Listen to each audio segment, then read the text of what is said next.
top conference topics and themes. Technology catalyzing shifts in the nature of work, workplace, and workers. Innovation and entrepreneurship as catalyst for work opportunities.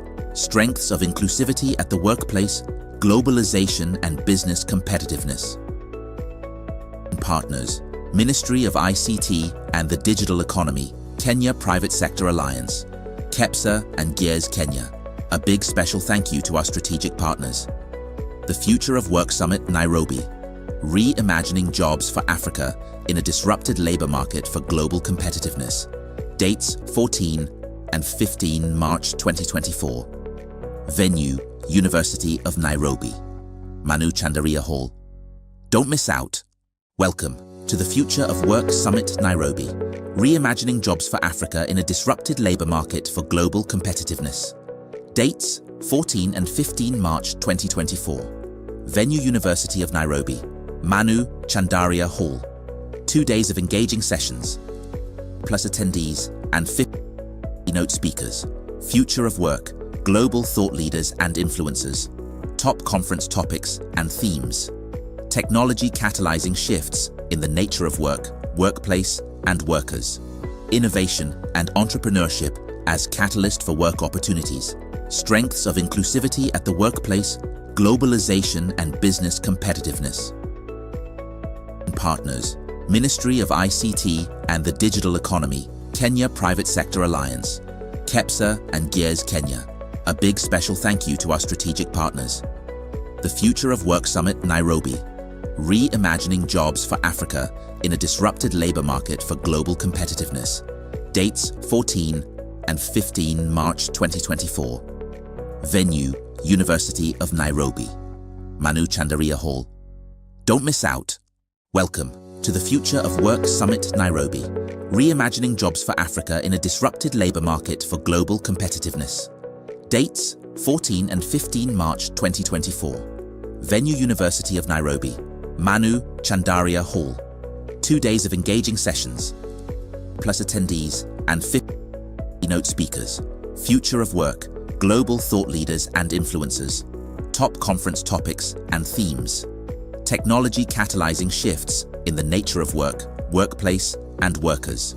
Innovation and entrepreneurship as catalyst for work opportunities. Strengths of inclusivity at the workplace, globalization and business competitiveness.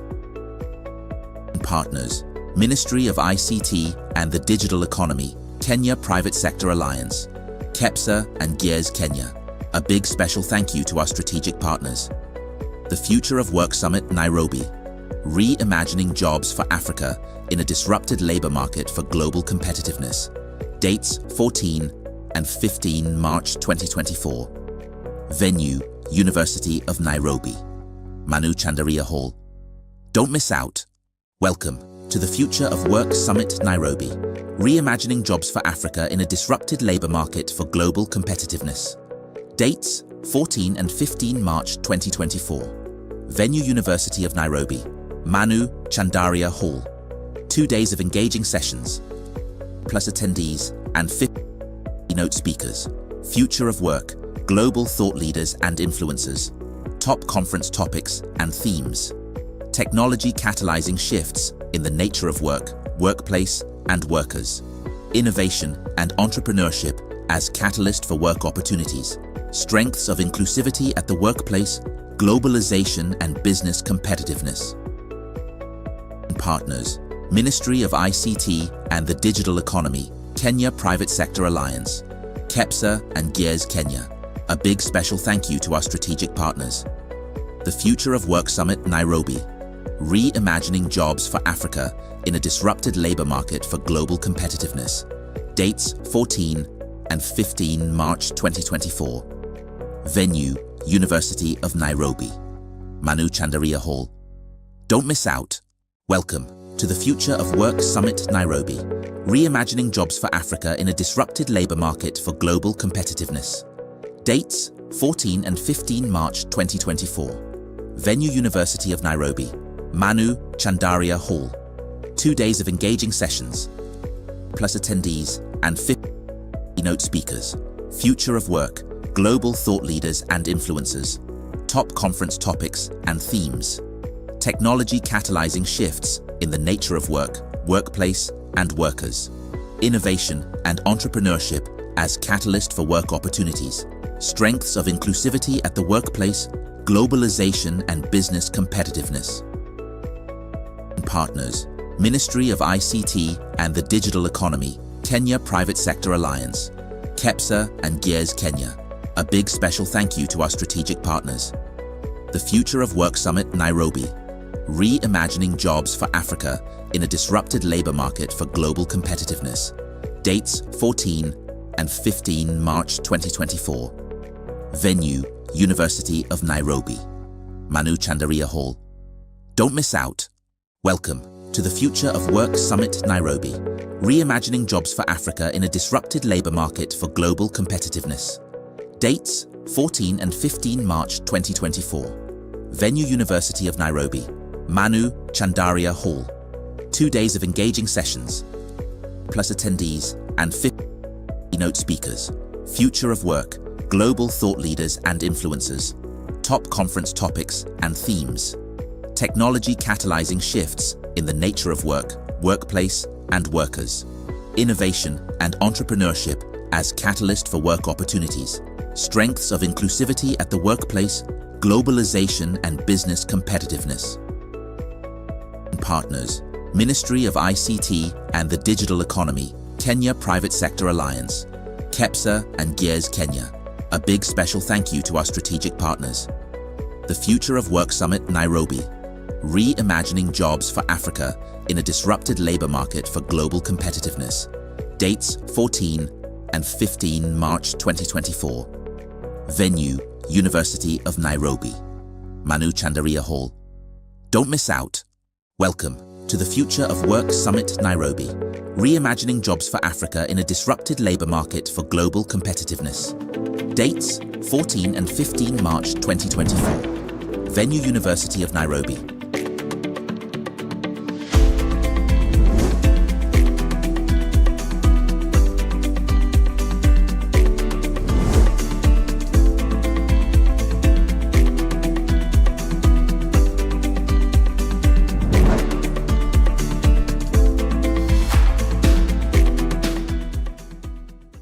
The youth employment challenge is a global challenge for every economy in the world. And so a lot of work has been done, research has been done in this space, and there is a conclusion that for the economies to be able to create sufficient and enough jobs, then they must be able to have capacity to grow to double digits. Then Nigeria now become more relevant because it's talking about looking at ways in which certain trends, certain behaviors that are happening in the industry, in the society, can be converted into opportunities for job creation. And so Nigeria Digital Project is a Government of Kenya project that is aimed at making Kenya a leading freelance destination in the region, but more importantly also a labor choice destination for companies globally. And we do this by ensuring that the digital economy continues to grow and to thrive.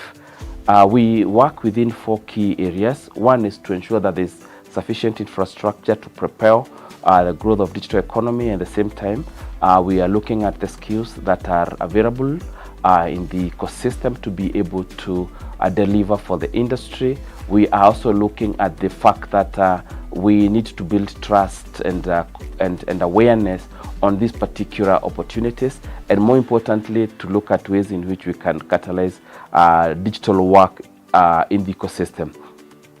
So the program is currently funded by MasterCard Foundation and is implemented by 2 partners, Emoblis, which supports the supply side, which is skills development and infrastructure, and KEPSA, Kenya Private Sector Alliance, which focuses on the demand side, meaning looking at ways of increasing and catalyzing digital work, both in the public sector and also in the private sector, and also linking young people to those different opportunities.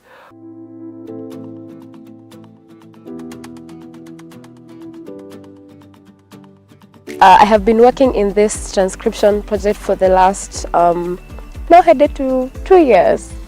Yes, so from a campus dropout to someone who is now making an income at the end of the month, my life changed, honestly. And within that period, I was able to go back to school.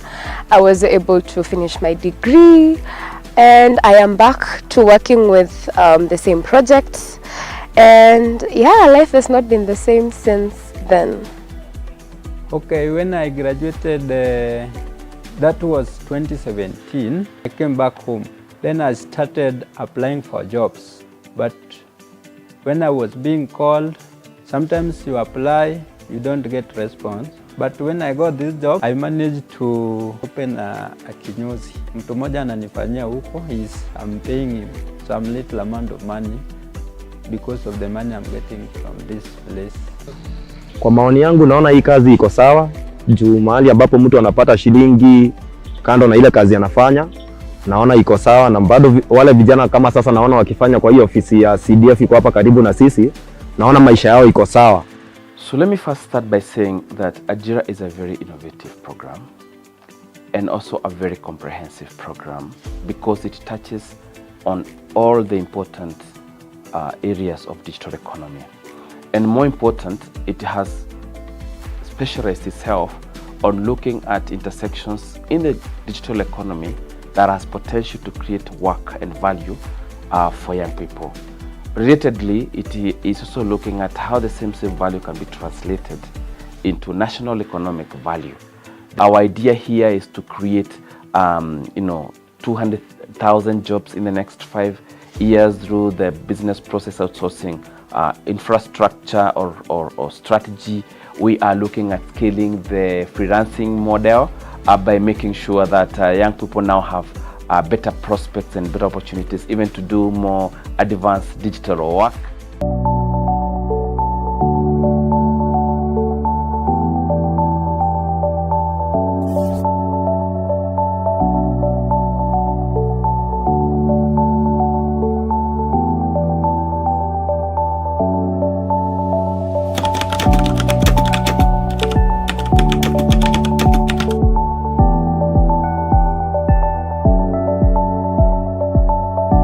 I came to know about this opportunity, my friend who referred to me. So I challenged myself to push myself to get to know what it entailed about. And then I went for the training, which it was about the legal transcription part. I partake on the training, did my best, performed my best, and was granted this opportunity first as an agent to transcribe all the legal proceeding. As for now, I managed to be promoted to a quality assurance team, whereby it involves like identifying and also mentoring of the agents in the work they do.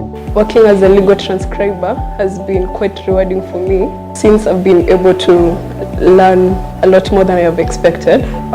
Not only about listening to the audios and typing, so that it has helped me mostly in my blogging parts, because now I'm able to have not only good grammar but also the punctuations, like the time limit. I'm able to limit myself, as we do here. We have a limit of a certain time to work, so I'm able to plan myself better. From 2020, I have been a professional transcriber.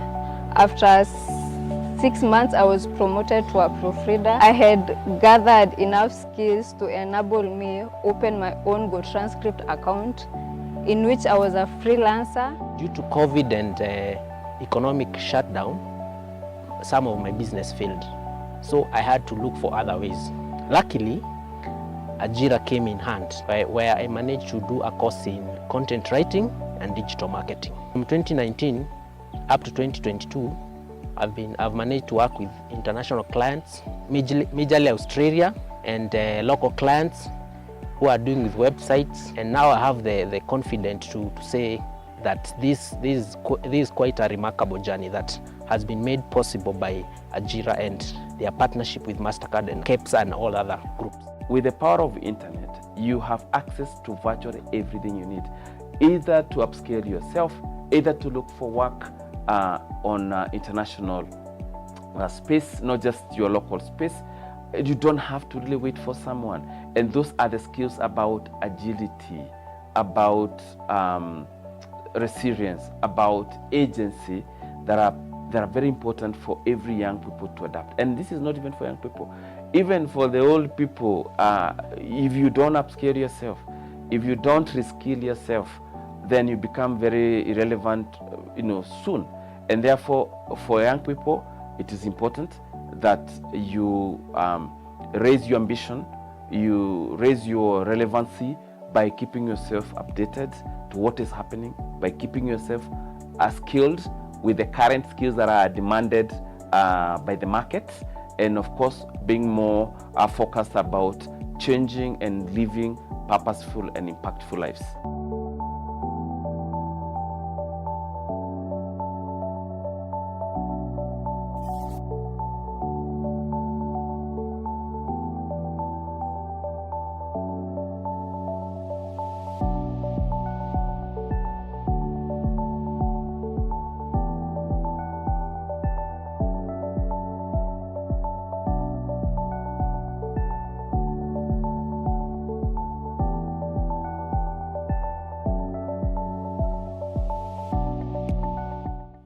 So hi, I'm Morugi Gitonga.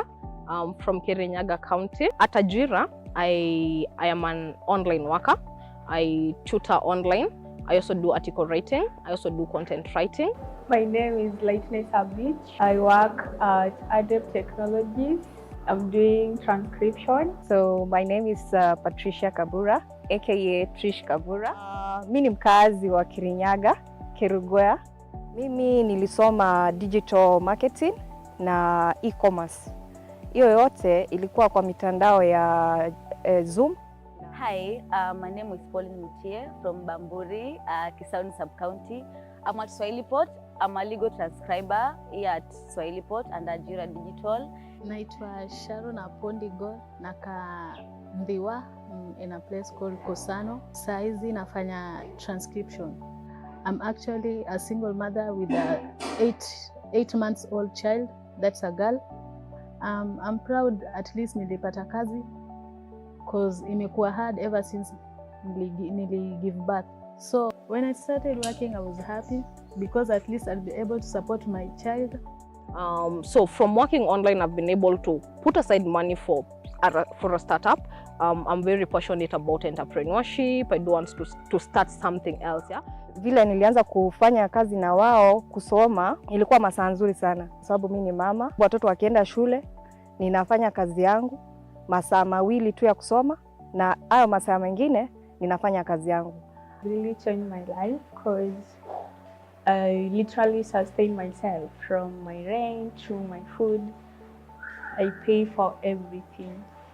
The best I've done with this money to me is the fact that I can now support my mother.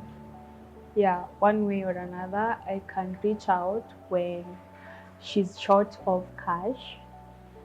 Yes, and because I also do table banking. It's called the Chamas. Yeah. It's been, I think, for the ladies and especially moms. You find on a freelance job, actually you're on maternity leave, but you are still working because actually you're paid on work done.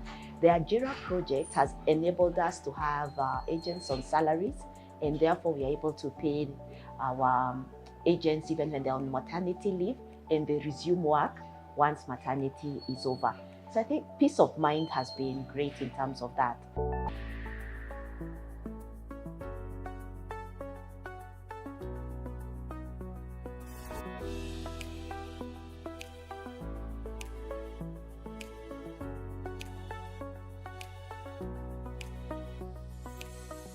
My request to the government and Ajira and their partners that the project has been very fruitful, and with more awareness about it, it can be so helpful to the community, especially Mbeere, as we have a lot of people who are willing to learn and improve their lives. To Ajira and Ajira partners, my recommendation, my plea is that the opportunity that you have given to a young person like me, I would really wish the same opportunity to be given to another youth through trainings and also opening different platforms like the one that we are having right now to different sectors of this country, because it is really working and it is really improving the youth living standard. So to our Ajira partners and policymakers, we always say there's no equality without empowerment. There's no empowerment without knowledge. We acknowledge for all the programs and the platform to have online work, but we would also want other young people and other young people, mostly in the rural areas, to have the opportunities as we have, so that they can be able to own and demand their own rights.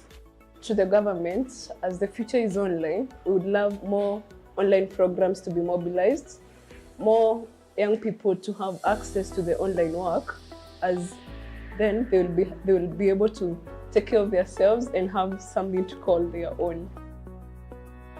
Hii serikali yetu ya Kenya, hii serikali mpya William Samoei Ruto wakiwa na Rigathi Gachagua, ni ati ya kwamba hii kitu ikuwe more funded, ili kila kijana kusikuwa na kijana ambaye anapotelea. Juu sometimes unakuta vijana familia zenye wametoka si well up. Kwa hivyo unakuta hata shule hawaendi. Kwa hivyo naomba serikali ianzishe hii kitu na ikuwe na more funding, ili kusikuwa na kijana hata mmoja ambaye anapotelea, ili sisi wote tukue wa kusaidika. Hiyo wenye walikuwa na plani ya kutengeneza hii mambo ya ajira, hiyo Mungu alifanya kazi na hawa.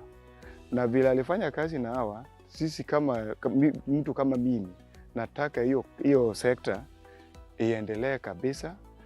Tena kila mahali akae na branch, aweke branch kila mahali, kwa sababu atasaidia watu wengi sana, kwa sababu ajira ajui kama we ni umeseeka ama bado we mdogo. Hata kama watu wakubwa wanakuja tu hapo wanaendelea kusoma. Sasa yeye anafundisha tu watu, unafanya tu kazi yako kwa nyumba. Sasa hii mambo ya ajira nataka ikae mahali, kila center ajira ikuwe na branch yake, asaidie watu. Policy makers need to move to the 21st century and the new ways of working. I think COVID showed us that we need to work, how we work changed. And so policy also needs to move to adopt to how we work. So call us to the table. Many times we see policies once they've been drafted, and by then, even when you give comments, it's almost too late. So call us to the table as these decisions or policy reviews are being discussed, just to make sure that we give our feedback early enough in the process. Yeah.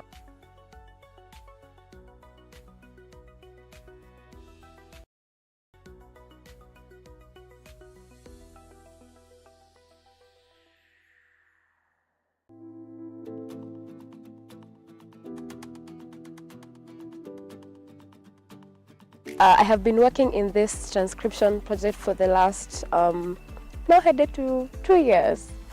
Yes, so from a campus dropout to someone who is now making an income at the end of the month, my life changed, honestly. And within that period, I was able to go back to school.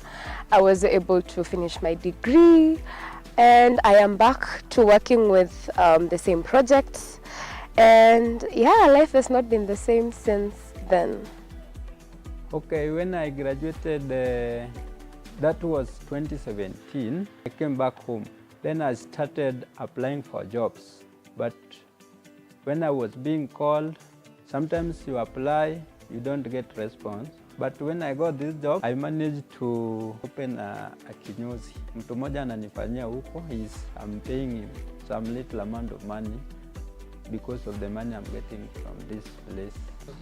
Kwa maoni yangu naona hii kazi iko sawa, juu mahali ambapo mtu anapata shilingi kando na ile kazi anafanya, naona iko sawa. Na bado wale vijana kama sasa naona wakifanya kwa hiyo ofisi ya CDF iko hapa karibu na sisi, naona maisha yao iko sawa. So let me first start by saying that Ajira is a very innovative program and also a very comprehensive program, because it touches on all the important areas of digital economy. And more important, it has specialized itself on looking at intersections in the digital economy that has potential to create work and value for young people. Relatedly, it is also looking at how the same value can be translated into national economic value. Our idea here is to create 200,000 jobs in the next 5 years through the business process outsourcing infrastructure or strategy. We are looking at scaling the freelancing model by making sure that young people now have better prospects and better opportunities even to do more advanced digital work.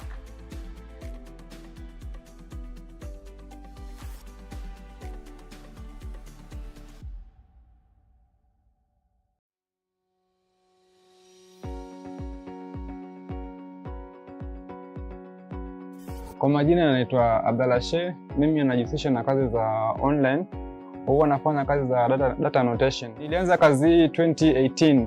Nilipotoka shule nilikuwa na challenges za kuajiriwa. So baada ya kufanya barua za kazi ngumu hapa na hapa, nilianza kazi hiyo mpaka sasa hii kazi mimi imenisaidia kwa sababu kama ningelikuwa nafanya kazi za barua za kawaida kama vile mjengo nini, okay, kusema kweli zile kazi ni ngumu na pia haziendelezi mtu kwa sababu unapata mtu anafanya kazi ile kwa miaka nenda miaka rudi, lakini katika kujifunza hajifunzi kitu.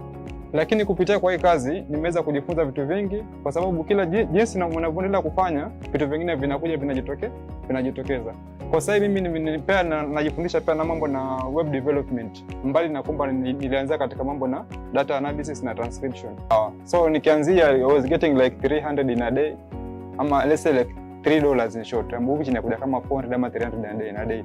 Currently I earn $10 in a day, of which in a month inakuja kama 25 to 30 because not always I'm working. Sometimes najipatia hope. Kazi za online ni kitu ambayo zinaenda zikiprogress, as in the more you work on, the more you earn skills every day and night. So after maybe like a period of time umework, you won't be the same person ambaye ulikuwa wakati uko unaanza.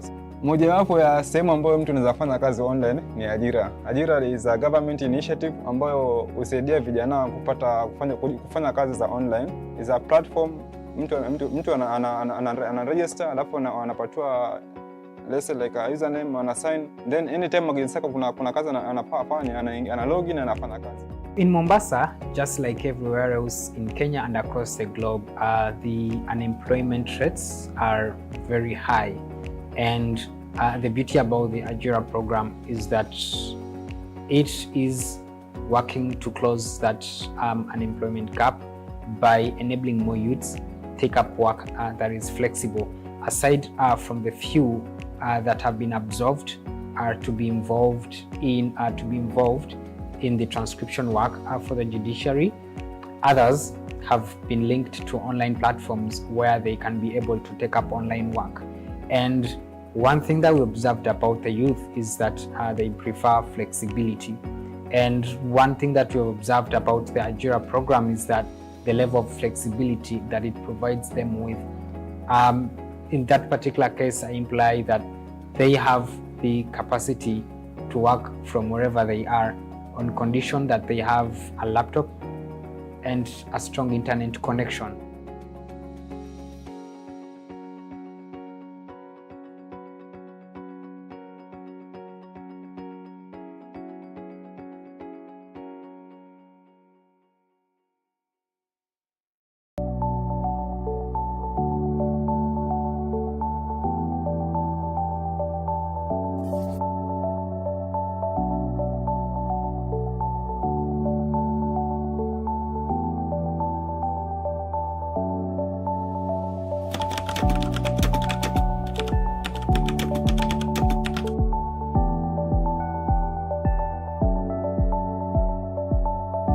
I came to know about this opportunity, my friend who referred to me. So I challenged myself to push myself to get to know what it entailed about.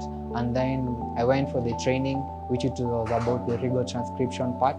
I partake on the training, did my best, performed my best, and was granted this opportunity first as an agent to transcribe all the legal proceeding. As for now, I managed to be promoted to a quality assurance team, whereby it involves like identifying and also mentoring of the agents in the work they do. Working as a legal transcriber has been quite rewarding for me since I've been able to learn a lot more than I have expected. Not only about listening to the audios and typing, it's also that it has helped me mostly in my blogging part, because now I'm able to have not only good grammar but also the punctuations, like the time limit. I'm able to limit myself, as we do here. We have a limit of a certain time to work, so I'm able to plan myself better. From 2020, I have been a professional transcriber. After 6 months, I was promoted to a proofreader. I had gathered enough skills to enable me open my own Go Transcript account, in which I was a freelancer. Due to COVID and economic shutdown, some of my business failed. So I had to look for other ways. Luckily, Ajira came in hand, where I managed to do a course in content writing and digital marketing. From 2019 up to 2022, I've managed to work with international clients, majorly Australia, and local clients who are doing with websites. And now I have the confidence to say that this is quite a remarkable journey that has been made possible by Ajira and their partnership with MasterCard and KEPSA and all other groups. With the power of internet, you have access to virtually everything you need, either to upscale yourself, either to look for work on international space, not just your local space. You don't have to really wait for someone. And those are the skills about agility, about resilience, about agency that are very important for every young people to adapt. And this is not even for young people. Even for the old people, if you don't upscale yourself, if you don't reskill yourself, then you become very irrelevant, soon. And therefore, for young people, it is important that you raise your ambition, you raise your relevancy by keeping yourself updated to what is happening, by keeping yourself skilled with the current skills that are demanded by the market, and of course, being more focused about changing and living purposeful and impactful lives.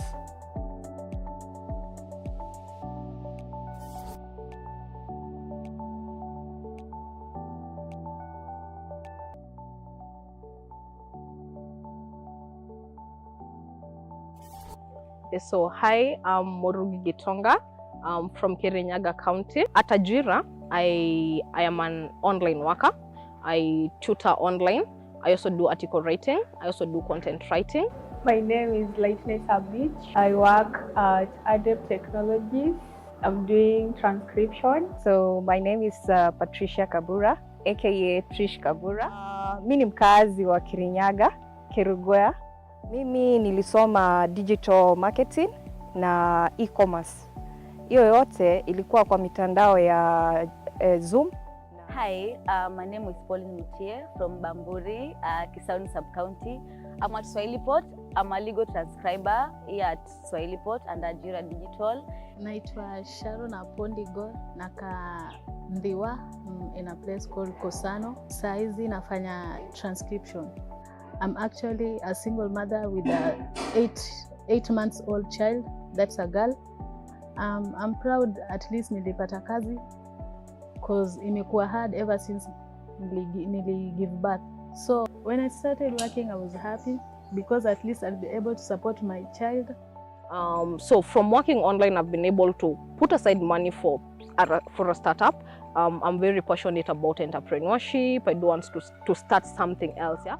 Vile nilianza kufanya kazi na wao kusoma, ilikuwa masaa nzuri sana kwa sababu mimi ni mama. Watoto wakienda shule, ninafanya kazi yangu masaa mawili tu ya kusoma, na hayo masaa mengine ninafanya kazi yangu. Really changed my life because I literally sustain myself from my rent to my food. I pay for everything. The best I've done with this money to me is the fact that I can now support my mother. Yeah, one way or another, I can reach out when she's short of cash. Yes, and because I also do table banking. It's called the Chamas. Yeah. It's been, I think, for the ladies and especially moms. You find on a freelance job, actually you're on maternity leave, but you are still working because actually you're paid on work done. The Ajira project has enabled us to have agents on salaries, and therefore we are able to pay our agents even when they're on maternity leave, and they resume work once maternity is over. So I think peace of mind has been great in terms of that.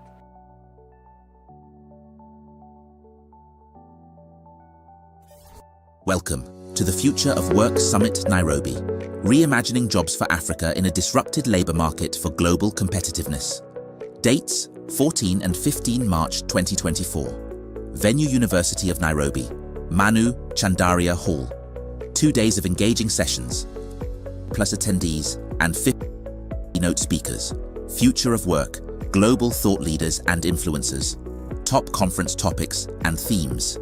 Technology catalyzing shifts in the nature of work, workplace, and workers. Innovation and entrepreneurship as catalyst for work opportunities. Strengths of inclusivity at the workplace, globalization and business competitiveness.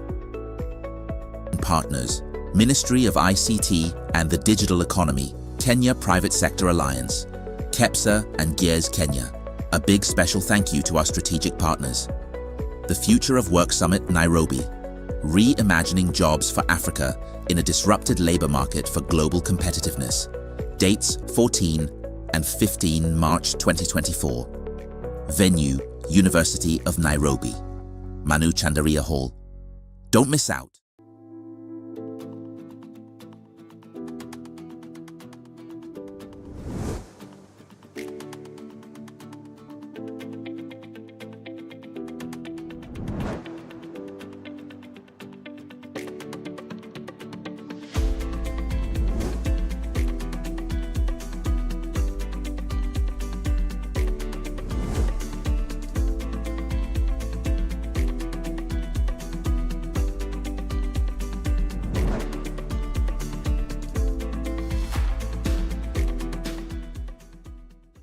The youth employment challenge is a global challenge for every economy in the world. And so a lot of work has been done, research has been done in this space, and there is a conclusion that for the economies to be able to create sufficient and enough jobs, then they must be able to have capacity to grow to double digits. Then Ajira now become more relevant because it's talking about looking at ways in which certain trends, certain behaviors that are happening in the industry, in the society can be converted into opportunities for job creation. And so Ajira Digital Project is a Government of Kenya project that is aimed at making Kenya a leading freelance destination in the region, but more importantly also a labor choice destination for companies globally. And we do this by ensuring that the digital economy continues to grow and to thrive. We work within 4 key areas. One is to ensure that there's sufficient infrastructure to propel the growth of digital economy. At the same time, we are looking at the skills that are available in the ecosystem to be able to deliver for the industry.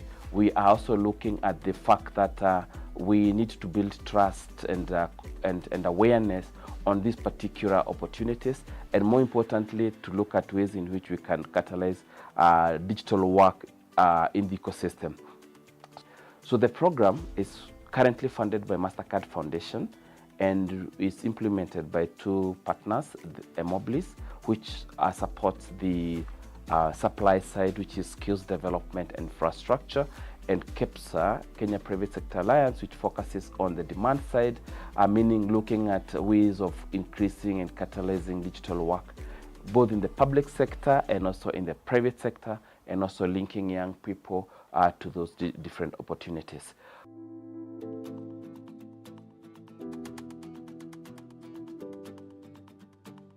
I have been working in this transcription project for the last, now headed to 2 years.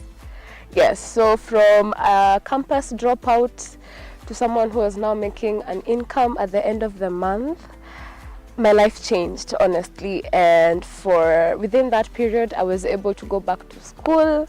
I was able to finish my degree, and I am back to working with the same projects. And yeah, life has not been the same since then. Okay, when I graduated, that was 2017, I came back home. Then I started applying for jobs. But when I was being called, sometimes you apply, you don't get response. But when I got this job, I managed to open a kinyozi. Mtu mmoja ananifanyia huko, I'm paying him some little amount of money because of the money I'm getting from this place. Kwa maoni yangu naona hii kazi iko sawa, juu mahali ambapo mtu anapata shilingi kando na ile kazi anafanya, naona iko sawa. Na bado wale vijana kama sasa naona wakifanya kwa hiyo ofisi ya CDF iko hapa karibu na sisi, naona maisha yao iko sawa. So let me first start by saying that Ajira is a very innovative program and also a very comprehensive program because it touches on all the important areas of digital economy.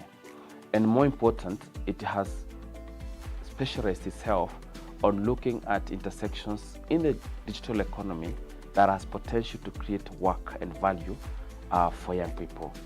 Relatedly, it is also looking at how the same value can be translated into national economic value. Our idea here is to create 200,000 jobs in the next 5 years through the business process outsourcing infrastructure or strategy. We are looking at scaling the freelancing model by making sure that young people now have better prospects and better opportunities even to do more advanced digital work.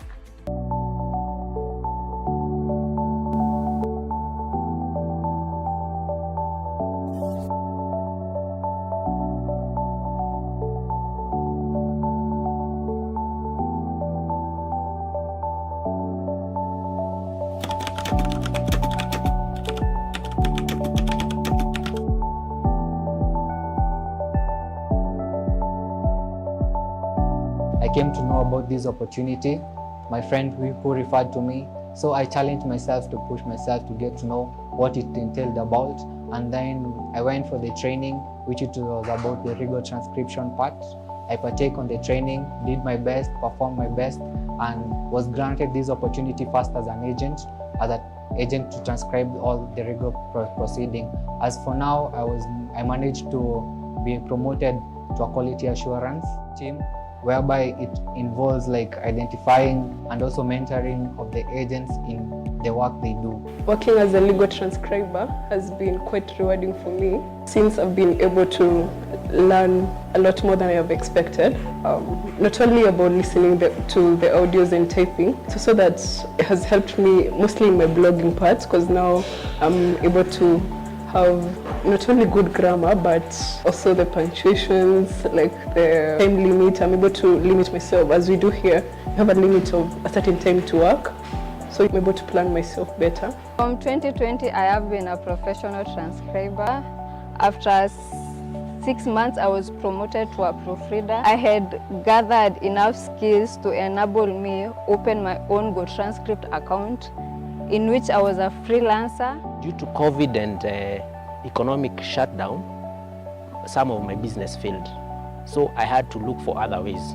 Luckily, Ajira came in hand, where I managed to do a course in content writing and digital marketing. From 2019 up to 2022, I've managed to work with international clients, majorly Australia, and local clients who are doing with websites. And now I have the confidence to say that this is quite a remarkable journey that has been made possible by Ajira and their partnership with MasterCard and KEPS and all other groups. With the power of internet, you have access to virtually everything you need, either to upscale yourself, either to look for work on international space, not just your local space. You don't have to really wait for someone. And those are the skills about agility, about resilience, about agency that are very important for every young people to adapt. And this is not even for young people. Even for the old people, if you don't upskill yourself, if you don't reskill yourself, then you become very irrelevant, soon. And therefore, for young people, it is important that you raise your ambition, you raise your relevancy by keeping yourself updated to what is happening, by keeping yourself skilled with the current skills that are demanded by the market, and of course being more focused about changing and living purposeful and impactful lives.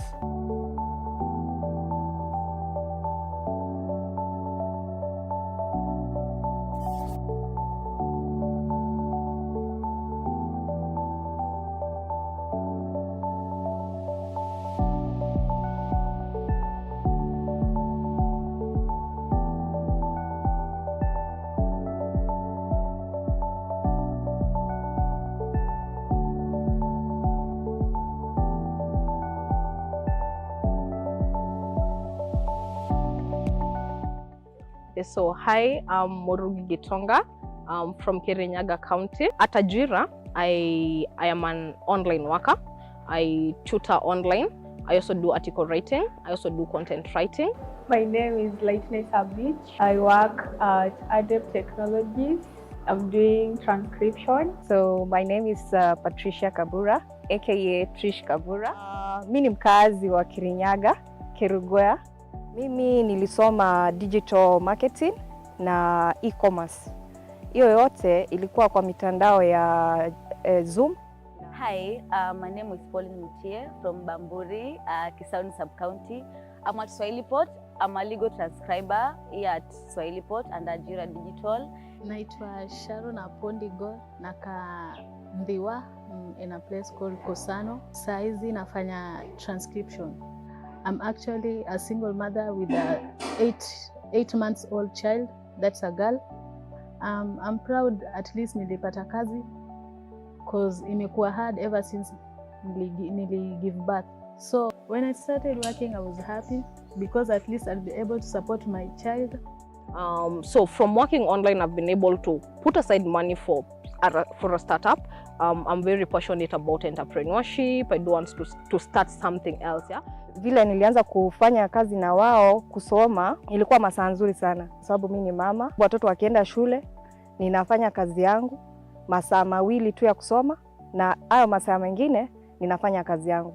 Really changed my life because I literally sustain myself from my rent to my food.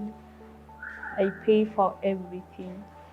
The best I've done with this money to me is the fact that I cannot support my mother. Yeah, one way or another, I can reach out when she's short of cash. Yes, and because I also do table banking. It's called the Chamas. Yeah. It's been, I think, for the ladies and especially moms. You find on a freelance job, actually you're on maternity leave, but you are still working because actually you're paid on work done. The Ajira project has enabled us to have agents on salaries, and therefore we are able to pay our agents even when they're on maternity leave and they resume work once maternity is over. So I think peace of mind has been great in terms of that.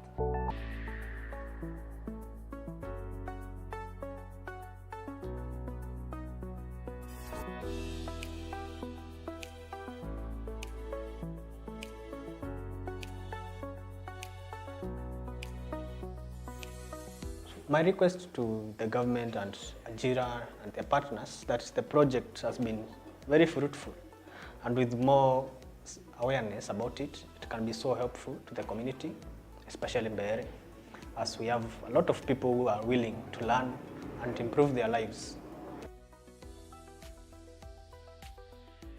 To Ajira and Ajira partners, my recommendation, my plea is that the opportunity that you have given to a young person like me, I would really wish the same opportunity to be given to another youth through trainings and also opening different platforms like the one that we are having right now to different sectors of this country, because it is really working. and it is really improving the youth living standard. So to our Ajira partners and policymakers, we always say there's no equality without empowerment. There's no empowerment without knowledge. We acknowledge for all the programs and the platform to have online work, but we would also want other young people and other young people, mostly in the rural areas, to have the opportunities as we have, so that they can be able to own and demand their own rights. To the government, as the future is online, we would love more online programs to be mobilized, more young people to have access to the online work, as then they will be able to take care of themselves and have something to call their own. Hii serikali yetu ya Kenya, hii serikali mpya William Samoei Ruto wakiwa na Rigathi Gachagua, ni ati ya kwamba hii kitu ikuwe more funded, ili kila kijana kusikuwa na kijana ambaye anapotelea. Juu sometimes unakuta vijana familia zenye wametoka si well up. Kwa hivyo unakuta hata shule hawaendi. Kwa hivyo naomba serikali ianzishe hii kitu na ikuwe na more funding, ili kusikuwa na kijana hata mmoja ambaye anapotelea, ili sisi wote tukue wa kusaidika. Hiyo wenye walikuwa na plani ya kutengeneza hii mambo ya ajira, hiyo Mungu alifanya kazi na hawa. Na vile alifanya kazi na hawa, sisi kama mtu kama mimi, nataka hiyo sekta iendelee kabisa.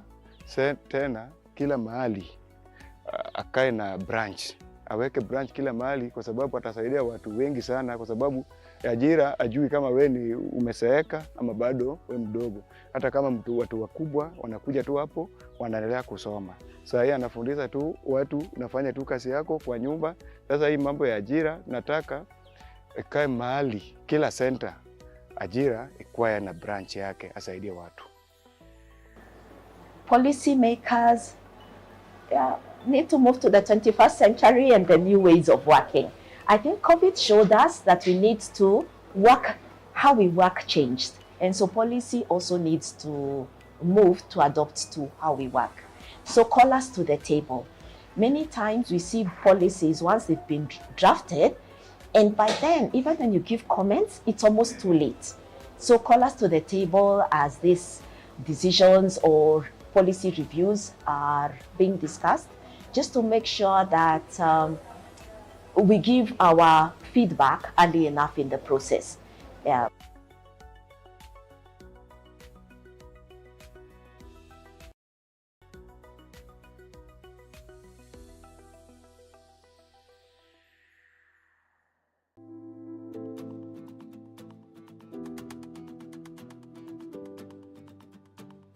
I have been working in this transcription project for the last, now headed to 2 years. Yes, so from a campus dropout to someone who is now making an income at the end of the month, my life changed, honestly. And within that period, I was able to go back to school. I was able to finish my degree, and I am back to working with the same projects. And yeah, life has not been the same since then. Okay, when I graduated, that was 2017, I came back home. Then I started applying for jobs. But when I was being called, sometimes you apply, you don't get response. But when I got this job, I managed to open a kinyozi. Mtu mmoja ananifanyia huko, I'm paying him some little amount of money because of the money I'm getting from this place. Kwa maoni yangu naona hii kazi iko sawa, juu mahali ambapo mtu anapata shilingi kando na ile kazi anafanya, naona iko sawa. Na bado wale vijana kama sasa naona wakifanya kwa hiyo ofisi ya CDF iko hapa karibu na sisi, naona maisha yao iko sawa. So let me first start by saying that Ajira is a very innovative program and also a very comprehensive program, because it touches on all the important areas of digital economy. And more important, it has specialized itself on looking at intersections in the digital economy that has potential to create work and value for young people. Relatedly, it is also looking at how the same value can be translated into national economic value. Our idea here is to create 200,000 jobs in the next 5 years through the business process outsourcing infrastructure or strategy. We are looking at scaling the freelancing model by making sure that young people now have better prospects and better opportunities even to do more advanced digital work.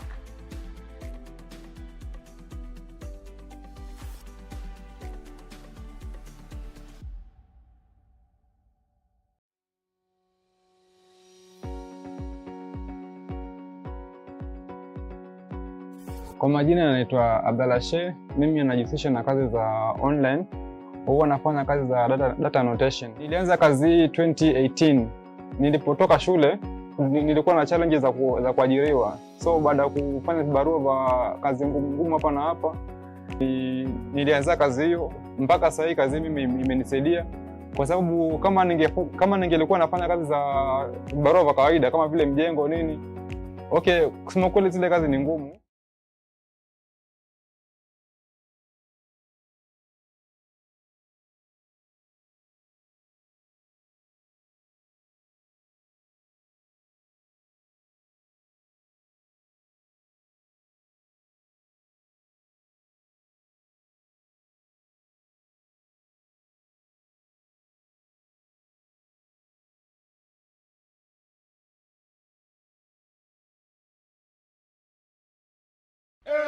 Mungu nguvu yetu, ilete baraka kwetu, haki iwe ngao na mlinzi, na tukae na udugu, amani na uhuru, raha tupate na ustawi.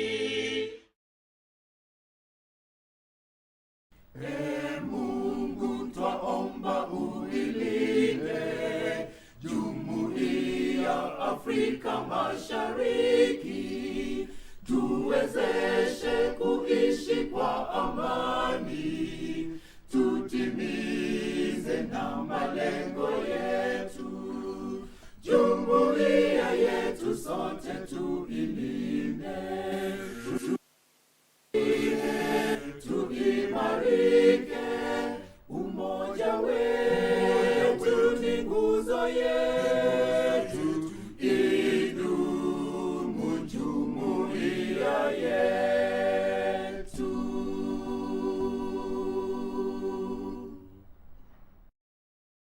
Thank you so much. You may have your seats. We shall then proceed to our word of prayer. We have a representative from the Ministry of ICT. She's looking at me. You could please come to the front for a word of prayer. Santi.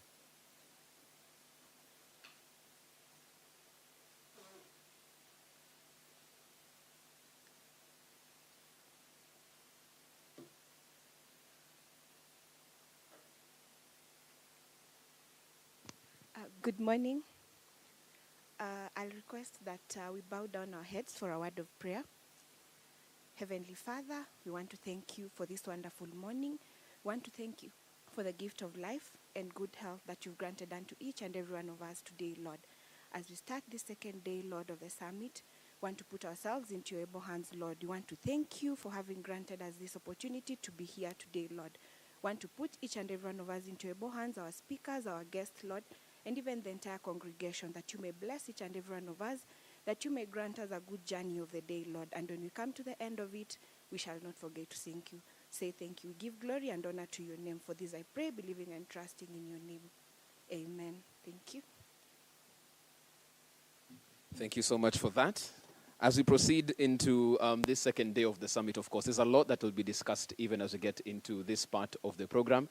And the beauty about it is that even with yesterday's interactions and the thoughts that were shared here, and a lot of gems that were actually shared on this particular stage and podium, some people said there are some questions that weren't answered, or there are some light bulb moments that they also got while listening to the panelists here, or some of the questions that actually came from the very engaged audience as well. So what I want to do is come closer to you. You come closer to me. Give me some feedback from what you got yesterday, and probably what you're expecting today, what wasn't answered yesterday, what you'd want to be addressed today, as well as we get into the second session of the summit. So I shall come down. That was my disclaimer, that I'm coming to you. You're looking at me. I'm looking at you. You know how this happened, yes? You're already smiling, so you know I'm coming there. I just have to start there. And of course, I want you to be as selfish as possible with your question, observation for today's session, and probably your biggest gem from yesterday as well. I'll start from here. Name, please, and what you got yesterday and what you're expecting today as well. Thanks, Jeff. I wasn't expecting you to come here. My name is Joyce Wango. I'm an educational consultant in higher education. What I picked yesterday, though I left before the end, was that there's a shift in career paths from traditional roles in the working methods.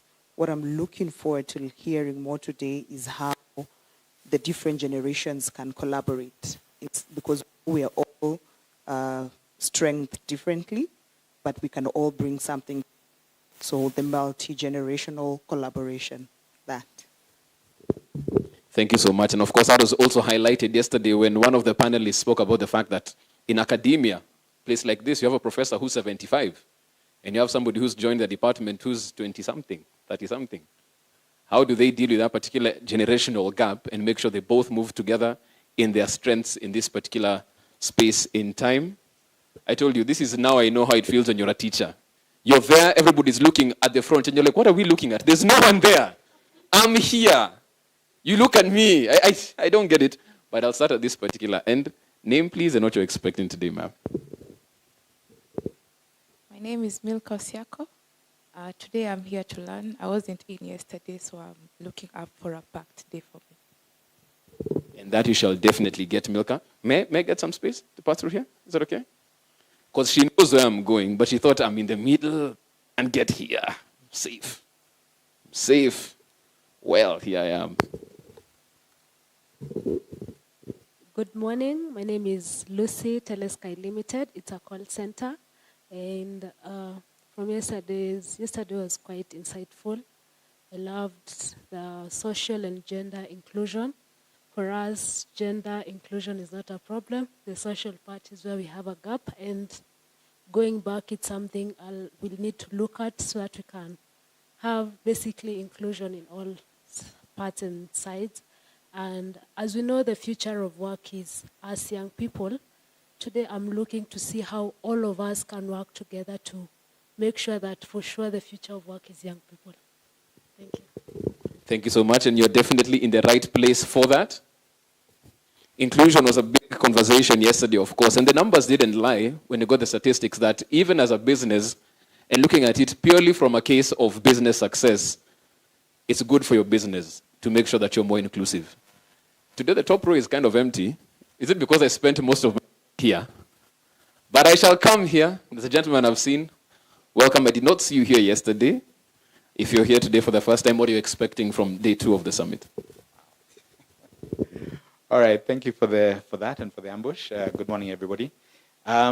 Just expecting some stimulating conversations, idea sharing, cross-pollination, and just understanding what the benefits of youth for youth can be, and what just different organizations and initiatives are about that we can all tap into so that we can uplift our youth. Thanks.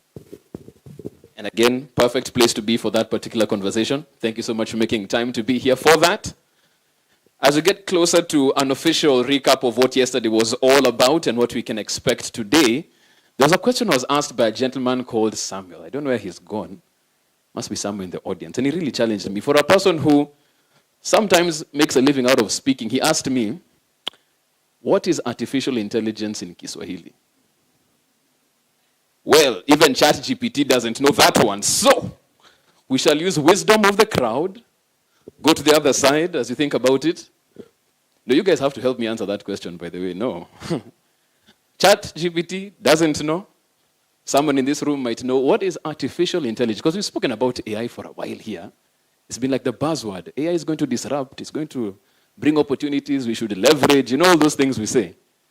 But in our national language, okay, we're all looking this way. I'll just do the same thing. I don't know what you're looking at. What is AI in Kiswahili? My name is Precious. Actually don't know. That's why you say pass. Okay, fine. That we shall do. Further up. I was time like to Google and check. Quick. I was giving you the time. Hope you found it. What's the answer? Good morning, everybody. My name is Gloria. As he said, I Googled Akili ya Bandia. Well, that is true, and she was quick because the question was like, this guy is coming here. Let me, Yani, Wi-Fi, don't fail me. And yes, indeed, artificial intelligence, Akili Bandia. So if we shall not live with anything else this morning, at the very least, find yourself in Tanzania. Well, now you know what AI is right there, isn't it, ladies and gentlemen? So now we shall officially start. We've heard, a sample at least of what some people got yesterday, what they're expecting today as far as the summit is concerned. But I'd like to call on stage Dr. Ehud Ashogo to give us a recap of what yesterday was all about, some of the key takeaways there, and to set also the stage of what to expect today as well. So a round of applause for Dr. Ehud as he comes on stage.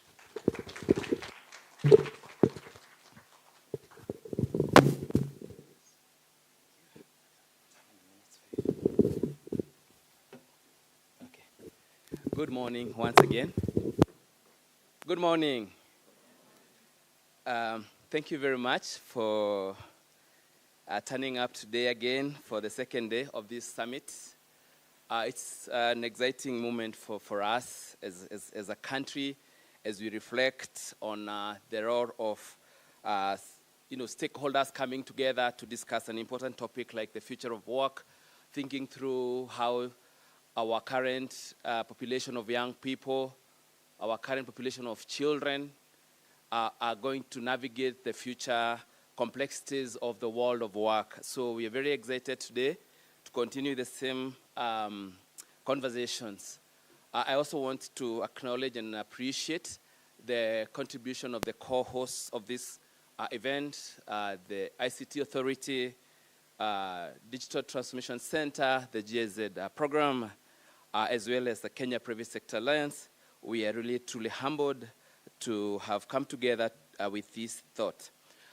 Yesterday was quite a provocative day, and the main takeaways were that Kenya is well positioned to take lead in nurturing its nascent digital economy, given the trends and the strides that we've made as a country. There was a lot of discussions around the policy evolutions, how policies are evolving to really be in tandem with the developments that are taking place, either from the private sector side or from the education side or from the general macroeconomics. And now it's really quite refreshing to see that these strides are all geared towards making this a country a competitive nation and also help in pivoting our strategies around job creation and skilling for young people. And appreciating that, I had 4 key things that I thought are so fundamental that were spoken by all the panelists and all speakers who came here yesterday. And the first realization is that we have to come to terms that the future is digital. Whichever side of the coin, whichever direction we go, we have to appreciate that the world that we are living in right now is a world where digital is transforming sectors. It's transforming the approach and it's transforming the way we live. And therefore, whether we are talking about the skilling, whether we are talking about business transformation, whether we are talking about the social dynamics and strengthening our social fabric, whether we're talking about competitiveness of our nation, of everything, we really have to appreciate that the dynamics around the digital world are real, and therefore we will be able to only cross that path if we invest in making sure that we are consolidating that understanding. We have had very clear messages around the investments that are making that are getting into the digital infrastructure, messaging that are going into creating responsive policy to advance this common future that we will all enjoy, and a lot of efforts and programming that is taking place to prepare ourselves, our workplaces, our businesses, our young people for this digital future. The second important point that was mentioned here yesterday was that automation means that we have to really rethink about our business models and the way we prepare our young people in an automated world. So essentially, it doesn't mean that we have less jobs. It means we have more jobs, but different jobs. So as we automate, there are concerns around how we are preparing our young people to be able to be resilient, to be adaptive in this automated world. 50% of the jobs that exist today will face automation in 10 years. But the evidence that we saw yesterday, that only 5% of them will be eliminated, meaning that there's no cause for alarm at the moment. Actually, the cause of alarm and the urgency is to pivot the way we prepare our workforce, the way we prepare our workplaces to be agile enough to be able to respond to those dynamics. But I think the most startling statistic was the fact that of all those jobs, 9 out of 10 of them will require digital skilling. So if you have a workforce that is still not digitally enabled, you really have to try and start investing in them.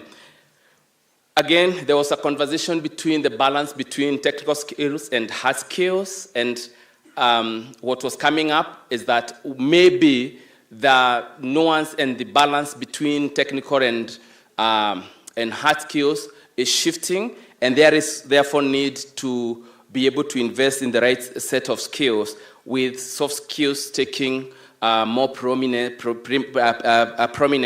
in the preparation for young people in the future of work. The third point was about that skilling will need to be shorter, and again, we have to adapt long life learning. And this path from school to work is now completely disrupted. And those traditional days where you would keep children and to primary school, then take them to university, and then immediately expect them to do jobs or to go to workplaces are changing and do not exist any longer. And therefore, we really have to think about how do we make sure learning is consistent, and it's the balance between learning and earning and earning and learning, because the two will have to live symbiotically for the longest. The fourth point was around innovation and entrepreneurship. And this came in that innovation is now not a premise of organizations. It's not a premise of innovators community. It is not a premise of innovation hub. It is actually an integral key skill that is required for both individuals, organizations, society, for us to be able to navigate the future of work with confidence. And therefore, entrepreneurship means that we have to manage and have the ability to be able to understand the threats around creating enterprises that are competitive enough, that are resilient, and they are able to compete globally. Having said that, a couple of things that we are seeing as considerations as we forecast forward. And the first one is the question of the skills development for the fourth industrial revolution and how that would look like. The second one is about the expanding opportunities around the intra-Africa trade connectivity and collaborations, as well as the global trade alliances that are really happening, making Kenya sort of a small village within a global landscape, meaning that we can no longer afford to look or operate internally, but we have to make sure that we are connecting ourselves with those discussions and with those collaborations that are happening across the globe. The third point is around the end-to-end value chain capture. And it was interesting when we had these conversations around what then would mean to unlock the potential of digital economy. And we realized that the mindset, the approach would not have to be a linear one, looking at digital economy as a vertical by itself, but really looking at the entire value chain and intersections that have potential to create new value systems for business intersections that have opportunity to create new opportunities for young people, meaning that even opportunities for skilling and upskilling and reskilling our young people so that then we can be able to maximize on the value chain interventions as a way of growing ecosystem and strengthening ourselves. There were also many other things around gender and inclusion and understanding that we cannot afford to leave anyone behind. Disparities in the digital economy and in these conversations in the future of work are real, and we have to always be intentional about how we program ourselves, how we package ourselves to make sure that we leave no one behind. So these are some of the things that were discussed yesterday, and I believe that these are going to continue solidifying our conversation today as we even zoom into the next sets of conversations around sustainability. What's the intersection between what we're doing here with sustainability, climate change, as well as other emerging technologies, and the discussions around how the skilling is happening and pivoting to be able to be fit for purpose. So once again, allow me to welcome you here today, and we truly appreciate your presence. We look forward to a lot of discussions, robust collaborations, and networking as we steer this ship forward together. Thank you and welcome.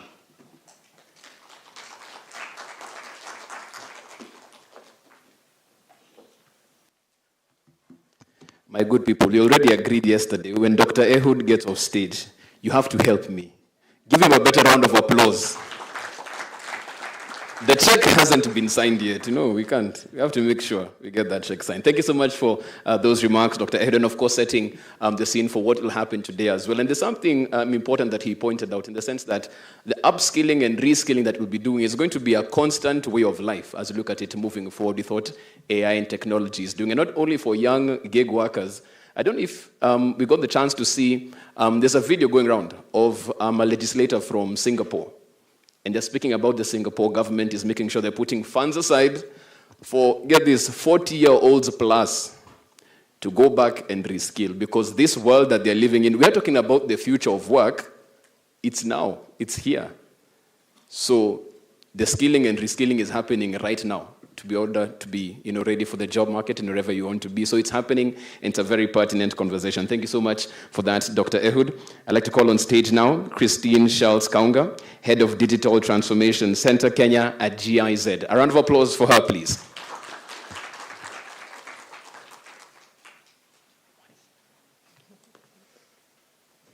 Thank you very much, and thanks for the great opening, Dr. Ehud. Good morning to everybody. Good morning, all friends, partners. Good morning, representatives from the State Department, TVET, representatives from the ICT Authority, State Department Higher Education, CAPSA, everyone who's in the room today, a warm good morning and welcome also from my side. Welcome to day 2 of the Future of Work Summit this year. It's my great pleasure to see you all here, so numerous. Yesterday, I think, marked already a very successful kickoff to this event. Representatives of the State Departments of Labor as well as ICT and the digital economy pointed out that Kenya has already started some great initiatives to shape the future of work. The digital skills policy, for example, is one of those great initiatives. However, they also underlined that we still have a long way ahead of us. One of the quotes that stuck with me most was "scaling over skilling" by Dr. Kariuki of the Labor Ministry. She said that we need to move away from simply skilling people and get better at scaling jobs. And I couldn't agree more with this statement. Yesterday's panels explored Kenya's potential as a global hub for digital work and highlighted Kenya's advantages, such as a very skilled workforce and a favorable environment, but also the need for continuous skill development and infrastructure expansion. One of my personal favorites was the panel on gender and social inclusion, as these topics are very dear to my heart. It was emphasized that the future of work also creates momentum and opportunities in achieving gender equality. What we need to foster are tailor-made training initiatives and mentorship programs for women, for people with disabilities, people with backgrounds that don't present the majority. All in all, we look back to a very successful first day of the summit. So what can we expect today? And Dr. Ehud already gave a bit of an overview of yesterday and the important topics also for today. Thanks for that. For us as GIZ, there are particularly the topics of AI in the context of gig economy and labor migration, one of the topics which are of great importance. Artificial intelligence has influenced the gig economy in recent years. Advanced algorithms analyze vast amounts of data to provide insights into a gig worker's work patterns, preferences, and job satisfaction. That enables the workers to adjust accordingly and become more efficient and successful. Some platforms are already using those algorithms and are reporting that their workers are getting more jobs than ever. Furthermore, by studying gig workers' behavior and feedback, AI is capable of offering personalized projects and schedules, and even pointing out professional development opportunities. This tailored approach enhances job satisfaction and encourages workers to stay with a company for longer. These are great opportunities AI offers to the gig economy and that we should focus on. However, AI also comes with risks to the gig economy, which we cannot neglect. Gig workers are more and more complaining, and rightfully so, about data privacy issues, algorithm biases, and lack of transparency. The GIZ Gig Economy Initiative is taking all these developments and trends very seriously. That is why we're eager to participate in the discussion later today, and we hope to get some new impetus for our work moving forward. After the lunch break, we will be investigating the topic of labor migration. As many of you know, we have a huge shortage of skilled labor in Europe. Germany, for example, alone counted 149,000 vacant ICT jobs in 2023, and the numbers are only rising. On the other hand, there is a large pool of highly educated unemployed IT specialists here in Kenya. We want to use the panel to discuss how we can bring these two sides and these facts together and match the Kenyan supply and the demand side in Europe and beyond. Generating some concrete ideas and recommendations from our experts on the panel would be an ideal outcome of this summit. All that remains for me to say is that I'm very happy to be here again today, to be part of the second day of the Future of Work Summit 2024 with you all together. Enjoy the panel discussions, get inspired, and please feel very welcome to share your thoughts and ideas so we can jointly move forward and tackle some of those opportunities, but also those risks, and jointly create new ideas and momentum around the future of work. I thank you very much and wish you a great start into the day.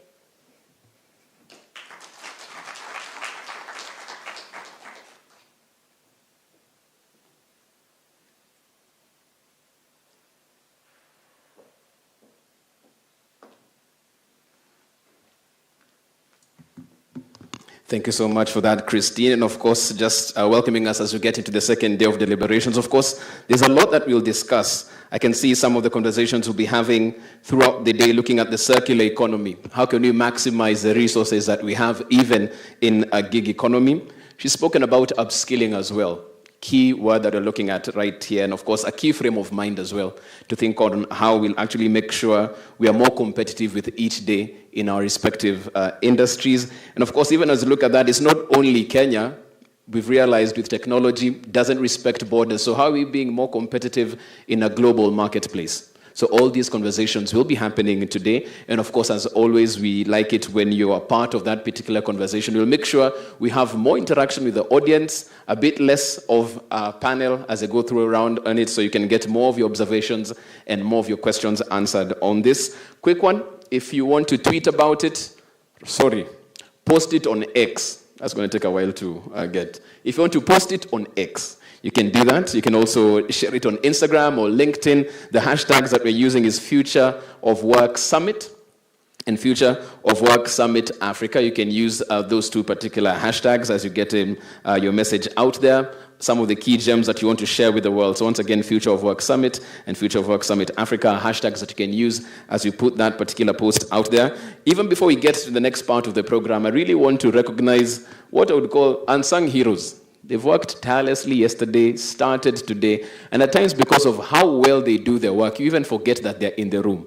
doing what they're doing. I'd like to recognize our sign language interpreters. There's Alan over there. If you can stand and wave. Amazing work they did yesterday into today as well. And of course, we also have Jane on this side who's already hard at work. Jane, thank you so much. Thank you so much for the work that you're doing for us and of course for working tirelessly throughout the day as we get into that. We're waiting for one more speaker before we get into the program. And I believe she is here as well, because even as we look at these particular conversations that we're having, we have to understand that for this to really work and to actually go forward, we need all stakeholders to be part of the conversation and in the room and all hands on deck as an attitude to make this happen. In that regard, we do have a representative from the Office of the CEO, ICT Authority. I'd like to call on stage Lynette K. Ringera. She's the Deputy Director, Capacity Development at the ICT Authority. A round of applause for Lynette, please, as she comes on stage.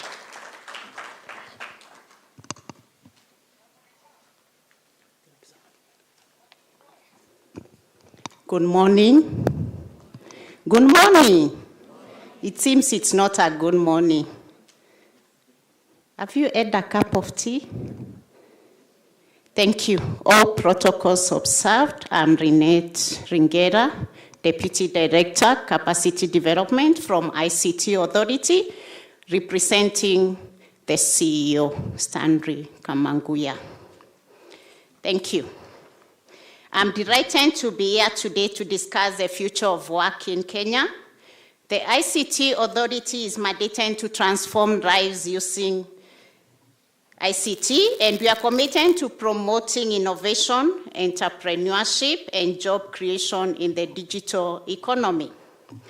As stipulated in the National ICT Digital Master Plan 2022-2032, we have made deliberate efforts in upscaling and improving connectivity of the citizens while fostering innovation to enable more citizens to be productive and engage in decent and meaningful work in the digital economy. Ladies and gentlemen, one of our key initiatives, the Presidential Digitalent Program, a public-private partnership program whose key components are skills development, on-job coaching, mentorship, training, certification, and ICT innovations. The program offers a platform for structured training, coaching, mentoring, and promote ICT innovation and solutions development.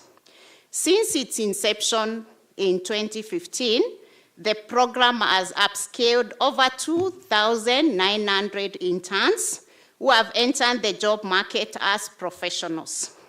Currently, we are on cohort 8. This initiative is aligned with the global trend towards upscaling and reskilling workers to meet the changing demands of the digital economy. Ladies and gentlemen, we have also launched the Digital Skills Training Program aimed at training 20 million citizens. The overall objective of the Digital Skills Program is to equip the Kenyan citizenry with the relevant digital skills to operate effectively under the digital economy. The training includes the basic skills, intermediate digital skills, and advanced digital skills, as well as the sensitization on ICT security, mainly the cyber security and emerging technologies, to the public workforce. Ladies and gentlemen, as we embrace the digital revolution and the future of work, we must also address the challenge of electronic waste or e-waste. E-waste is one of the fastest growing waste streams in the world, and it poses significant environmental and health risk. At the authority, through our National E-Waste and Refurbishment Center, we are committed to promoting sustainable e-waste management practices, including refurbishment and recycling. We believe that refurbishment not only extends the life of electronic devices, but also creates job opportunity for our youth in the repair and maintenance sector. We are working with stakeholders in the industry to develop guidelines and standards for e-waste management and promote the circular economy in the ICT sector. In conclusion, as I conclude, for us to create enough digital opportunities, we require a more stakeholder approach, and I'm pleased to see the public sector, private sector, and development partners coming together in spearheading this conversation on the future of work. I commit to working with all of you in championing the growth of the digital economy in the country. Thank you for gracing this occasion. Together, let us all commit to creating more meaningful and decent digital opportunities. Thank you. Now, to add something small about the digital skills, I would encourage we visit smartacademy.go.ke, register, spread widely, share widely, encourage your siblings, neighbors, friends to register. Let's empower every citizen. Thank you.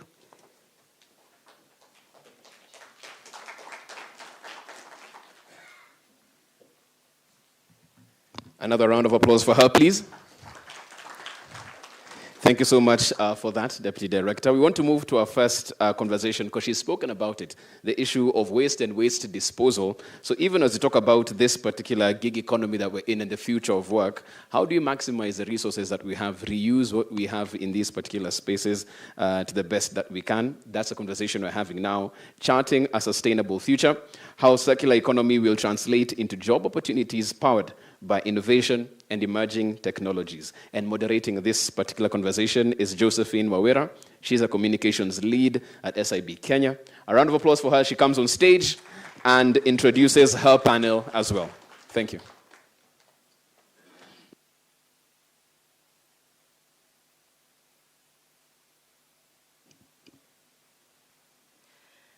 Good morning, beautiful people. Good morning, everybody. Do we need a break first? The energies are super low, eh? But I hope this session is going to energize all of us so that by the time we're going for break, you're already feeling a little warmer, right?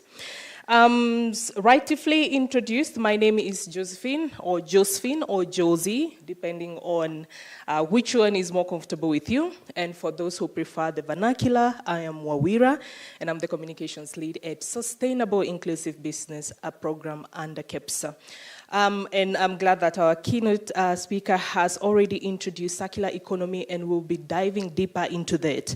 But allow me to set a little bit of a context into understanding what circular economy is all about and the nexus between that and job creation. So a little bit about myself. When I am not doing this circular economy sustainability thing, I am also increasingly upskilling, yeah? So because I believe that we all should strive to at least get us started in making sure that we are always getting ourselves better. So doing a short course on entrepreneurship and communications at the European Institute of Luxembourg. And in this week's discussion, I came across an article by FedEx that said, some of the key trends that will be shaping the future of work and entrepreneurship includes the importance of sustainability and social responsibility, and also the role of technology in driving innovation and market disruption, but also remote work. Valid, right? But in my argument, I believe that the question is not whether these are the future of work, because I believe this is already happening, right? It is already happening. How many people are now in the remote work gig? Or hybrid work for those who are in full-time job? Hybrid work? Yes, we are. So the conversation is not about these trends, among others, as part of the future of work and entrepreneurship. However, the discussion should be, how do we help the industry to incorporate this and to best incorporate, and especially the sustainability part of it. And for this reason, this particular session is going to be looking at the future of work. However, we are going to deep dive into the nexus between the circular economy and sustainability and how that can help us as a country and a region as well as the world to create job opportunities. And I'll be joined by a very great panel, but before we get to the panels, I have a video because I don't know whether, if we can cue that already. How many people are familiar with the circular economy? Circular economy, yes. A few of us, majority of us are not. How many of us have an idea of how the circular economy can contribute to job creation? At least not even at the macro level, at the very micro level. Any ideas? All right, that's like 1 person, 2 people. So after we showcase this video, I'll ask the same question and then we see whether we will have more hands, yeah? All right, so can I have the video up?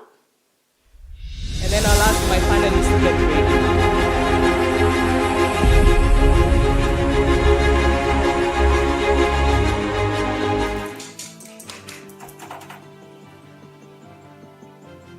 So far, we have created over 5,000 jobs over the years since inception, and the potential is still huge and big. We are projecting to create more jobs. In fact, we are working on a plan to create at least 2,000 jobs within 1 year from now. And moving forward, going by our expansion plan as an organization, we are looking at creating thousands of jobs, at least 10,000 jobs within 5 years.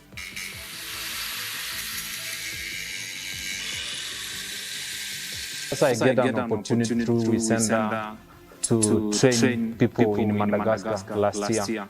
So it gives me an opportunity to visit other countries, to interact with the other people and to know how US has affected them and how to solve them. So, like me, in Madagascar, I was training people the good way of managing US. So these has given me courage and also give me an opportunity to boost in my life and also to achieve my dream. We partner with the WE Center in Kenya. We take disposed electric waste, especially lithium batteries that would otherwise be disposed of illegally, and we are able to recycle these lithium batteries into making second life application lithium batteries to be used by off-grid technology. The main issue is we take a battery like this, we are able to recycle it using our rig here, and best of that, we are able to give up to 80% of its initial life to make new batteries which can be used into electric vehicle application, solar application, or electric mobility applications. Our partnership with WE Center is whereby Kenya or Africa at large does not have a proper electric or lithium battery disposal procedures. That's where we come in and we reduce this waste by creating a circular economy, using the waste that will otherwise be thrown away into making something that can be used by the economy.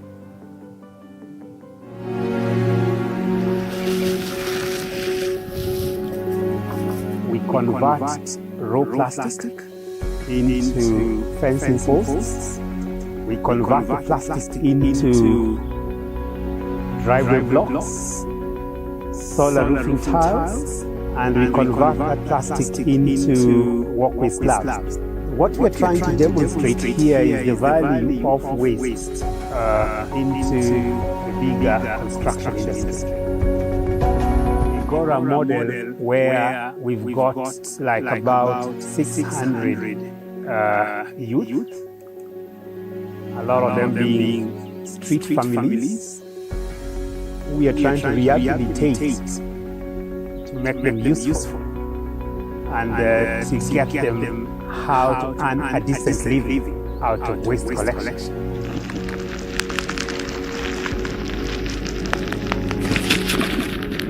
Mimi kabla nikuja hapa nilikuwa shamba bobo, na hii kampuni imenibadilisha maisha. Niko naweza pata chakula hapa, naweza lipa rent, nasaidia wazazi kutoka hapa. Niko na bibi na watoto nawalisha kwa hii kazi. So ni kazi imenisaidia pakubwa sana katika maisha yangu. Kuendelea mbele, ningeomba Mungu akinisaidia, nikitoka hapa niko na skills nimejifunza vitu mingi, kufix stima, kuoperate machine, maintenance, kitu ambapo sikuwa najua, nimejifunzia hapa.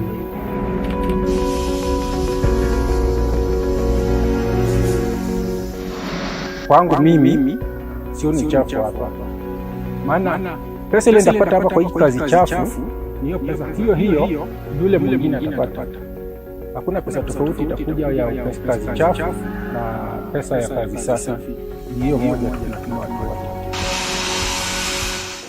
Coco Networks is a technology company that operates out of Kenya. That seeks to provide transformative solutions to solve a lot of the problems facing people in sub-Saharan Africa. And one of the areas where we have started this is specifically within the cooking sector. Our founders took recognition of the fact that people use firewood and charcoal, which leads to deforestation. And realized this is not sustainable. In the long term, we need a solution that is sustainable, that addresses SDG 7, providing clean cooking fuel for people in a sustainable manner. So that is how they innovated and came up with a product that we call Coco Fuel, which is a combination of a cocoa improved cooker and cocoa fuel, which is bioethanol. Currently, Kenya suffers a lot from unemployment rates, especially among the youth. So how is your solution providing jobs in Kenya? Okay. So I'll look at it from twofold. One, just looking at cocoa itself, we currently have over 450 employees within the Greater Nairobi. So if you project to countrywide expansion, you can see how the numbers would grow. Looking back or just doing a reflection of how we have been able to develop this. So it's all local. We pride ourselves in having the best engineers in Kenya. Sorry to say that.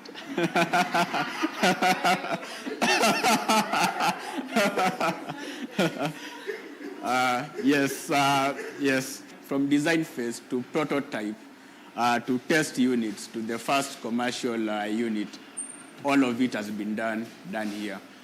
We have done about 700 of them just here in Nairobi through a team of very good engineers and other operational people. When got to enter to this job, I have a lot of debt, even in the bank. But now I sorted out through the support from the cocoa.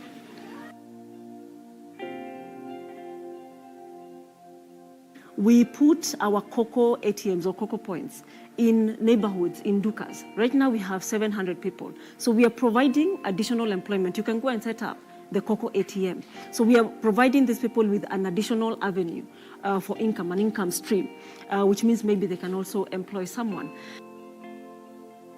To me, I benefit from the cocoa because now I have 3 kids in school. So to pay the fees, it is not hard now to me, because before it was some difficulty. But now every month I get some good money from cocoa and I pay.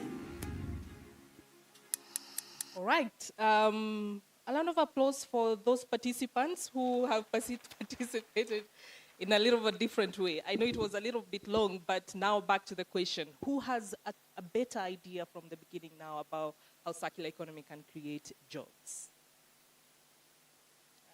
I'm happy I did that, right? All right, so we shall deep dive into that, and allow me to introduce the panelists. We'll start with Valentine Cheruiyot, who is the Director, Customer Obsession at Safaricom PLC. Please clap for her as she comes aboard. We will also be joined by Dr. Oscar Agan, whom you've already seen on the screen, founder of Green Pavers. Dr. Oscar Nkaribisheni. And finally, Ruben Mbuve, Country Projector Coordinator, Challenge Fund for Youth Employment at VSO. Mkaribisheni. Allow me to give apologies from Anastasia Value, from NEMA, who could not join us, but we shall proceed all the same. Thank you very much for joining us. I hope each one of you has a microphone. Anna, don't worry, we shall share. So I think we shall start with this great man that we have already seen, some of the impacts that he's already having in the waste management space, but also for the young people. And I would like to start with you, again, to introduce yourself, but also tell us a little bit more. And I know that video I recorded, that I think it was a little bit a year and a half ago. So that means perhaps the jobs are already more. So introduce yourself as you tell us, how you're working with the young people already, and then we shall get to the introduction of the next panelist before we dive deep into the questions.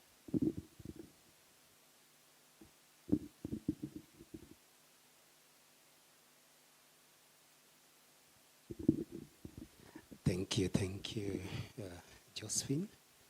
My name is Dr. Gan, and I am a serial entrepreneur with an interest in majorly focusing on recycling. We recycle waste plastic into majorly construction equipment or building material. And then, as you know, when you recycle plastic, then there is waste there because you got to wash the plastic, there are overflows. Then whatever we wash from plastic, the soil that it comes with, is converted into organic fertilizer, which is already certified, sold locally. So we are into fertilizer production. Then the other waste that I deal with is biomass, which is generated from agricultural farms that we convert into both industrial and domestic briquettes for clean energy. Then the other part that we also use, what you call biomass, is to convert it into very nutritious animal feeds. And for metal, we convert metal, aluminium, and some of it is done in Somalia, where we also have interest, where we convert waste bullets into jewelry for export. Basically, I am a medic, but I've converted to become an industrialist. Thank you.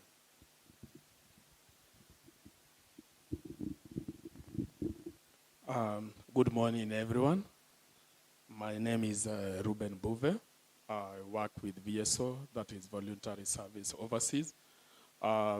On VSO, we focus on 3 thematic areas. That is health, livelihood, and education. And for livelihood, we have 2 projects that are related with the conversations that we have had in this summit since yesterday. And one of the projects is Challenge Fund for Youth Employment. And for these, we focus on supporting private sector implementing partners, or rather what you call now implementing partners. And we fund them, and we also support them with technical assistance areas. That is on the areas that they identify that they might be struggling with. That is from M&E, from HR to operations. So we support them to have a sustainable foundation in their businesses. The other project, and that is related with this particular discussion that we are having this panel, that is circular economy, is a Waste to Work project. And when you visit our booth out there, you will find more information about this particular project. And on this particular project, is designed to create a lasting impact for young people who are in particular waste sector or circular economy, so that they can have what we now call successful enterprises. So these are the 2 projects that are under VSO and that are related with the discussions that we have had since yesterday on future of work. And of course, I will share more information as we go on with the discussion. Thank you.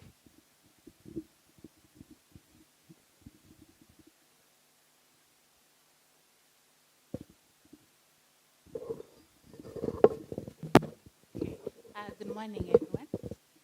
My name is Valentine. I do work with Safaricom PLC, and I sit within sustainability team.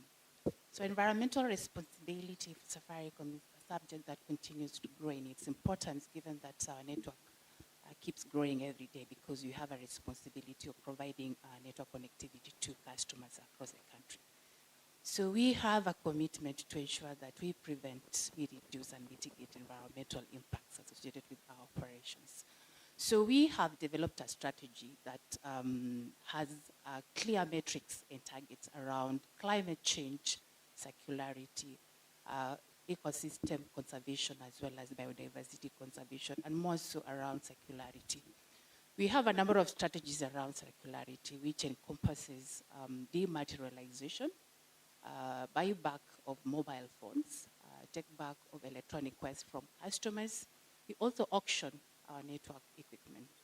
We've seen circularity as an opportunity for business, in the sense that it enables us to reduce our scope 3 emissions that are around our value chain activities.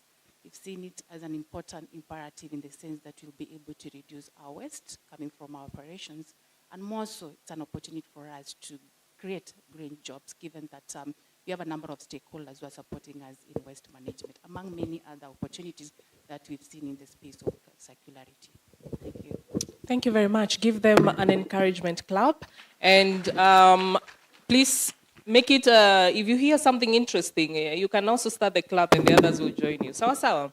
I would also encourage you to take notes, because I will ask a question, and if someone gets the hardest one right, I'll buy some airtime from Safaricom, only Safaricom, sir.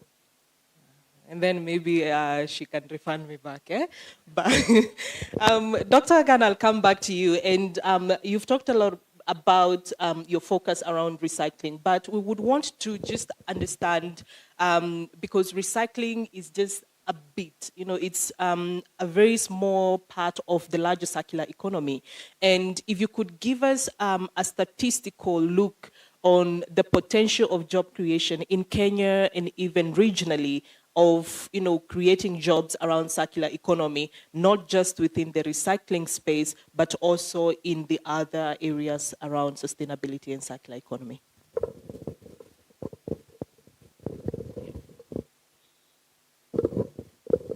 Thank you, Josephine. Yes, the kind of social enterprises that we run have serious, what you call, impacts in terms of circularity, impacts in terms of management of waste, and impacts in terms of what you call job creation. For us, currently, I'll talk about plastic, because that is what people know me for, where we recycle about 100 tons a month, minimally. And within that value chain of 100 tons a month, then we have created about 600 jobs. They are jobs to do with the collection, because we got youth who are clustered into what you call CBOs or self-help groups. And most of them walk from door to door collecting your waste. Then there's a next lot of it that does the segregation at some point, where we separate plastic, food, biomass, and all sorts of other waste, so that it's easy to recycle. Then there is the actual recycling, where we got the factory that employs about 20 directly, and hundreds of others via the value chain, because once the product leaves the factory, it goes into a construction center where you got hundreds of what you call workers trying to erect buildings, trying to fence, trying to do paving what you call driveways. And then there are others who also work within the retail tail of what you call the product. So it's a big value chain. If you look at that, then it goes actually beyond 600 indirectly. And yes, recycling, if we have 100 of Oscars doing the same, then you can work out how many others, what you call number of people, jobs you're going to create. So I think it's necessary that a program like this is held to create the awareness of what our impacts are. And just for your information, Dr. Agan has also made a groundbreaking innovation where he's using plastic waste to create building blocks, but not just building blocks, he's gonna step further and actually build some house structures that have been in. So it's not stories, eh? It's your story now, Leo. I'm telling you facts. But just before I go to Ruben, I would want to come back to you and just ask about policy-wise, you know, and Kenya is very proactive in us moving towards sustainability, a sustainable future, but also, you know, transitioning to a circular economy. How has this encouraged you as a social entrepreneur to sort of, you know, dive into this? And how would you call on to others to, you know, take advantage of Kenya's policy landscape to get into the sustainability space? Thank you, Josephine. The kind of policies that we got have actually driven the agenda, because some of these policies move further to become acts of parliament and they turn into laws. I think with the new policies that we've got, like in the recent 2 years, policies like making segregation a must has actually eased the sort of work we do, because we don't go into too much segregation. And then the fact that the media also plays a key role in driving the agenda of getting the policy known to the public has actually educated a lot of people that really there are rules and guidelines that come to policy. Then institutions like where we are have also created what you call support towards driving this policy by making it known through the education formalities that are there, that waste has rules. You don't just carry waste on a truck and you drop it and you expect to go free, scot-free. So those are rules that policies have driven into space, and some of those rules and regulations have turned into law today.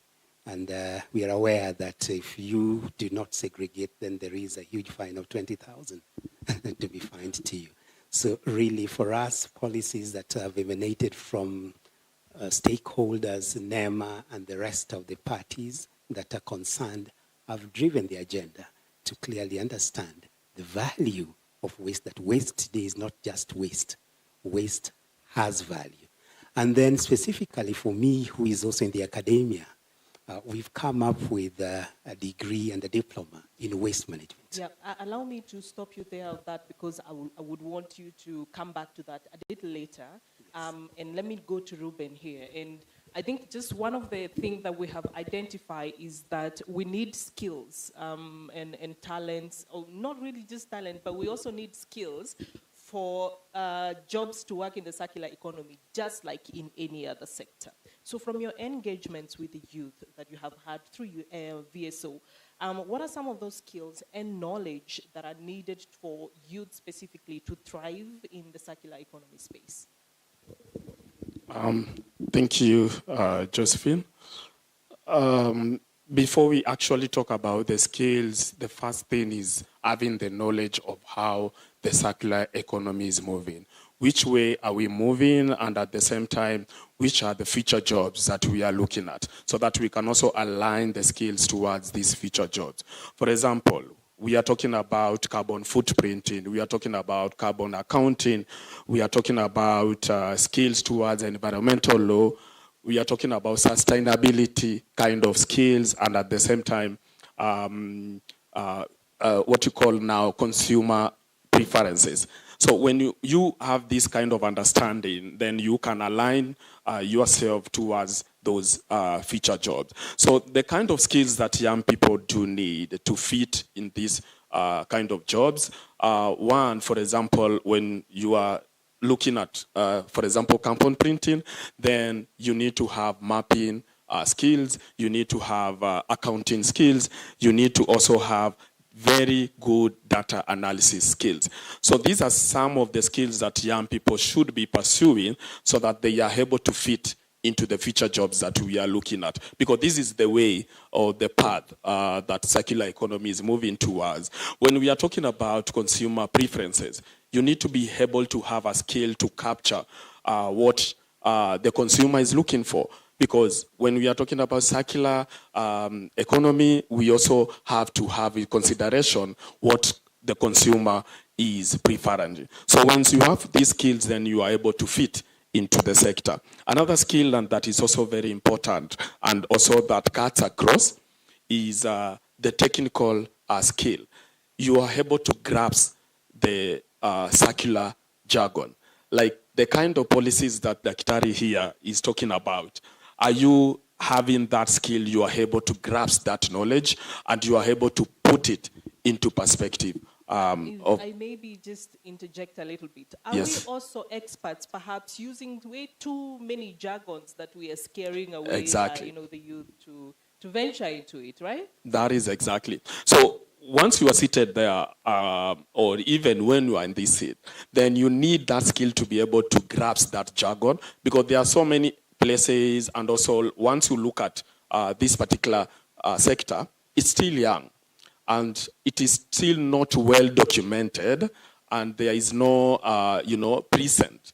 So most of the time, people are using jargon that has not been well detailed. So you need to have that skill of grasping that knowledge and putting it in perspective. That is a very important skill that young people need to have. Again, we need communication skills, because as I've said, this is a very young and green, actually, to put it in perspective, yes, it's a very green sector.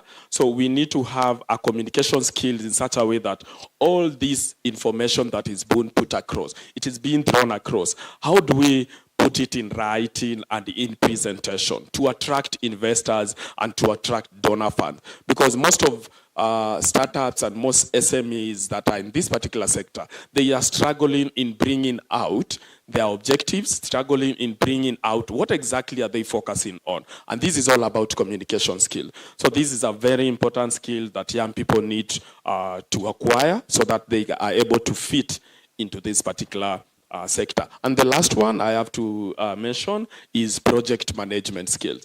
Again, this cuts across. Whichever job that you are holding in this particular sector, then you need to have project management skills, because most of the recycling organizations that we have today, they are working on one project after another. So you need to have these skills so that you are able to fit into that feature of work in this particular sector. Thank you, Josephine.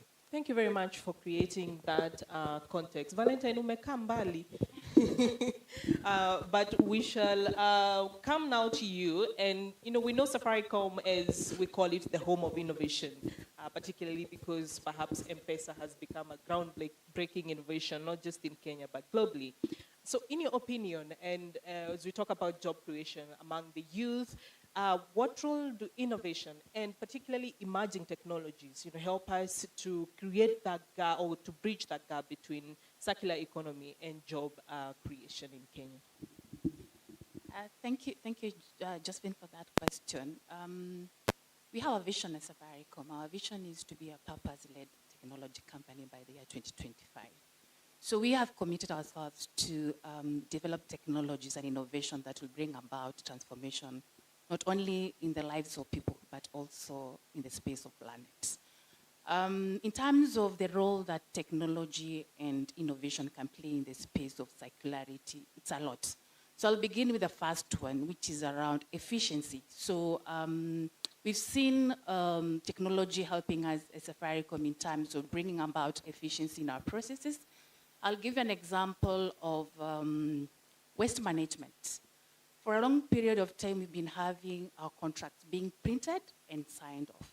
So that one has changed into whereby we are able to do the signing and the review of the documents being done online. The other thing that we have been able to do is whereby our consultants in the space of environmental management and even environmental audits used to come to us with reports in discs and CDs. So that has changed whereby now they are able to submit those reports through OneDrive. The other change that we've been able to see in the space of technologies, whereby we have partnered with Nokia to bring about energy or fuel efficiency in our network sites. We have about 7,000 base transceiver stations. The main source of energy for our sites is national grid, that is the Kenya Power one. However, sometimes it's not stable, so we face a lot of blackouts. So we have generators, which are standby source of energy. So initially we used to have contracts whereby the contractor is responsible to ensure that every month there is a delivery of fuel to our sites.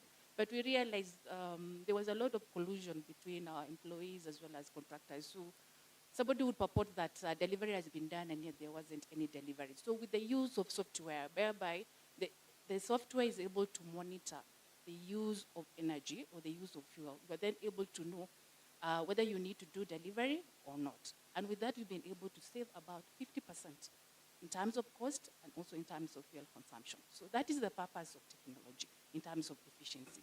Secondly, is the space of dematerialization, which means finding ways in which you can deliver the same functionality or benefit, but by reducing the amount of materials that you are going to use in that product. So I don't know how many of you have encountered virtual SIM card.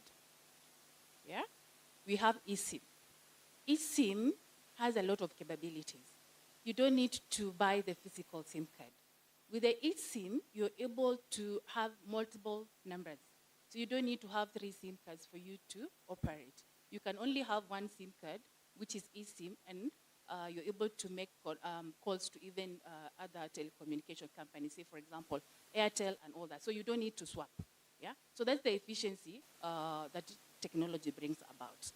The other example I'll say is the behavior change. As human beings, our behavior sometimes is very peculiar. So you find people throwing waste along trenches, along roads, and even in rivers. So that brings a lot of problems when it rains because it blocks our drainages and all that. So how can you change the behavior of human being? So technology comes in, and I will give you an example of what we've done in that space other than just doing training and awareness. So we've partnered with Mr. Green Africa, whereby we've embedded the green points in their recycling program, which is plastic.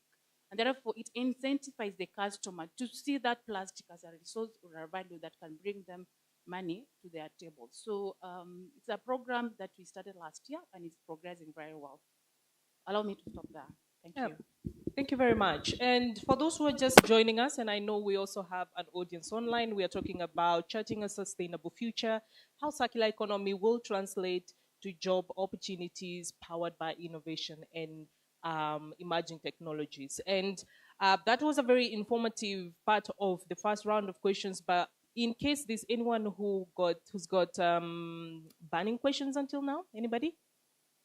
As we wait to hear about that, I would also encourage you, if you can also shoot your questions via X, perhaps, and the hashtag is Future of Work Summit. So make sure you add the hashtag Future of Work Summit, and I can find you. But in the meantime, before we go to the second round of questions, although I will still open this floor for towards the end of the conversation, anyone with a burning question to the panelists before we continue? All right. Can I have a microphone to the gentleman there? Use the hashtag Future of Work Summit on X to shoot your questions in between, but also to engage with comments and to also engage with your feelings of this summit, and particularly for this session on circular economy. The gentleman is there in white. There. Yeah, there. And then I will come back to the audience for more questions towards the end. So keep those questions noted down, all right? Thank you very much. Again, my name is Evans David. I'm a consultant. And I happen to have worked with KEOP, Kenya Youth Employment and Opportunities Project, for over 4 years. And hearing the panelists speak, something comes to mind. The design of the KEOP project was to target the youth and the young people, mostly who had not been to any other level of education, beyond Form 4. So as we are talking about all these things that we need to learn, data analytics, communications, blah, blah, blah, at the back of my mind, having worked with that group of people, I'm like, where is a space for this young person who is looking for a job? I mean, when you tell him or her about data analytics, they just look at you like, what are you saying? You know? But then the thing is, they need these jobs, and we need to chart a way for them, even in this discussion, for the future. So where is the space for this large group of young people who do not have the formal education, but they can get the skills and they can get the job done? Yeah. All right. Perhaps that can be responded by Dr. Agan, because I will also join that with the next question. But I think also having showcased the first video created a little bit of an understanding of how, this application is happening, not for just people who are, at the top of the, of the value chain, but also at the bottom. But Dr. Agan, if you can respond to that, and then I'll come to the next question for you. Thank you. Thank you, Evans. Yes, there is space for the informal sector and those that did not go through the formal education. I'll give you an example of how I've dealt with that. Most of my employees, or people who work for me, hardly went beyond standard 8. And I can tell you for a fact that my best engineer that I've got today is far much better than a PhD holder from the University of Nairobi. Now, how did we get this? Because we take them through a program of what you call experiential learning, where do as I do. Now you get a raw boy from the village or from the slums, and we take them through a skill empowerment program.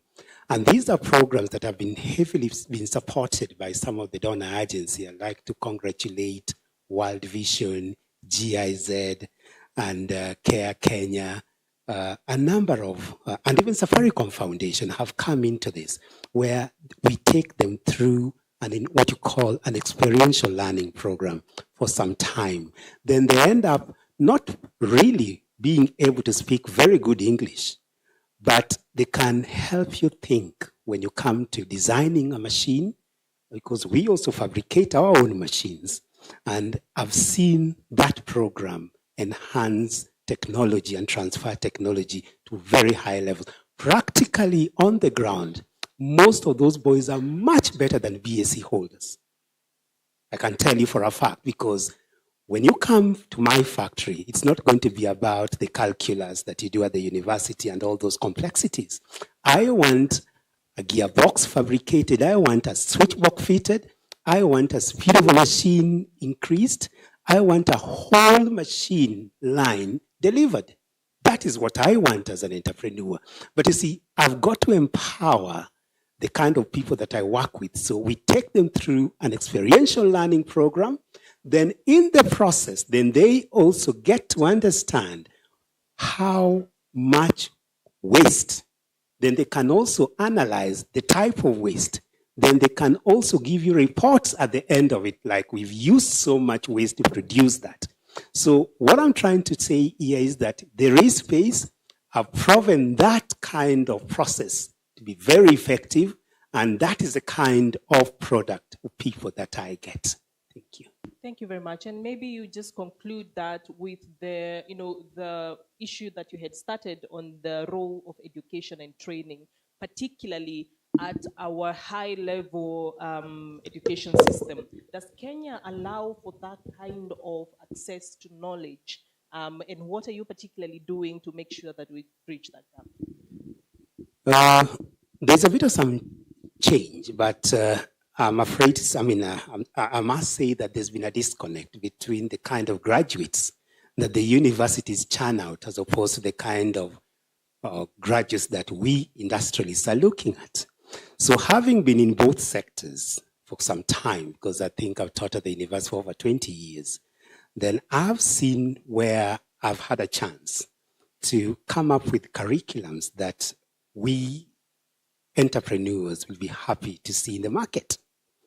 And that's why I brought in the curriculum that will offer you a degree or a diploma in waste management, because I picked up the kind of gaps that I've seen from graduates from formal universities and developed a curriculum that really embeds the kind of skills and technologies and the education and the information that we entrepreneurs want. So as it was in the past, there was a big disconnect because there's too much theory and there's too much imagination in terms of what was there. But with the kind of lessons that we are learning, we brought in curriculums, or we developed curriculums that are fully addressing the needs of what we entrepreneurs are looking for. Yeah, now that we are sitting at the Nairobi University, perhaps we can also see that come up to the higher universities, among others. That would be very interesting to have. But coming back to you, Ruben, and this story is not without its own challenges, and especially when you're talking about upskilling and reskilling for people who are already in other sectors, or even within the jobs that we have, the issue of sustainability is not just now coming up. So when we are starting to look for a job, we have not always had, circular economy in the conversation, but now it is there. So how do we ensure that these challenges of the youth trying to connect between my day-to-day work and how this connects with circular economy and sustainability?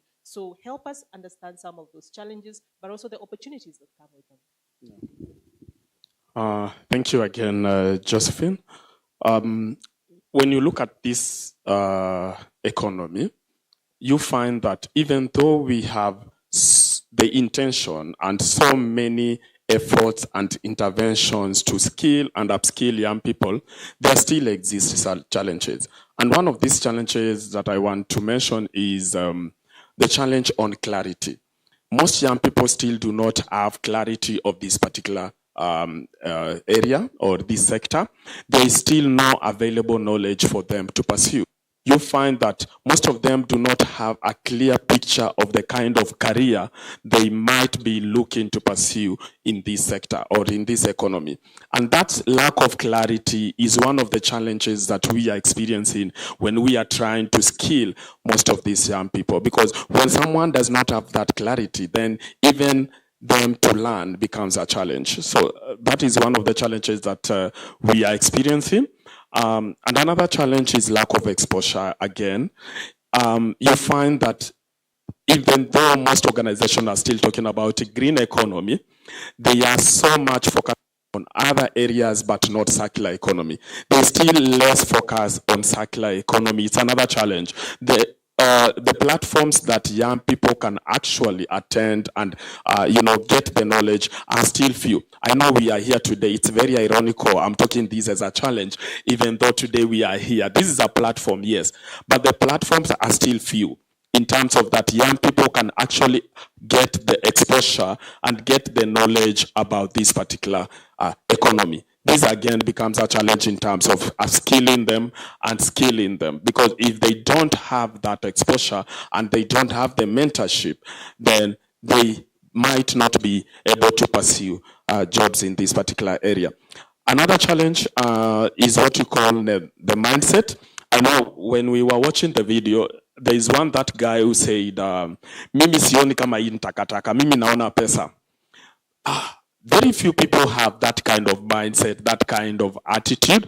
And again, it becomes a challenge when you are trying to skill them or upskill them, because their attitude that they have towards circular economy or towards waste management is that it is not for them. And when they have that attitude, then it becomes a challenge to skill them or upskill them. When we are talking about opportunities, Josephine, one of the biggest opportunities in this particular sector is jobs creation.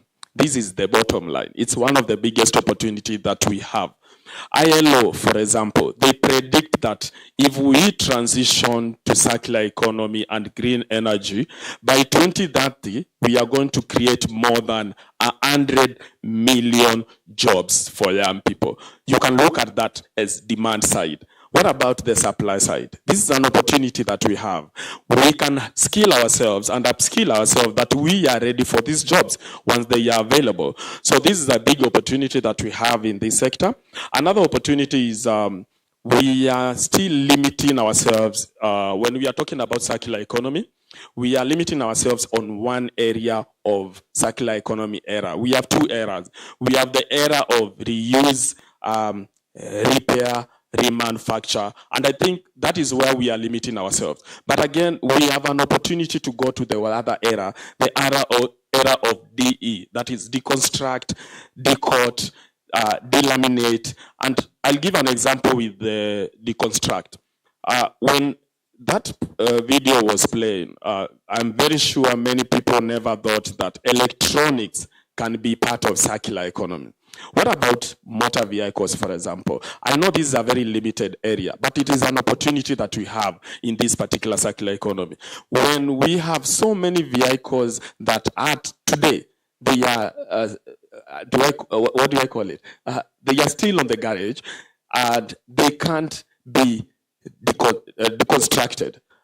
Even though we still don't have policies that are encouraging this to be done, because it is limited to the fact that you can't have one chassis number with another number plate. You can't have one part of the vehicle in another part. So if we can have policies that are actually enabling the construction of motor vehicles, this is another economy, this is another area that I feel we have an opportunity to be in, but we are still not taking advantage of it. The final opportunity that I want to mention is we still have a very huge opportunity on resource mobilization.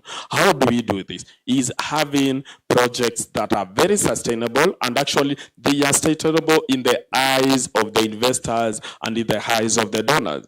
I'll give an example with the VSO Waste to Work project. Allow me just to give an example with that.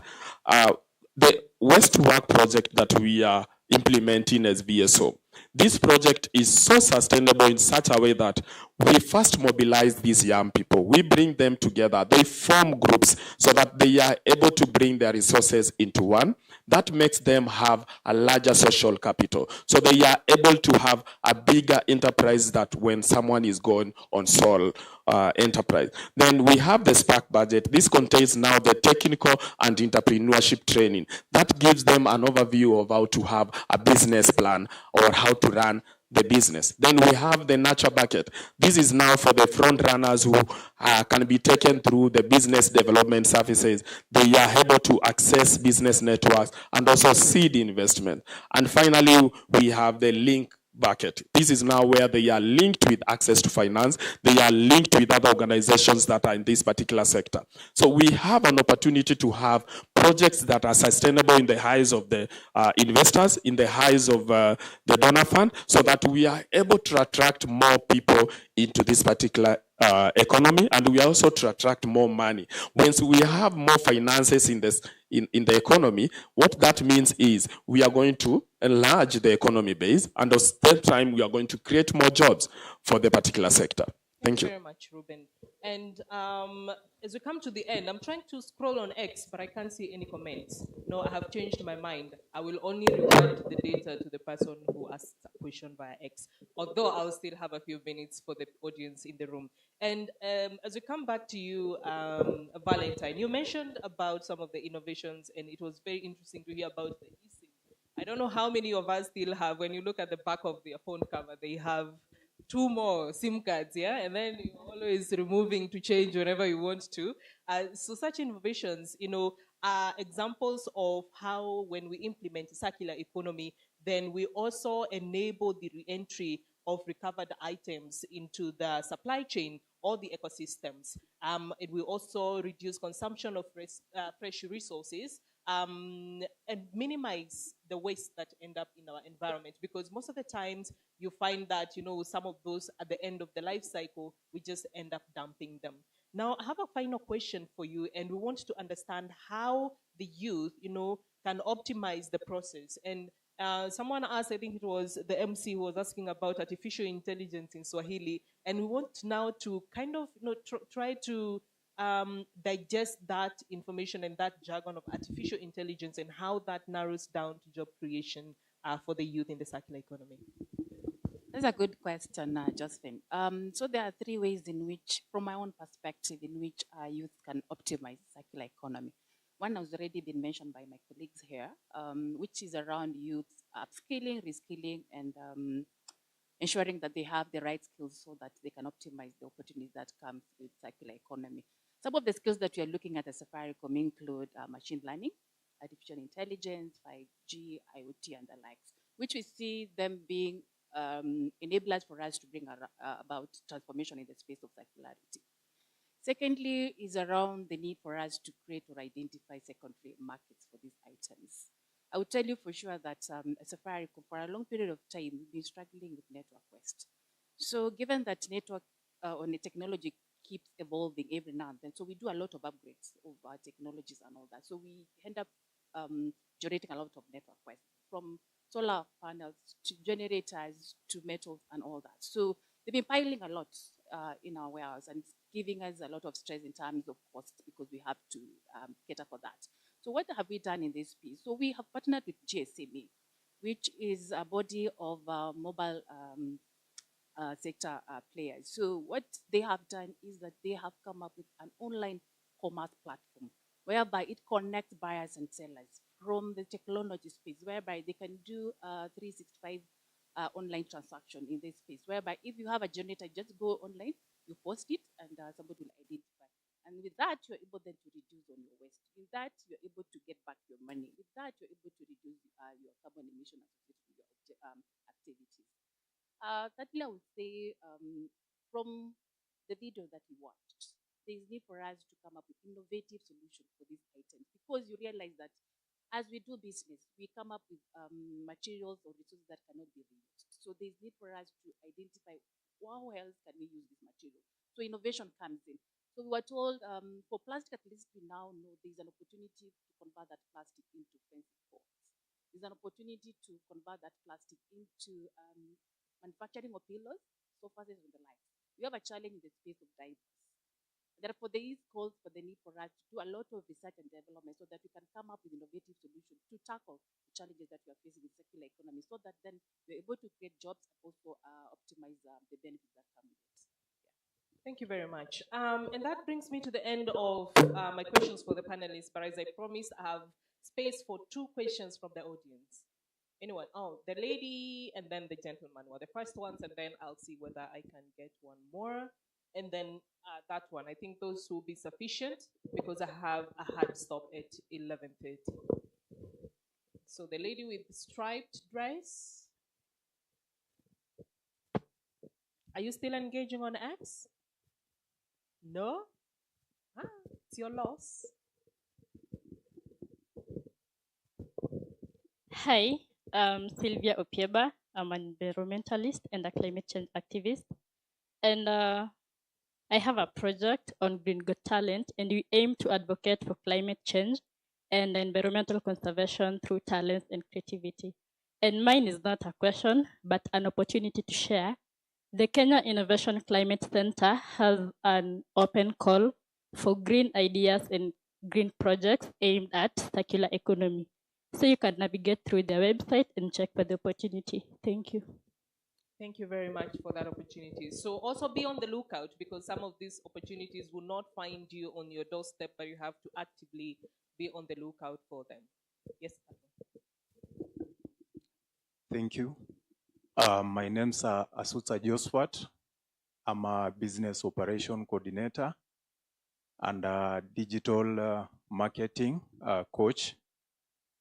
And I'm also a community volunteer at Darren Hart Foundation, which is geared towards environmental conservation. And Valentine has talked about our behavior when it comes to waste management. So my question is about how can we change our behavior towards waste management, because it is a drawback. You'll find that organizations like Darren Hart, when we clean the dump site areas, actually they are not legal dump site areas, and together with other CBOs, you'll find again people will still dump their waste there. Do you think maybe we need a way that we can motivate people in order to change their behaviors now, not just people, but also companies. We've seen companies discharge their waste into the rivers, not once, not twice, yet Daktari Oscar has a company that can make use and recycle those waste into something meaningful. Perhaps I was thinking maybe like the water we are using, do you think the company that is producing can take an initiative maybe to refund me back something anytime I take back these waste, so that the bottle, so that they can reuse it, since we are talking about circular economy? Thank you. Thank you very much. An interesting perspective there on the take-back schemes. One last question from that end, and then we go back to the panelists. And then as you respond to the questions, you will also take 1 more minute to just give your final remarks summarizing. But we also want to hear whether there is hope from your perspective to actually achieving a circular economy and the creation of jobs. Good morning, panelists, and thank you very much for your insightful words regarding the circular economy and the future of work. My question, I have 2 questions. One is on the, or rather, let me introduce myself. My name is Samuel Wanjao. I'm from the Africa Center for Technology Studies, which is an intergovernmental think tank. And the program I work for is the digital economy, and we are based at the Konza Technopolis. So my first question is regarding the digital divide. Currently, there's still a very huge digital divide, and this speaks to the security of the infrastructure that is already being deployed. And from the media and also various research that has been done, we found that circular economy has been perpetuating the insecurity of the infrastructure that is already there, that is the fiber optic, and also even the electricity grid. So how do we overcome this challenge of ensuring that the digital infrastructure that has been put in place that is pushing the future of work does not affect the current investments that have already been put in? The other aspect is there's one of the panelists who talked about various innovations, frugal innovations that have been initiated by the team that he has. So my question is on how do you safeguard that intellectual property so that the youth continue to benefit from that innovation that they have developed? And also, what are the commercial models going forward? Does that intellectual property remain within your organization, or do you have a revenue share model? Just let us know what you have. So, and finally, still connected with that, is there a technology transfer model to ensure that these innovations can be cascaded to the youth who are in far-flung counties away from the urban centers? Thank you very much.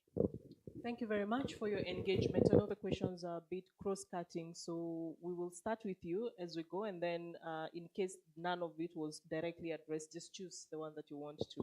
And then I have 4 minutes left, so a minute each, and then we finish.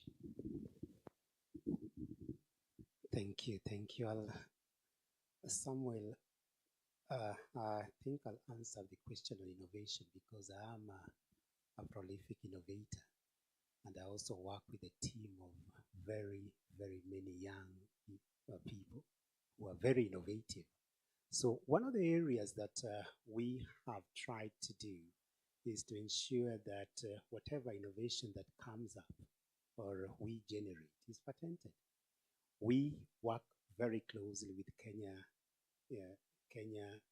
Institute of Property, Kenya KIPI, as we call it, Kenya Institute of Property, whatever.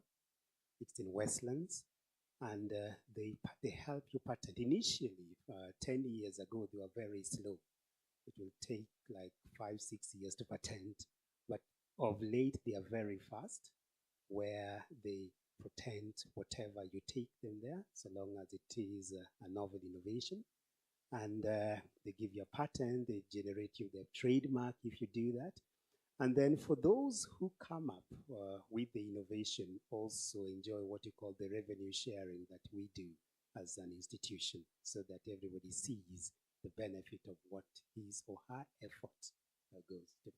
So yes, there is space where we innovate every day in terms of technology, product development, and those innovations are secured locally by KIPI, internationally by ARIPO or WIPO. Thank you. I just want to touch on what this gentleman was asking Valentine on consumer behavior. How the behavior can change. That was the question, right? One is sensitization. I know Valentine is going to add more points on this. Sensitization is one of the main things. How do we handle our waste? For example, as Kenyans, how do we ensure that the waste that comes from our house does not end up in the dump site as 100%? But there are some items that actually you can have them back and recycle. Maybe have an incentive once you do that, just as you have suggested. The other is having a favorable environment for the value chain. We have the waste collectors, we have the waste pickers, we have the waste aggregators. If we can have a viable business environment for all these people in the supply chain, then what that means is they would grow their business, and most of the time they would handle our waste in a very sustainable way. So that is also another way how we can make our waste handling more sustainable. Valentine, I know you have more points on that. Yeah, I think he has answered that question very well. However, I would like to add something. And I think that is something that I can relate very well with. As an organization, we normally come up with these CSR activities and we say like, we want to go and clean up, say, for example, river, say Nairobi River. So we go as Safaricom alone, go do it, and we leave the place. Have we involved the community? Have we involved those who dump the waste into the river? No. So our strategy all along has been very wrong. So it's important that as you do those activities, kindly involve those people who live around there. And he has said it's important that you sensitize them. Some of them don't understand. Why should I segregate my waste? Why should I not dump waste in the river? Unless they understand the importance of it is when now they change their behavior. And lastly is the need for us to incentivize the initiative. And we can incentivize the initiative in so many ways. Maybe they don't have those bins to keep their waste or to keep their waste. It's important that you collaborate with them and provide the same infrastructure to them. The other thing would be monetary incentives. And I can give you an example of how we've done it even for our tree growing program, because we realize without incentivizing the community, then your program is not going to succeed. So in every forest that we go to plant trees, we ensure we involve the community and we do monetary payments so that they can take care of those trees to ensure that they grow to the maturity so that it can serve the purpose for which it was planted. Thank you. Ladies and gentlemen, Valentine Cheriot, Director of Customer Obsession at Safaricom PLC, Ruben Mbuve, Country Project Coordinator, Challenge Fund for Youth Employment at VSO, and Dr. Oscar Agan, Founder, Green Pavers. Thank you very much. It's been an honor to host you, and thank you for responding to the questions and engaging the audience. Thank you for your very lively engagement, and for those who heed my call to actually join the conversation online, I would like to recognize James Nyabola. Where are you?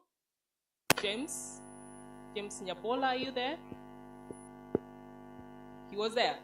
All right, tell him to see me for the airtime. I like keeping promises. It's been my honor. My name is Josephine Wawira, Communications Lead at Sustainable Inclusive Business. Allow me to call you for a group photo and then hand you back over. Thank you very much. Thank you so much for that, Josephine. And thank you so much for that lively discussion, unpacking what it is, defining what it is, and also giving some of the skills that are needed for those who want to get into that particular space. You can move on forward for that particular photo op that will happen. Mr. Ruben, you can put the papers down. You know, a fantastic photo on that one as well, as you get direction from our photographers on that side. Thank you so much.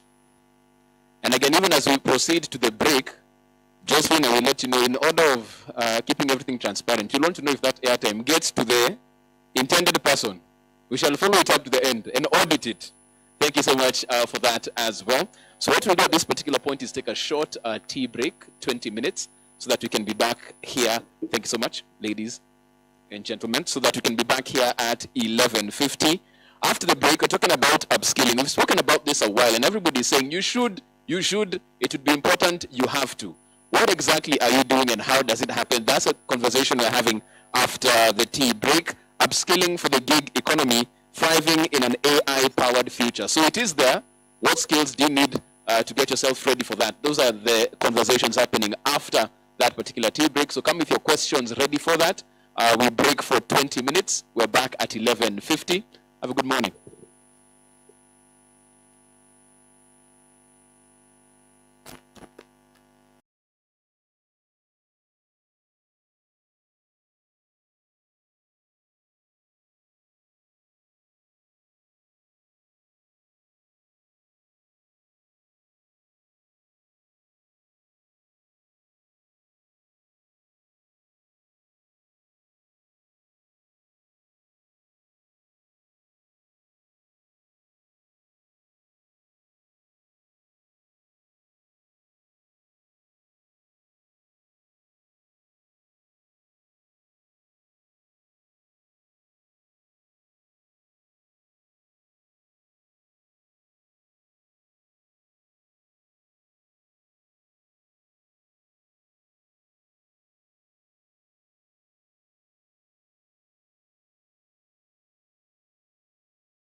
Venue University of Nairobi, Manu Chandaria Hall. 2 days of engaging sessions, plus attendees and 50 keynote speakers. Future of work, global thought leaders and influencers. Top conference topics and themes. Technology catalyzing shifts in the nature of work, workplace and workers. Innovation and entrepreneurship as catalyst for work opportunities. Strengths of inclusivity at the workplace, globalization and business competitiveness. Partners, Ministry of ICT and the Digital Economy, Kenya Private Sector Alliance, KEPSA and GEARS Kenya. A big special thank you to our strategic partners. The Future of Work Summit, Nairobi. Reimagining jobs for Africa in a disrupted labor market for global competitiveness. Dates 14 and 15 March 2024. Venue, University of Nairobi, Manu Chandaria Hall. Don't miss out. Welcome to the Future of Work Summit, Nairobi. Reimagining jobs for Africa in a disrupted labor market for global competitiveness. Dates 14 and 15 March 2024. Venue, University of Nairobi, Manu Chandaria Hall. 2 days of engaging sessions, plus attendees and 50 keynote speakers. Future of work, global thought leaders and influencers. Top conference topics and themes. Technology catalyzing shifts in the nature of work, workplace and workers. Innovation and entrepreneurship as catalyst for work opportunities. Strengths of inclusivity at the workplace, globalization and business competitiveness. Partners, Ministry of ICT and the Digital Economy, Kenya Private Sector Alliance, KEPSA and GEARS Kenya. A big special thank you to our strategic partners. The Future of Work Summit, Nairobi. Reimagining jobs for Africa in a disrupted labor market for global competitiveness. Dates 14 and 15 March 2024. Venue, University of Nairobi.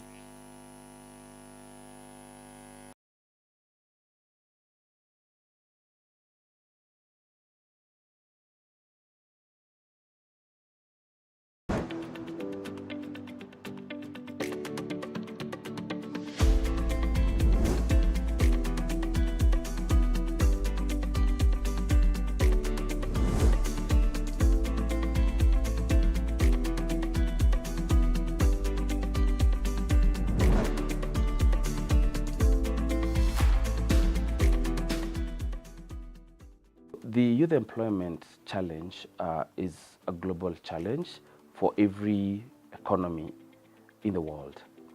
And so a lot of work has been done, research has been done in this space, and there is a conclusion that for the economies to be able to create sufficient and enough jobs, then they must be able to have capacity to grow to double digits.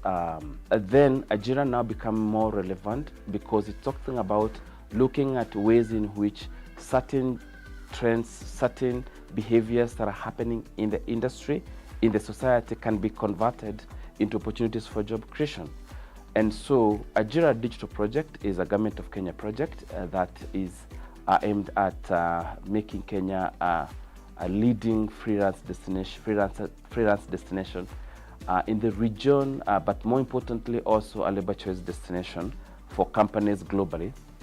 And we do this by ensuring that the digital economy continues to grow and to thrive. We work within 4 key areas. One is to ensure that there's sufficient infrastructure to propel the growth of digital economy. At the same time, we are looking at the skills that are available in the ecosystem to be able to deliver for the industry. We are also looking at the fact that we need to build trust and awareness on these particular opportunities, and more importantly, to look at ways in which we can catalyze digital work in the ecosystem. So the program is currently funded by MasterCard Foundation and is implemented by 2 partners, Emoblis, which supports the supply side, which is skills development and infrastructure, and KEPSA, Kenya Private Sector Alliance, which focuses on the demand side, meaning looking at ways of increasing and catalyzing digital work, both in the public sector and also in the private sector, and also linking young people to those different opportunities.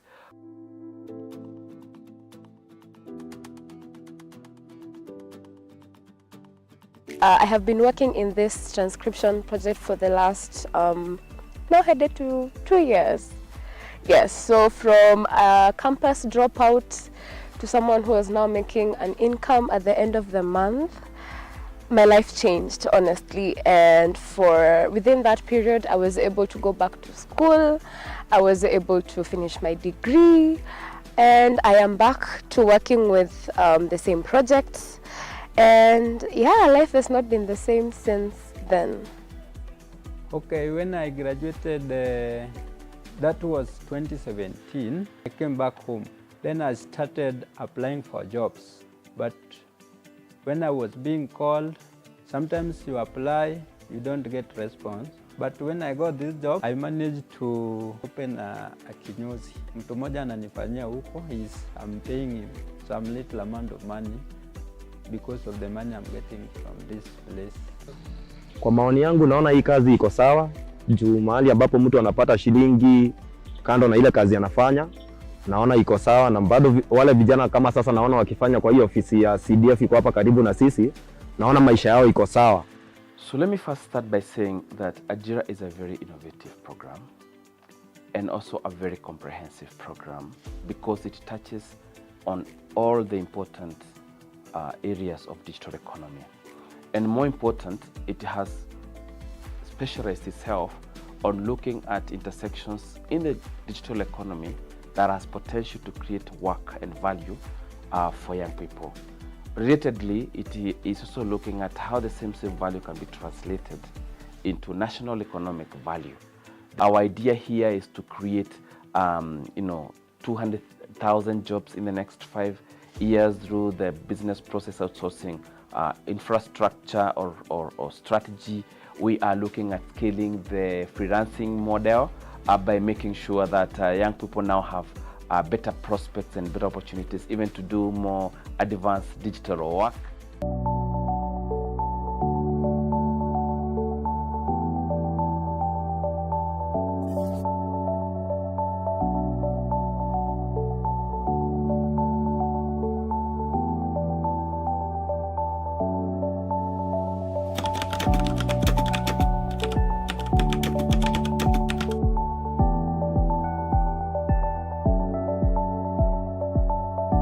I came to know about this opportunity, my friend who referred to me, so I challenged myself to push myself to get to know what it entailed about, and then I went for the training, which it was about the rigor transcription part.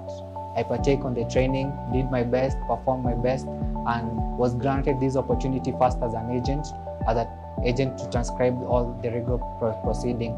As for now, I managed to be promoted to a quality assurance team, whereby it involves like identifying and also mentoring of the agents in the work they do. Working as a legal transcriber has been quite rewarding for me, since I've been able to learn a lot more than I have expected. Not only about listening to the audios and typing, so that it has helped me mostly in my blogging parts, because now I'm able to have not only good grammar, but also the punctuations, like the time limit. I'm able to limit myself, as we do here. We have a limit of a certain time to work, so I'm able to plan myself better. From 2020, I have been a professional transcriber. After 6 months, I was promoted to a proofreader. I had gathered enough skills to enable me open my own Go Transcript account, in which I was a freelancer. Due to COVID and economic shutdown, some of my business failed. So I had to look for other ways. Luckily, Ajira came in hand, where I managed to do a course in content writing and digital marketing. From 2019 up to 2022, I've managed to work with international clients, majorly Australia, and local clients who are doing with websites. And now I have the confidence to say that this is quite a remarkable journey that has been made possible by Ajira and their partnership with MasterCard and KEPSA and all other groups. With the power of internet, you have access to virtually everything you need, either to upscale yourself, either to look for work on international space, not just your local space. You don't have to really wait for someone. And those are the skills about agility, about resilience, about agency that are very important for every young people to adapt. And this is not even for young people. Even for the old people, if you don't upscale yourself, if you don't reskill yourself, then you become very irrelevant, soon. And therefore, for young people, it is important that you raise your ambition, you raise your relevancy by keeping yourself updated to what is happening, by keeping yourself skilled with the current skills that are demanded by the market, and of course, being more focused about changing and living purposeful and impactful lives.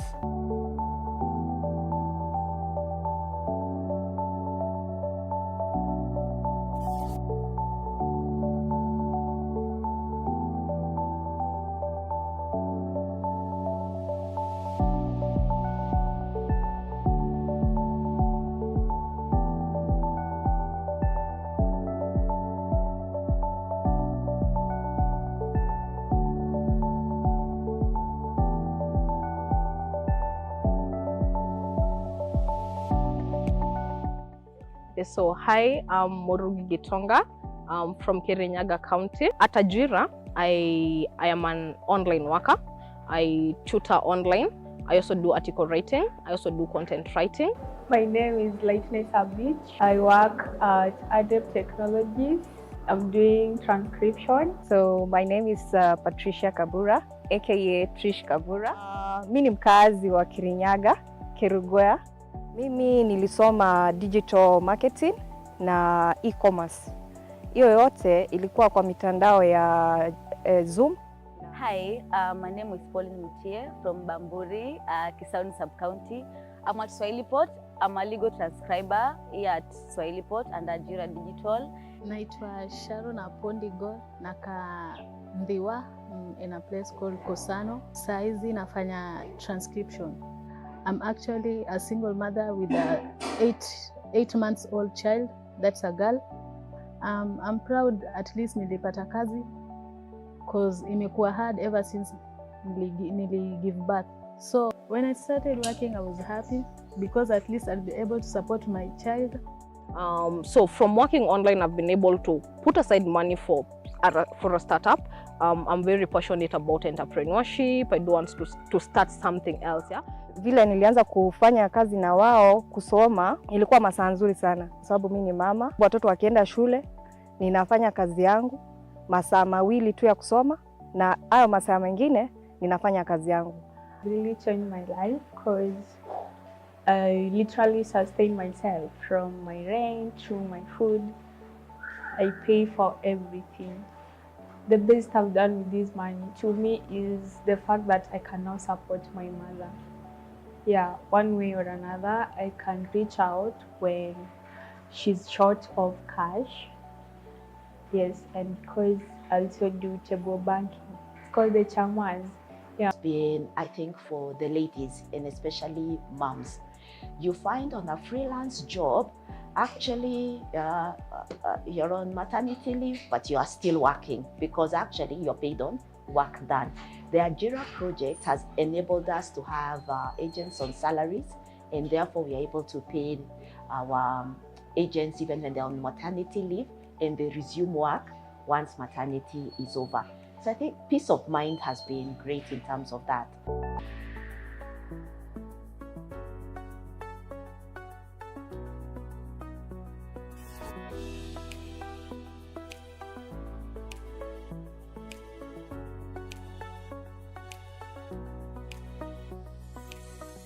My request to the government and Ajira and their partners that the project has been very fruitful, and with more awareness about it, it can be so helpful to the community, especially in Mbeere, as we have a lot of people who are willing to learn and improve their lives.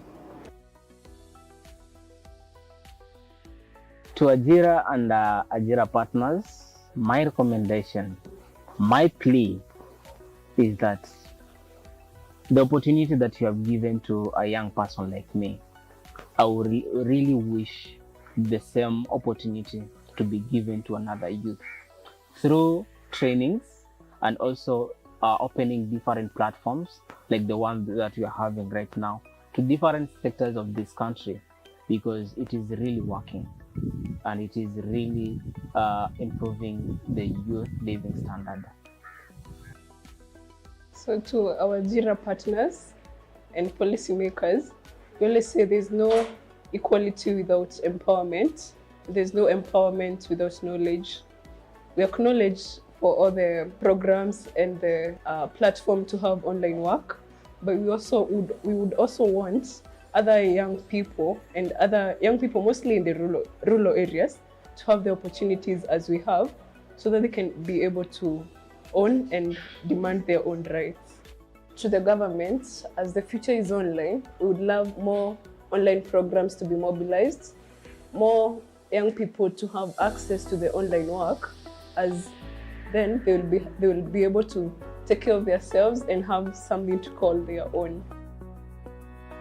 Hii serikali yetu ya Kenya, hii serikali mpya William Samoei Ruto wakiwa na Rigathi Gachagua, ni ati ya kwamba hii kitu ikuwe more funded ili kila kijana kusikuwa na kijana ambaye anapotelea.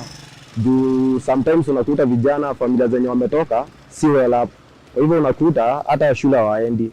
Kwa hivyo naomba serikali ianzishe hii kitu na ikuwe na more funding ili kusikuwa na kijana hata mmoja ambaye anapotelea, ili sisi wote tukue wa kusaidika. hiyo wenye walikuwa na plani ya kutengeneza hii mambo ya ajira, hiyo Mungu alifanya kazi na hawa, na vile alifanya kazi na hawa, sisi kama mtu kama mimi nataka hiyo sekta iendelee kabisa.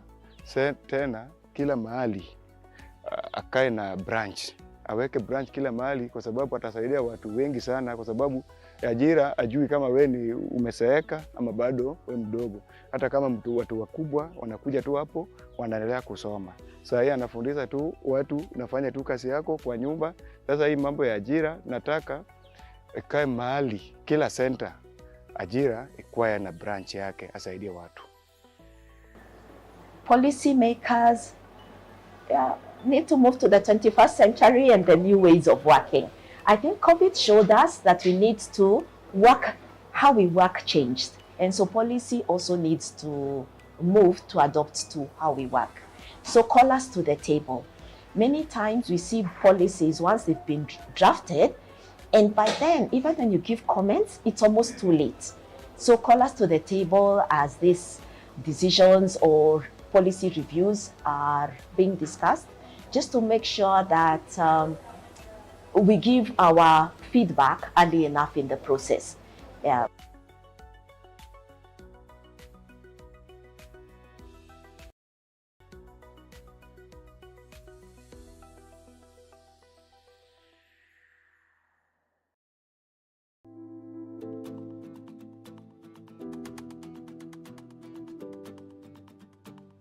I have been working in this transcription project for the last, now headed to 2 years. Yes, so from a campus dropout to someone who is now making an income at the end of the month, my life changed, honestly. And within that period, I was able to go back to school. I was able to finish my degree, and I am back to working with the same projects. And yeah, life has not been the same since then. Okay, when I graduated, that was 2017, I came back home. Then I started applying for jobs.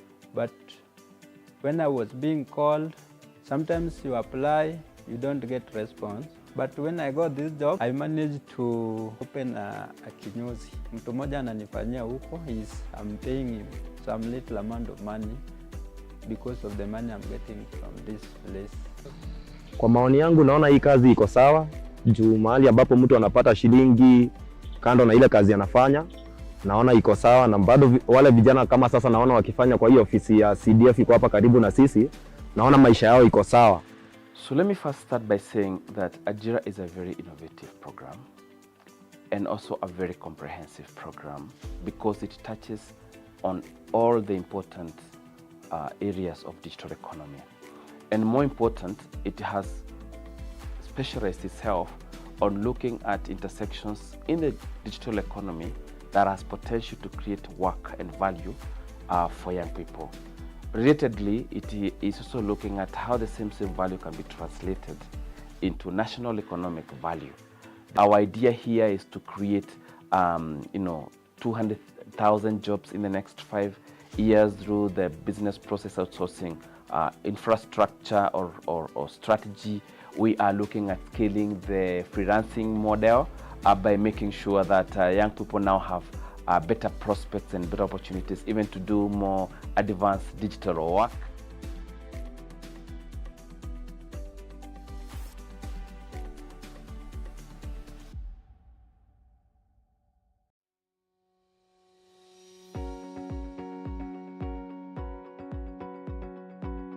Kwa majina naitwa Abdalla Sheikh. Mimi najihusisha na kazi za online. Huwa nafanya kazi za data annotation. Nilianza kazi hii 2018. Nilipotoka shule nilikuwa na challenges za kuajiriwa. So baada ya kufanya vibarua vya kazi ngumu hapa na hapa, nilianza kazi hiyo mpaka sasa hii kazi mimi imenisaidia kwa sababu kama ningelikuwa nafanya kazi za vibarua vya kawaida kama vile mjengo nini, okay, kusema kweli zile kazi ni ngumu na pia haziendelezi mtu kwa sababu unapata mtu anafanya kazi ile kwa miaka nenda miaka rudi, lakini katika kujifunza hajifunzi kitu. Lakini kupitia kwa hii kazi nimeweza kujifunza vitu vingi, kwa sababu kila jinsi unavyoendelea kufanya vitu vingine vinakuja vinajitokeza. Kwa sasa hivi mimi najifundisha pia na mambo na web development, mbali na kwamba nilianza katika mambo na data analysis na transcription. So nikianzia I was getting like 300 in a day, ama let's say like $3 in short, which inakuja kama 400 ama 300 in a day. Currently I earn $10 in a day, of which in a month inakuja kama 25 to 30, because not always I'm working. Sometimes najipatia hope. Kazi za online ni kitu ambacho zinaenda zikiprogress, as in the more you work on, the more you earn skills every day and night. So after maybe like a period of time umework, you won't be the same person ambaye ulikuwa wakati uko unaanza. Mojawapo ya sehemu ambayo mtu anaweza kufanya kazi online ni ajira. Ajira is a government initiative ambayo husaidia vijana kufanya kazi za online. Is a platform mtu ana register, alafu anapatiwa let's say like a username, ana sign, then anytime akitaka kuna kazi anafanya, ana login na anafanya kazi.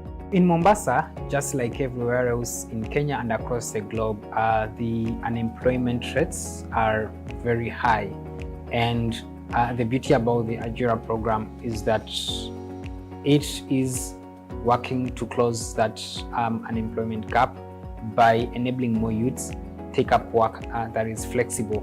Aside from the few that have been absolved to be involved in the transcription work for the judiciary, others have been linked to online platforms where they can be able to take up online work.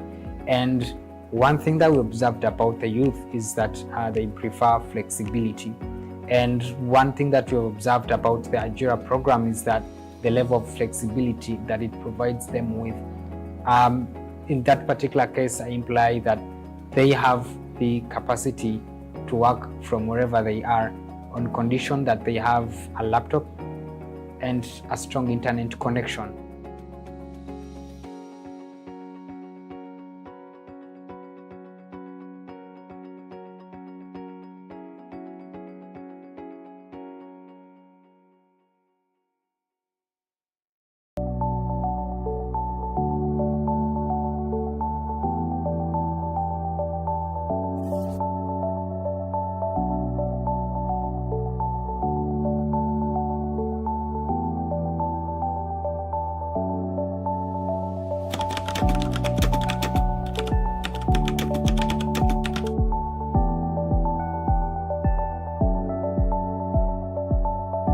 I came to know about this opportunity, my friend who referred to me, so I challenged myself to push myself to get to know what it entailed about, and then I went for the training, which it was about the legal transcription part.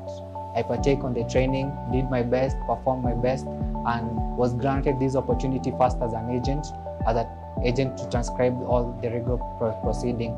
As for now, I managed to be promoted to a quality assurance team, whereby it involves like identifying and also mentoring of the agents in the work they do. Working as a legal transcriber has been quite rewarding for me, since I've been able to learn a lot more than I have expected. Not only about listening to the audios and typing, so that it has helped me mostly in my blogging parts, because now I'm able to have not only good grammar, but also the punctuations, like the time limit. I'm able to limit myself. As we do here, we have a limit of a certain time to work, so I'm able to plan myself better. From 2020, I have been a professional transcriber. After 6 months, I was promoted to a proofreader. I had gathered enough skills to enable me open my own Go Transcript account, in which I was a freelancer. Due to COVID and economic shutdown, some of my business failed. So I had to look for other ways. Luckily, Ajira came in hand, where I managed to do a course in content writing and digital marketing. From 2019 up to 2022, I've managed to work with international clients, majorly Australia, and local clients who are doing with websites. And now I have the confidence to say that this is quite a remarkable journey that has been made possible by Ajira and their partnership with MasterCard and KEPS and all other groups.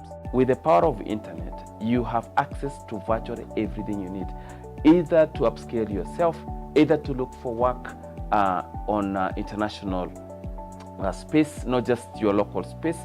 You don't have to really wait for someone. And those are the skills about agility, about resilience, about agency that are very important for every young people to adapt. And this is not even for young people.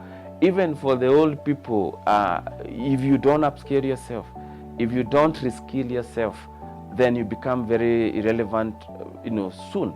And therefore, for young people, it is important that you raise your ambition, you raise your relevancy by keeping yourself updated to what is happening, by keeping yourself skilled with the current skills that are demanded by the market, and of course being more focused about changing and living purposeful and impactful lives.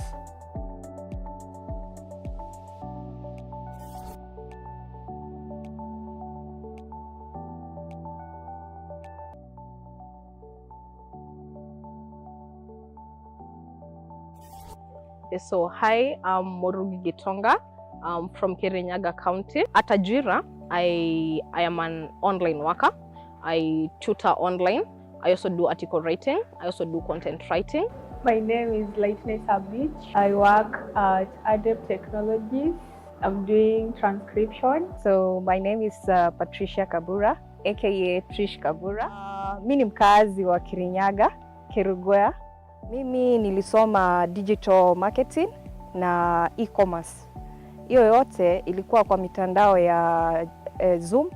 Hi, my name is Pauline Mutie from Bamburi, Kisauni Sub-County. I'm at Swahilipot. I'm a legal transcriber here at Swahilipot and Ajira Digital. Naitwa Sharon Apondigor, naka Ndiwa in a place called Kosano. Saizi nafanya transcription. I'm actually a single mother with a 8 months old child. That's a girl. I'm proud at least nilipata kazi because imekuwa hard ever since nili give birth. So when I started working, I was happy because at least I'll be able to support my child. So from working online, I've been able to put aside money for a startup. I'm very passionate about entrepreneurship. I do want to start something else. Yeah. Vile nilianza kufanya kazi na wao kusoma, ilikuwa masaa nzuri sana kwa sababu mimi ni mama. Watoto wakienda shule, ninafanya kazi yangu masaa mawili tu ya kusoma, na hayo masaa mengine ninafanya kazi yangu. Really changed my life because I literally sustain myself from my rent to my food. I pay for everything. The best I've done with this money to me is the fact that I can now support my mother. Yeah, one way or another, I can reach out when she's short of cash. Yes, and because I also do table banking. It's called the Chamas. Yeah. It's been, I think, for the ladies and especially moms. You find on a freelance job, actually you're on maternity leave, but you are still working because actually you're paid on work done.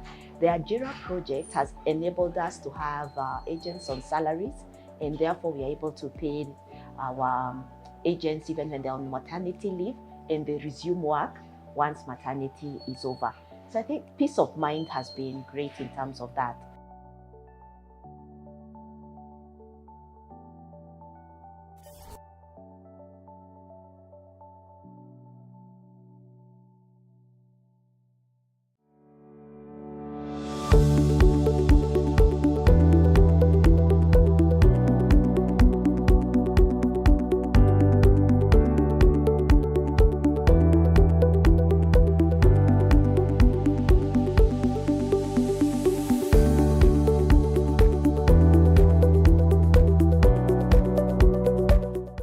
One of the biggest challenges facing our country today is lack of employment opportunities for many of our young people, despite them completing their studies from various institutions of higher learning. According to the Kenya National Bureau of Statistics, in March 2021, the youth unemployment rate stood at 11.4%, meaning that in every 5 unemployed Kenyans, 3 are young people. the youth employment challenge is a global challenge for every economy in the world. And so a lot of work has been done, research has been done in this space, and there is a conclusion that for the economies to be able to create sufficient and enough jobs, then they must be able to have capacity to grow.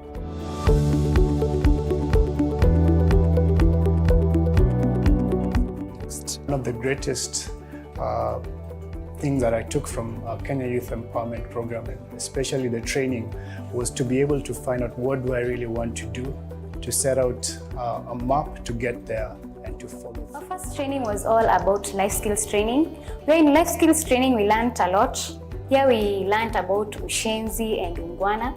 We learned about how to be assertive, how to envision where you want to go, how to plan for where you want to go. After the life skills lesson, we went for core business skills, where I learned more about writing proposals and business plans.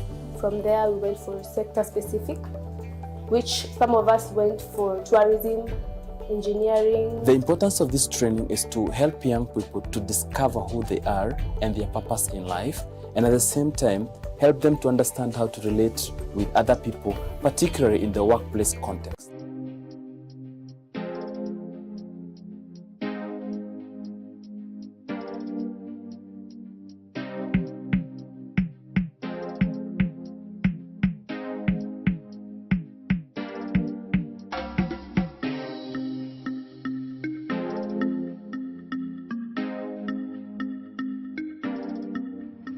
My name is Immaculate Okongo.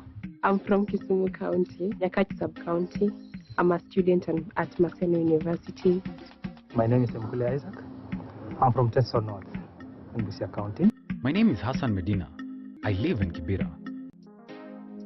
As a youth, yeah, okay, like now we are in school, but then you find that what parents are giving you are not enough. Also, you'd like to do something to add on what you're giving. I think online work is interesting. Right now, I am doing the training. After I finish, I can learn how to do online work. Then if they accept, I will join and work. I have been working in this transcription project for the last, now headed to 2 years. Yes, so from a campus dropout to someone who is now making an income at the end of the month, my life changed, honestly. And within that period, I was able to go back to school. I was able to finish my degree, and I am back to working with the same projects. And yeah, life has not been the same since then. And so Ajira Digital Project is a Government of Kenya project that is aimed at making Kenya a leading freelance destination in the region, but more importantly also a labor choice destination for companies globally. And we do this by ensuring that the digital economy continues to grow and to thrive.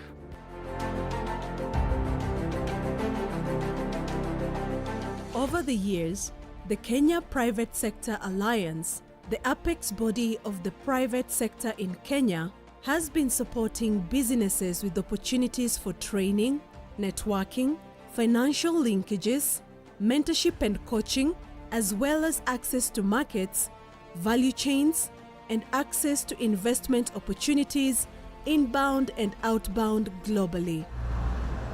In 2022, with support from the Embassy of Ireland in Kenya, KEPSA rolled out the SMEs Accelerator program designed to support small and medium enterprises in their quest to increase the value of their businesses quickly.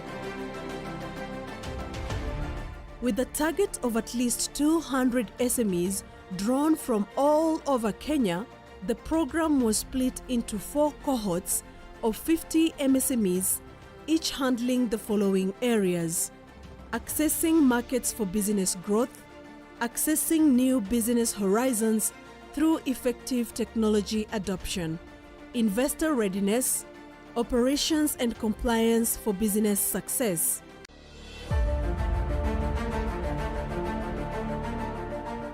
I came to learn about SME Accelerator program through Google search. So during my search, I came across KEPSA advertising for the SME Accelerator Cohort 3 for investor readiness, and I got the interest and did my follow-up and made the application. Our sales has improved and we are getting more referrals from previous clients. We have been able to reach a wider audience and our business sales have increased. I'm a lawyer by training, and what I do is what we call alternative dispute resolution. And my business particularly is in mediation. So we have private mediation, which I do, and also court annexed mediation, whereby I'm a court annexed mediator. My business before, I don't know how to put it, it was, I would say, at zero level. I just had the knowledge of how to do, what to do and how to help people. But when it came to marketing myself or putting my name out there through the online platforms and digital platforms, I had no clue where to start, what to do, how to do, nothing, zero. When I participated in this program, after that, I think it took me from 0 to 70. Now I'm at 70. And at 70 because I learned so much in terms of, there's a wealth of information and platforms and knowledge that can help me access people more easier and also add value to people. Members of the press and fellow Kenyans, I want to inform you that the Ministry of Health has confirmed the first coronavirus case in Kenya.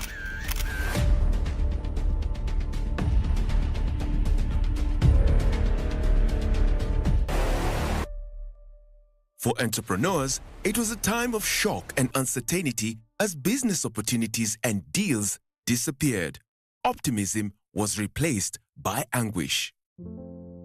I remember it was in March and I was in the middle of negotiating a 2.5 million contract at that point. When COVID hit, everything crumbled.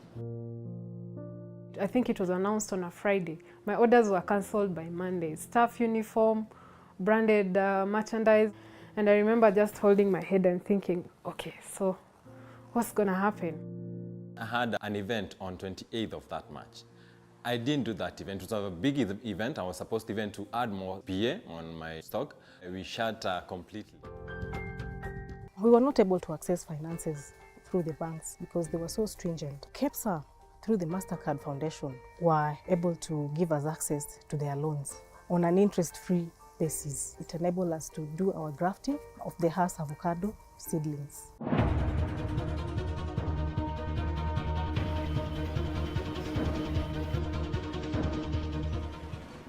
And our main focus is on women and youth, trying to help them to be able to get alternative sources of livelihood.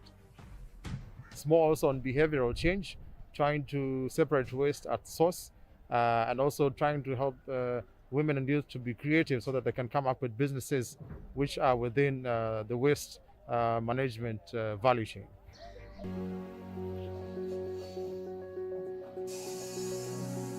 And we got a model where we've got like about 600 youth, a lot of them being street families. We are trying to rehabilitate to make them useful and to get them how to earn a decent living out of waste collection.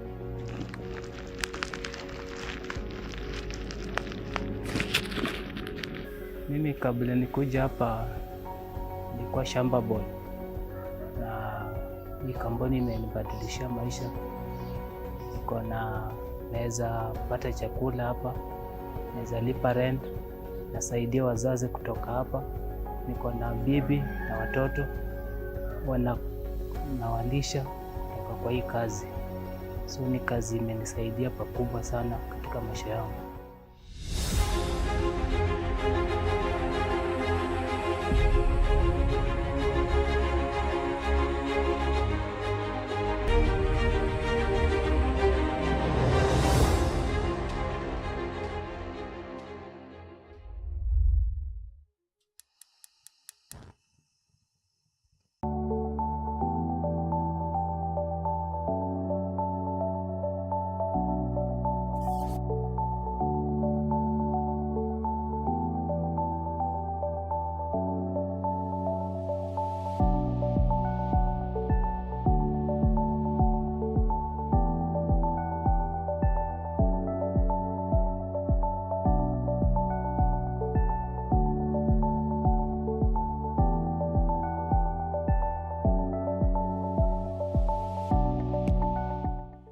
So hi, I'm Morugi Gitonga. I'm from Kirinyaga County. At Ajira, I am an online worker. I tutor online. I also do article writing. I also do content writing. My name is Lightness Abich. I work at Adept Technologies. I'm doing transcription. So my name is Patricia Kabura, aka Trish Kabura. Mimi ni mkazi wa Kirinyaga, Kerugoya. Mimi nilisoma digital marketing na e-commerce. Hiyo yote ilikuwa kwa mitandao ya Zoom. Hi, my name is Pauline Mutie from Bamburi, Kisauni Sub-County. I'm at Swahilipot. I'm a legal transcriber here at Swahilipot and Ajira Digital. Naitwa Sharon Apondigo, naka Ndiwa in a place called Kosano. Saizi nafanya transcription. I'm actually a single mother with a 8 months old child. That's a girl. I'm proud at least nilipata kazi because imekuwa hard ever since nili give birth. So when I started working, I was happy because at least I'll be able to support my child. So from working online, I've been able to put aside money for a startup. I'm very passionate about entrepreneurship. I do want to start something else. Yeah. Vile nilianza kufanya kazi na wao kusoma, ilikuwa masaa nzuri sana sababu mimi ni mama. Watoto wakienda shule, ninafanya kazi yangu masaa mawili tu ya kusoma na hayo masaa mengine ninafanya kazi yangu. Really changed my life because I literally sustain myself from my rent to my food. I pay for everything. The best I've done with this money to me is the fact that I can now support my mother. Yeah, one way or another, I can reach out when she's short of cash. Yes, and because I also do table banking. It's called the Chamas. Yeah. It's been, I think, for the ladies and especially moms. You find on a freelance job, actually you're on maternity leave, but you are still working because actually you're paid on work done. The Ajira project has enabled us to have agents on salaries, and therefore we are able to pay our agents even when they're on maternity leave and they resume work once maternity is over. So I think peace of mind has been great in terms of that.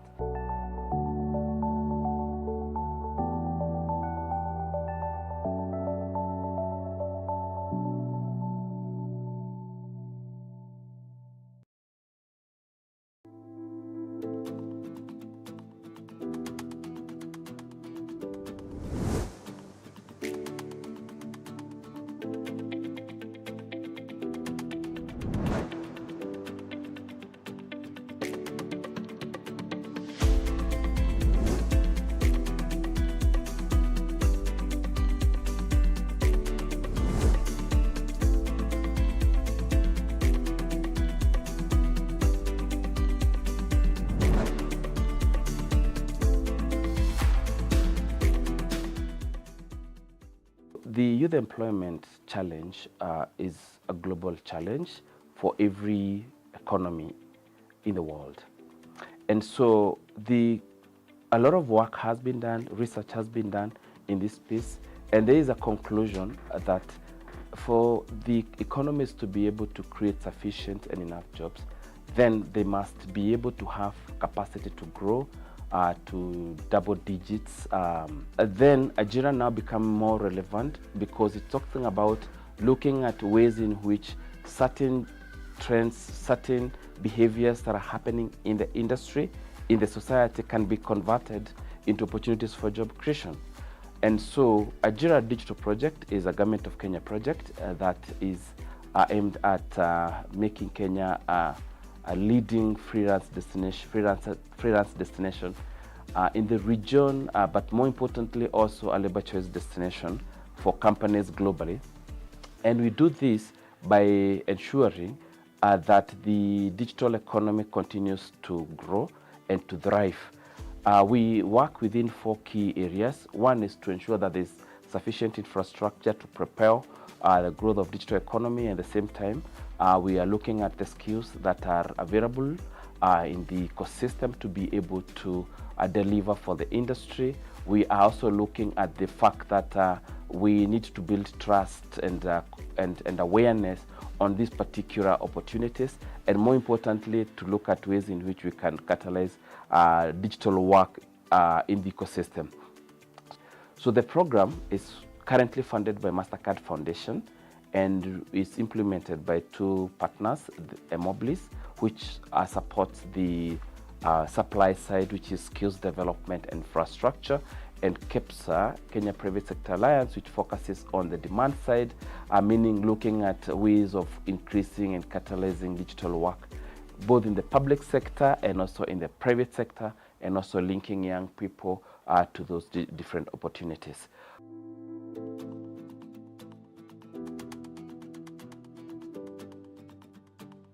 I have been working in this transcription project for the last, now headed to 2 years. Yes, so from a campus dropout to someone who is now making an income at the end of the month, my life changed, honestly. And within that period, I was able to go back to school. I was able to finish my degree, and I am back to working with the same projects. And yeah, life has not been the same since then. Okay, when I graduated, that was 2017, I came back home. Then I started applying for jobs. But when I was being called, sometimes you apply, you don't get response. But when I got this job, I managed to open a kinyozi. Mtu mmoja ananifanyia huko, I'm paying him some little amount of money because of the money I'm getting from this place. Kwa maoni yangu naona hii kazi iko sawa, juu mahali ambapo mtu anapata shilingi kando na ile kazi anafanya, naona iko sawa, na bado wale vijana kama sasa naona wakifanya kwa hiyo ofisi ya CDF iko hapa karibu na sisi, naona maisha yao iko sawa. So let me first start by saying that Ajira is a very innovative program and also a very comprehensive program because it touches on all the important areas of digital economy. And more important, it has specialized itself on looking at intersections in the digital economy that has potential to create work and value for young people. Relatedly,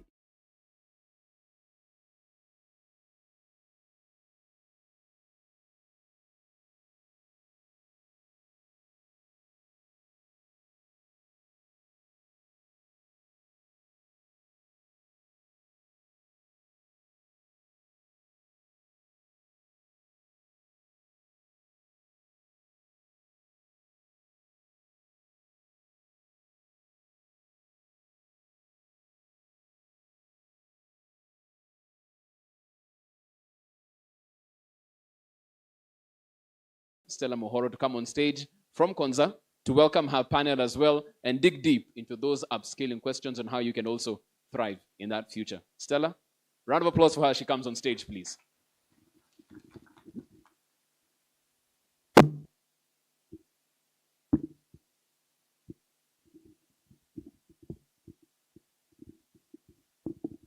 Okay, I'll call on stage Anthony Karanja from the MasterCard Foundation. Yes, you can clap for him, by the way. We're not rationing applause. Please use them liberally. Corinne Gorokie, CEO, Generation Kenya. Round of applause for her as well. Ken Mwenda, Managing Director, eMobilis. Yeah, he even got a woo at the top. He came with his squad. This guy knows how to work the crowd. Have they been paid or that was the KPI? Okay, don't worry. Angalia M-Pesa. It's coming. It's coming. Esther Gadegi, CEO, Digital Opportunity Trust. And Frida Mwangi, co-founder, iWorkers Kenya. Round of applause for them. Stella, floor is yours.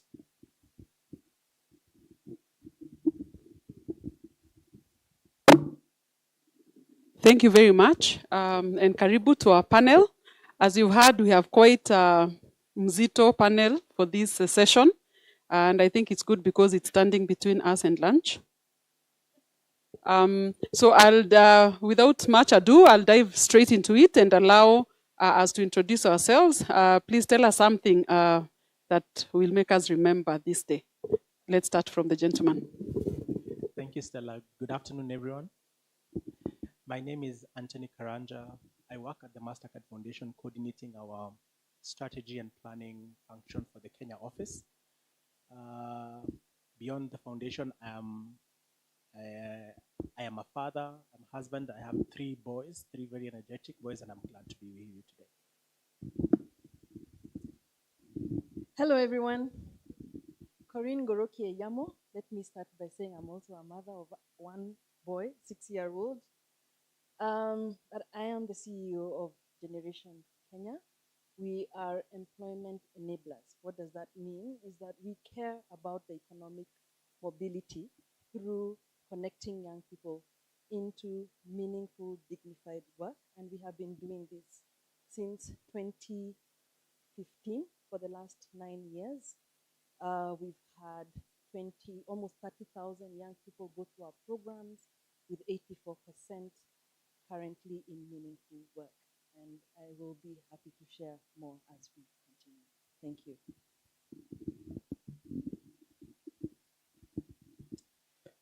Good afternoon, everybody. I'm assuming it's afternoon. Ken Mwenda, co-founder and managing director of Immobilis. It's such a privilege to be here. Thank you to KEPSA, GIZ, and all the other organizers for hosting us. Great to be amongst this esteemed panel. I did not pay anyone to clap. I'm a father of 3 kids, so the idea of the future of work is of particular interest to me as a parent, but also we're educators and trainers. Sorry, is this clear? Yeah, we're also educators and trainers in terms of what we do as Immobilis, as a 14-year-old digital skilling incubation hub, software development, accredited TVET, based here for the last 14 years. So great to be amongst you. Good afternoon, everyone. My name is Esther Wanjiru, the Country Director for Digital Opportunity Trust. So digital really is at the heart of what we do. We focus on young people between the age of 18 to 35 and on providing digital skills for them to be able to thrive within the digital economy. So anything that covers digital, right from how to switch on your computer, all the way to coding and other skills as well as soft skills. So really happy to be here amongst friends. Good afternoon. My name is Frida Mwangi from IR Workers Kenya. IR Workers Kenya is a community of digital workers, and we bring them together to connect, to learn from each other, and also access resources that will help them to grow personally and professionally. So that you remember me, I actually started working online at the age bracket of being a youth at 35. And I'm a mother of 4, and I got this opportunity after taking care of the 4 for 17 years. So it's a wonderful opportunity that you can get to. Well done. Round of applause for our panelists.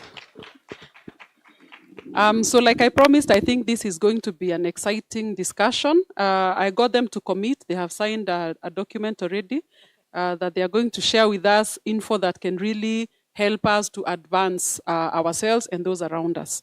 So I should also maybe introduce myself. I'm Stella Mohoro. I work for Konza Technopolis Development Authority, the implementing agency of the Konza Technopolis project, a Vision 2030 project. So we are very well aligned with the discussion today because we exist to bring economic empowerment to the people of our great republic. Okay, so I'll start with MasterCard Foundation because they're sitting right next to me. And maybe you can tell us the role that MasterCard Foundation sees, because we know MasterCard Foundation, we know MasterCard for kutoa pesa kwa bank. Why are you interested in this, and what role do you see yourselves in the space of addressing this disruption of work that has been brought by AI and other advancements? Thank you, Stella. Allow me first of all to explain and describe who the MasterCard Foundation is. So MasterCard Foundation is a private foundation that began in 2006 of a generous gift by MasterCard Inc., as she says, the card. but we are totally different. And we are premised on the idea that we need to enable young people learn and prosper. In 2019, the foundation made a deliberate effort to have offices across the continent in 7 countries: Kenya, Ethiopia, Uganda, Senegal, Nigeria, and Ghana, and in Canada. And we are premised upon the strategy of what we call the Young Africa Work Strategy, that is seeking to enable 30 million young people between the ages of 18 to 35, access dignified and fulfilling work. In Kenya specifically, our target is to enable 7 million, 5 million of whom are young women, access dignified and fulfilling work, because we are cognizant that youth unemployment is strife across the country. And we are operating in 4 sector areas. That is MSME entrepreneurship, agriculture, digital economy, and education and skills. And we have been operating in one of our flagship programs, Ajira Digital, where we've partnered with Kenya Private Sector Alliance and Immobilis to enable young people understand and get into the digital economy, acquire the necessary skills, and get opportunities within the space. So talking about gig workers, remote workers, full-time workers, appreciating that the digital economy is a bubbling and a thriving space that young people can actually get opportunities and actually thrive and build themselves economically. So for us, this is a very interesting space, because for the work that we have done across the various years, we have seen young people growing, we've seen young people thriving, but we have also seen that the digital economy, in as much as it's an enabler across all the other sectors, talking about education, agriculture, but it's also an economic sector in itself that young people can actually get work. So we're talking about data entry people, we're talking about coders, software developers. And you can work from anywhere across the world. We're seeing young people working in Kenya, physically in Kenya, but serving the global economy. So it's a place that is thriving, but also very lucrative for young people, and particularly young women, the flexibility it offers. Excellent. So for the young women in the house, those young like myself, we've had Google is our friend. We are going to take you up on those. Let me now jump to training, and I'll pose this question to Immobilis. Maybe you can tell us, in your experience and in your opinion, how those who are offering this education for upskilling, how can they be able to bridge the gap between the traditional training or the traditional offering of education and what is now required to be able to take advantage of the jobs in the digital space? Sure. Thanks for that very heavy and challenging question, but I will try my best. And as I stand between you and lunch, I promise to keep it short. The first thing is, if you'll allow me to give you the context of Immobilis and how we started and why we have recommendations for others. We started 14 years ago, and the idea was that there was a gap and there was an opportunity with 40% unemployment in Kenya, over 900,000 young people entering the labor market and the workforce every year from universities and TVETs. And frankly, 40% unemployment was unacceptable in a country where we have young people, and I see many of them sitting in the room, a few on the panel, who are sharp, interested in knowledge, just need the practical skill and the opportunity. So we started with network infrastructure training so that young people could get employment into network operation centers, whether it's Safaricom, SRU, and Orange. That then evolved into software development when the Apple App Store launched and there was 30,000 apps. And all of a sudden there was an opportunity for young people to unleash their creativity and their innovation and not necessarily get employed. So that was a paradigm shift that continues until today and in the future of work. This idea that the traditional 9-to-5 desk environment has been disrupted, that the world has become a global village, that the opportunities might be in Japan, in the UK, in the US. You just need to have the right skill set to be able to take advantage of that. And that relates directly to the 4th Industrial Revolution and why we're here in terms of what skills are those that are needed to prepare for the future of work. We've had the fortune to work with Microsoft on boot camps at universities like JKUAT. We've worked with Google on the Digital Skills for Africa program. And then we've been very blessed and privileged to work, as Anthony mentioned, with the MasterCard Foundation on a unique and very catalytic program called the Ajira Digital, which is a baby of the Ministry of ICT. So the government, in its efforts to address mass unemployment, thought about 7 years ago, and started with a pilot. How can we create a holistic program that deals with the challenges of access to infrastructure for young people, the right skills, because there's clearly been a skills mismatch for many years, with a lot of employers talking about how either grads are half-baked or don't have the right skills or need to be retrained or upskilled before they are productive for the workforce, to deal with the idea of the right content and curriculum. And so this program was designed such that with Immobilis as an implementing partner on the skilling side and the supply side, managing 101 centers across the country, that there was an access point where whether you are a young person, young woman, refugee, person living with disability, anywhere across this country, you could access a Nigeria Youth Empowerment Center and for free have access to the right skills on everything from transcription to data entry to digital marketing to virtual assistant to content writing. And that is then one of the prescriptions that I would give. We have about 75 trainers that help us deliver these skills across the country in the Ajira program specifically. So the 4 things I would suggest very quickly. The first one is the right curriculum. We went through a curriculum development exercise a couple of years ago that took us about 9 months. That was very industry driven. We worked very closely with KEPSA and the ministry to do a market survey and understand what are the skills mismatch and what are the skills that are required. We then went, as a result of that, from just 5 skills that were offered under Ajira to 27. Everything from graphic design with AI to financial markets to cybersecurity. And that was based on employers, platforms, seasoned online workers saying, here are the areas of opportunity. The second thing is working in collaboration with others. So whether it's the ILO, we're part of a community of practice that helps to come up with responsive policies, that helps advise government on what things they can do to make the jobs landscape and the gig economy to flourish and to thrive. The third thing would be, to have linkages very directly with employers and offer a methodology and a pedagogy of teaching that incorporates training, but also then mentorship, and that makes the training as practical as possible.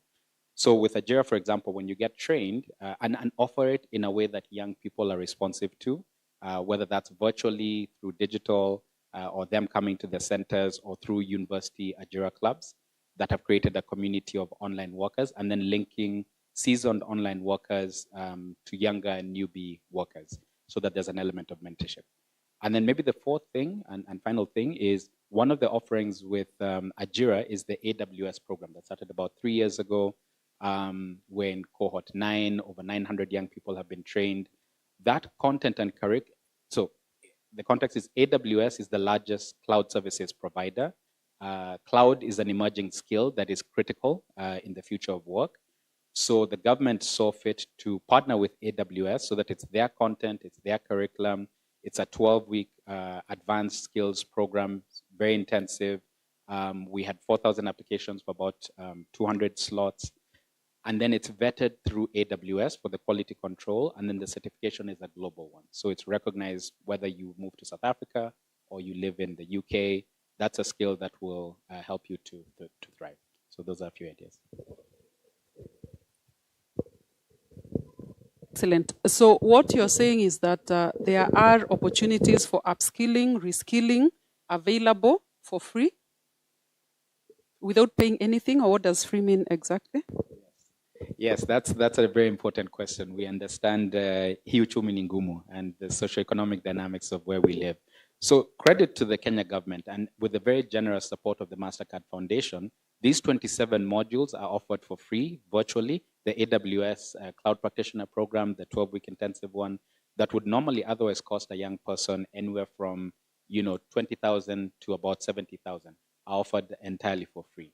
So that's one thing. Access to the devices at the centers, absolutely free.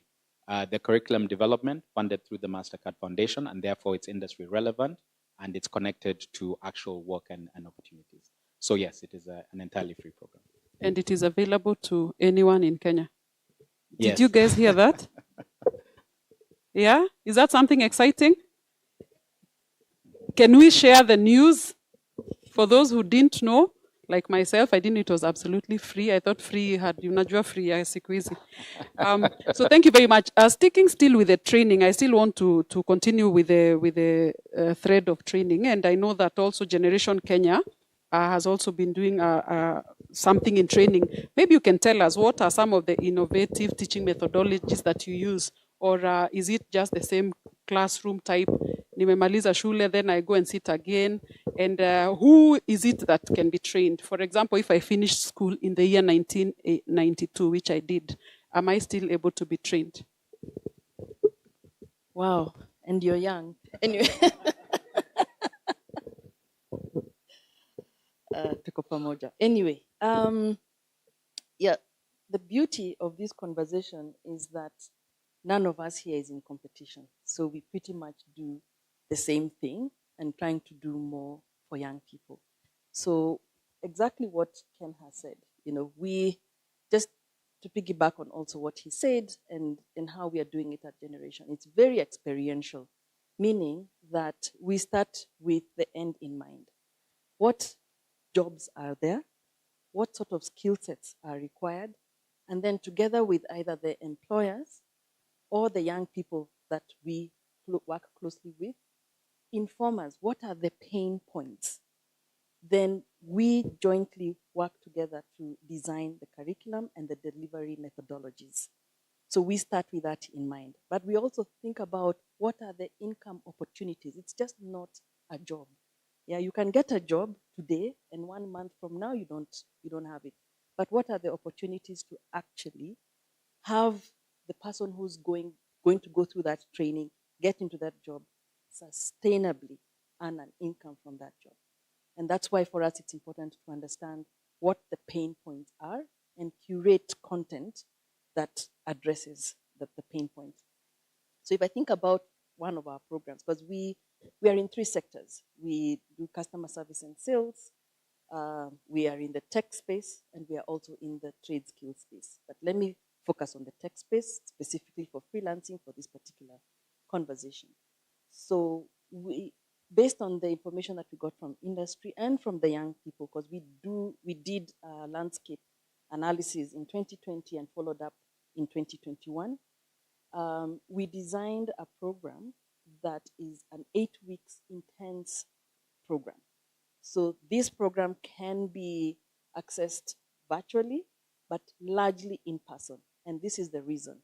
Many of the young people that we work with are Form 4 graduates. Because of one reason or the other, because of their backgrounds, they are not able to proceed to tertiary education. And so that hands-on training is important for them, because what we do is that we integrate mentorship within our trainings. So it's an 8 weeks training program, highly experiential, meaning that we integrate both the technical and also the behavioral skills and mindsets while incorporating psychosocial support and mentorship, largely because of who we target. And once they graduate, once they finish the 8 weeks program, they get into a 6 weeks intense mentorship, what we call apprenticeship. So as Ken also mentioned, we work with seasoned freelancers. We call them super agents. So the super agents are the mentors. What they do is that they support the young person or the young people to have an online presence. How do you have an online presence? How do you formulate your portfolio online? And how do you bid for the work? So basically, within that 6 weeks, our target is at least every single person who gets into that program earns a minimum of $50.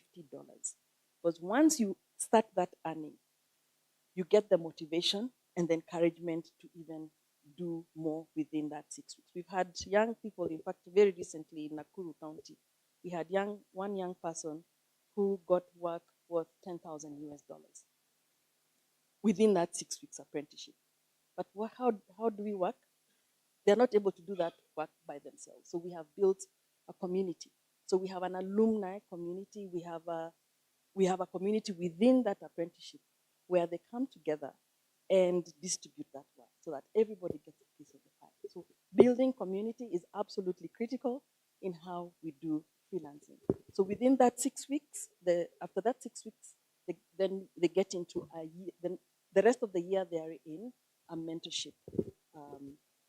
They get mentorship from the very super agents, but also from their peers, who we also integrate into the program to provide that the peer mentorship. Okay, did we hear that, audience? Within 6 weeks, someone was earning. And I'm just giving you one example. There are many others. Yeah. Can she confirm whether it's for real or it's story ajaba? Oh, believe you me, I wouldn't be talking about this if it wasn't true. But it also depends. You see, the thing is, we screen for young people with fire in the belly. Because when you do have that fire in the belly, the motivation to work, you will make it. And that's why I'm saying, I mean, you just have to have the right mindset, which we try to support the young people to get to be able to, work hard and also bring along their peers. Okay, so it's a good time to be young in this country, isn't it? Do you agree? You agree? It's a good time to be young? Because there are a lot of opportunities. I want you to go to Google and check what was happening in 1992 during my time. The most common thing was hakuna kazi. So sometimes I find it difficult to believe, and that's why I keep asking this question. Is there jobs for everyone on this digital space, Amazitaja? There is. In fact, the thing is, one of the things that we do at Generation, we just don't focus on the young. Yeah, we are part of an affiliation of 17 other countries globally. So one of the things that we also work on is how do we upskill your generation? Let me point at you. The young at heart. So that means, yes, there is opportunity. You just need to have a hunger and the right community to support you. Excellent. You had her talk about pain point. I don't know, what is our pain point? Jobs. Our audience? Income. Sini pesa mfukoni. Yeah, so we have a similar pain point. I think it is something that is worth exploring. I now want to hear from the other Mrembo young at heart, who has been doing this for quite a while, Frida Mwangi. Now that we are in this space, and there are those issues, like our time when you are lucky to get a job, so few of us, by the way, would get jobs. And one of the things we used to talk about is something called job security. In this line of work, how is this thing called job security? How does that translate? Or is it that I have a job for a week and then I don't know what will happen the next 3 weeks? Is there something known as job security, career growth in this sector in your experience? Yes, there's job security and there's also career growth in the digital space. What it needs to do is to have like a guided pathway. So you could start as an entry-level person. And from example, I actually did start as a transcriber. And so from the way that you're shown how to communicate with clients, how to retain clients, that is how to provide quality work that will ensure that a client is excited to work with you. Then it results to the fact that either that client will return or they will refer you to someone else. And so the more you start getting work, the more you're building your credibility, you're building your portfolio, you get to your space where you are able to also get others to work with you. And I'm using this as an example, myself as an example. So I worked in Upwork for 2 years, from 2015 to 2017, built my portfolio, got top rated, started getting clients even directly because you build that trust. And then from there, I formed Kazi Remote, an organization that now outsources and gives work to others. And so when it comes to career growth, I think for now, there's a lot of information. It's just identifying where to get it. Most of the people who get online, we need to change the mindset of, I'm just doing a job because, yeah, I don't have anything to do. And understand that in this space, you could also find the right clients. So your mind should be placed there. What kind of clients do I want to have? There's also the issue of competitiveness, because right now a lot of people are choosing to work remotely. And so it's getting more competitive, but on the flip side, people are getting better. So you niche down, you decide if I'm going to be a developer, I might just be a developer who's using WordPress. And you niche down and become really, really good at that. That gives you, you stand out. You have a unique selling point. And so when you're working with all these clients, they really would want to work with you, offer you value. But then because of AI, there's a lot of continuous learning. So you have to want to learn if you want to stay relevant in this market. So for example, when we began as transcribers, every client was asking for human transcription. They believe that only a human is able to do it well, accurately, and all that. Right now, transcription is almost gone. So the only thing remaining is proofreading. So if you were a transcriber then, you would have to have adapted really quickly and found something else on the ladder higher up to get you to continue remaining relevant in this space. And then when it comes to AI, because our space is actually the space that's affected the most in terms of work, I would say you don't be afraid of, because of AI. It actually helps you grow. It augments your work. It removes the repetitive part and allows you to become really good in another higher space in terms of the skill set that you have. So I believe in this space, when it comes to job security and career growth, we need a lot of mentorship. We need a lot of information, so that when you're getting into the space, you don't just think that transcription and article writing are the only opportunities.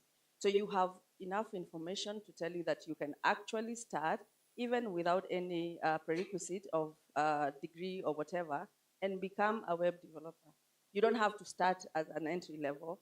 You just need to give yourself more time in terms of maybe I'll do this for 6 months, I'll learn, but then I'll get to this point at this. So it's information and ensuring that you're getting the right one and the right guidance. Oh, thank you very much. So just to form people who are young at heart to understand in very layman language, if I get the jobs are there, naeza pata kazi, na nikijituma nita make it. Can I earn enough to buy a car from online work? Yes, and really, once you're beginning, you will not get that much amount of money, because the idea is usually just get in there, get your first client, build your. But now we are actually advising the young ones that if you have already a good skill set, you don't need to start low, because you already are offering value. It might be your first client, but you are offering value.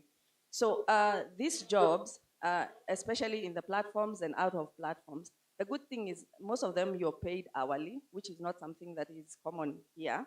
And so you might begin as being paid maybe $10 an hour, but then as you become better, you go increasing. It's one of the areas that I usually say you're actually in charge of how you charge, for as long as you're offering quality work. So people in this space have grown.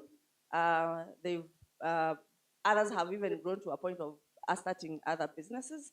Yes, people have vehicles. And yeah, it's an area you can actually get yourself to a point where you're financially free. Excellent. So financial freedom is something that can happen in our part of the world. Si uko majuu peke yake. Excellent. So I've reserved a very tough question for for these people wanajiita dot. Digital Opportunity Trust. So maybe you can tell us, how is this trust, our to a dot, how are you actively contributing to creating opportunities? Because we've talked about training, we've talked about taking advantage of opportunities that exist. Now, can we go to, are we able to create opportunities, and watu wa dot wanafanya nini?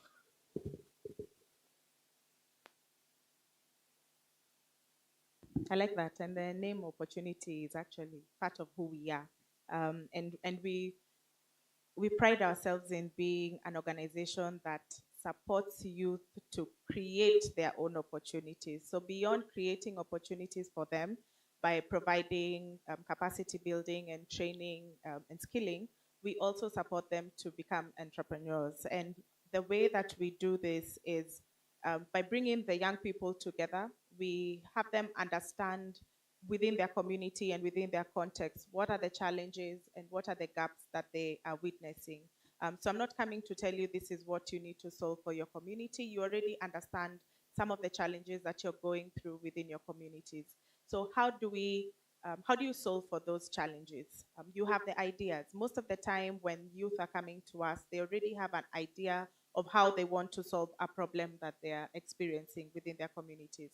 And our work is to walk with them through that journey from ideation, creating a minimum viable product or service, and then supporting you to actually test that within your community, within the people who you want to serve, and the solution that you're trying to solve in this community, and grow from there. The other thing that we are key on is peer-to-peer learning.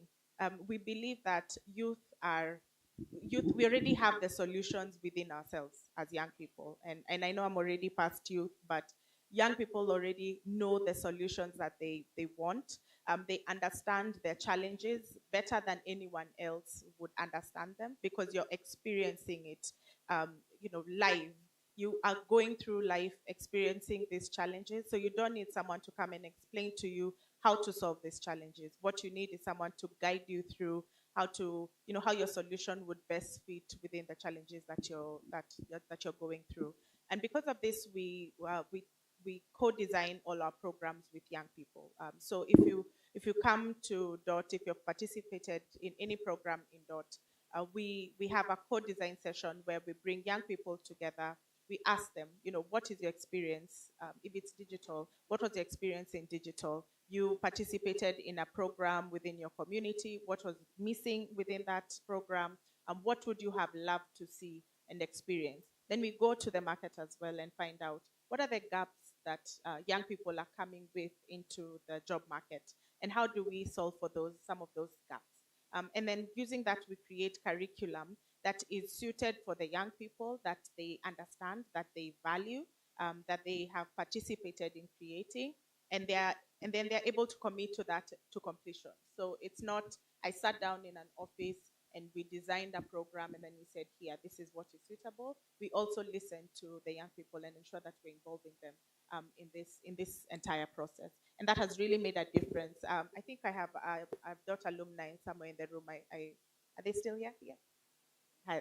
So they have experience. He has experienced DOT. Maybe he can stand up. We verify kama anakamtuanja. The DOT alumni, anakanja. So I think it's real. I'm convinced. Yeah, and I think something else that is very important is partnership and collaboration. And I really love what Corinne said, that we're not competing. We're here to build each other and grow and learn from each other. So Immoblis is one of our partners, and we work closely together. Because if you go alone, you'll go very fast. But if you want to go far, and given the huge challenge we have in terms of unemployment, we must collaborate within the industry. So working with partners like KEPSA, the MasterCard Foundation, iWorkers, Generation, coming together to say, this pie is very big. 40% of youth are unemployed. I can't solve for all 40%. Also, digital is very wide. You have digital right from basic. There's a young person who has never seen a computer, never interacted with a computer. There's someone else who has learned and has experience on even coding. They've been doing coding at home. So how do we all fit our different skill set, our different curriculums to provide a solution that holds a young person's hand right from, look, this is what a computer looks like. This is how you switch it on. These are the basics of how you navigate, and then hand over to even Immoblis, and Ken here says, this is how you do AWS, and then hand that now to iWorkers, and iWorkers says, now when you get into the job market, this is what you expect. And you're having someone who gets that holistic training and is able to choose for themselves the path that they want. So opportunities are more than big, it's not something that we can open for young people. You have to see the opportunities. Part of seeing opportunities is meeting with your peers, listening to what experiences they have had, how have they managed to navigate the challenges of digital, and then learning from that and taking up other opportunities. In fact, some of the interesting stories we hear about young people who show up at a center.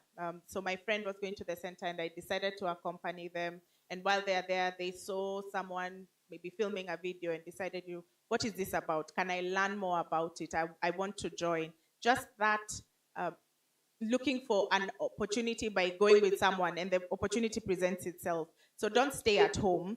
And I don't like to say that youth stay at home because I think youth are very energetic, but sometimes we want to stay within our comfort zone. So step out of your comfort zone. If your friend tells you they are going to attend an event, and go with them. You never know what you're going to find. The opportunity will find you even as you look for it. Oh, great. Excellent. So to clarify again, the jobs are there, the training opportunities are there, lakini hakuna kuangukia. Hakuna utaangukia.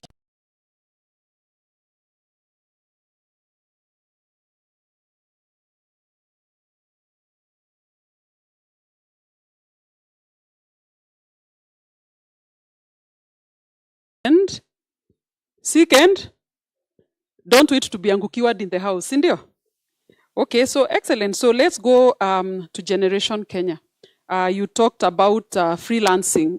In my world, when you talk about freelancing, you uliku usemi sana, you speak very softly because it wasn't a really nice thing that you're a freelancer. Freelancer ilikuwa yani hauna form, yani so you're a freelancer. So maybe Generation Kenya, you can tell us your freelancing program. How is it designed to address the unique challenges and opportunities in the digital space, if indeed there are any unique challenges that are in the space? Yeah, there are quite a number of challenges. One, it's access to devices. Now, when the global north is awake, that's where the jobs are. If you do not have a device, then you lose on those opportunities. And so one of the things that we are doing is partnering with people like, for example, Shortlist, who provide pay-to-own, zero-interest loans, where you get the device, you get the laptop, and as you continue to earn, then you are repaying. It's a very soft loan in the sense that,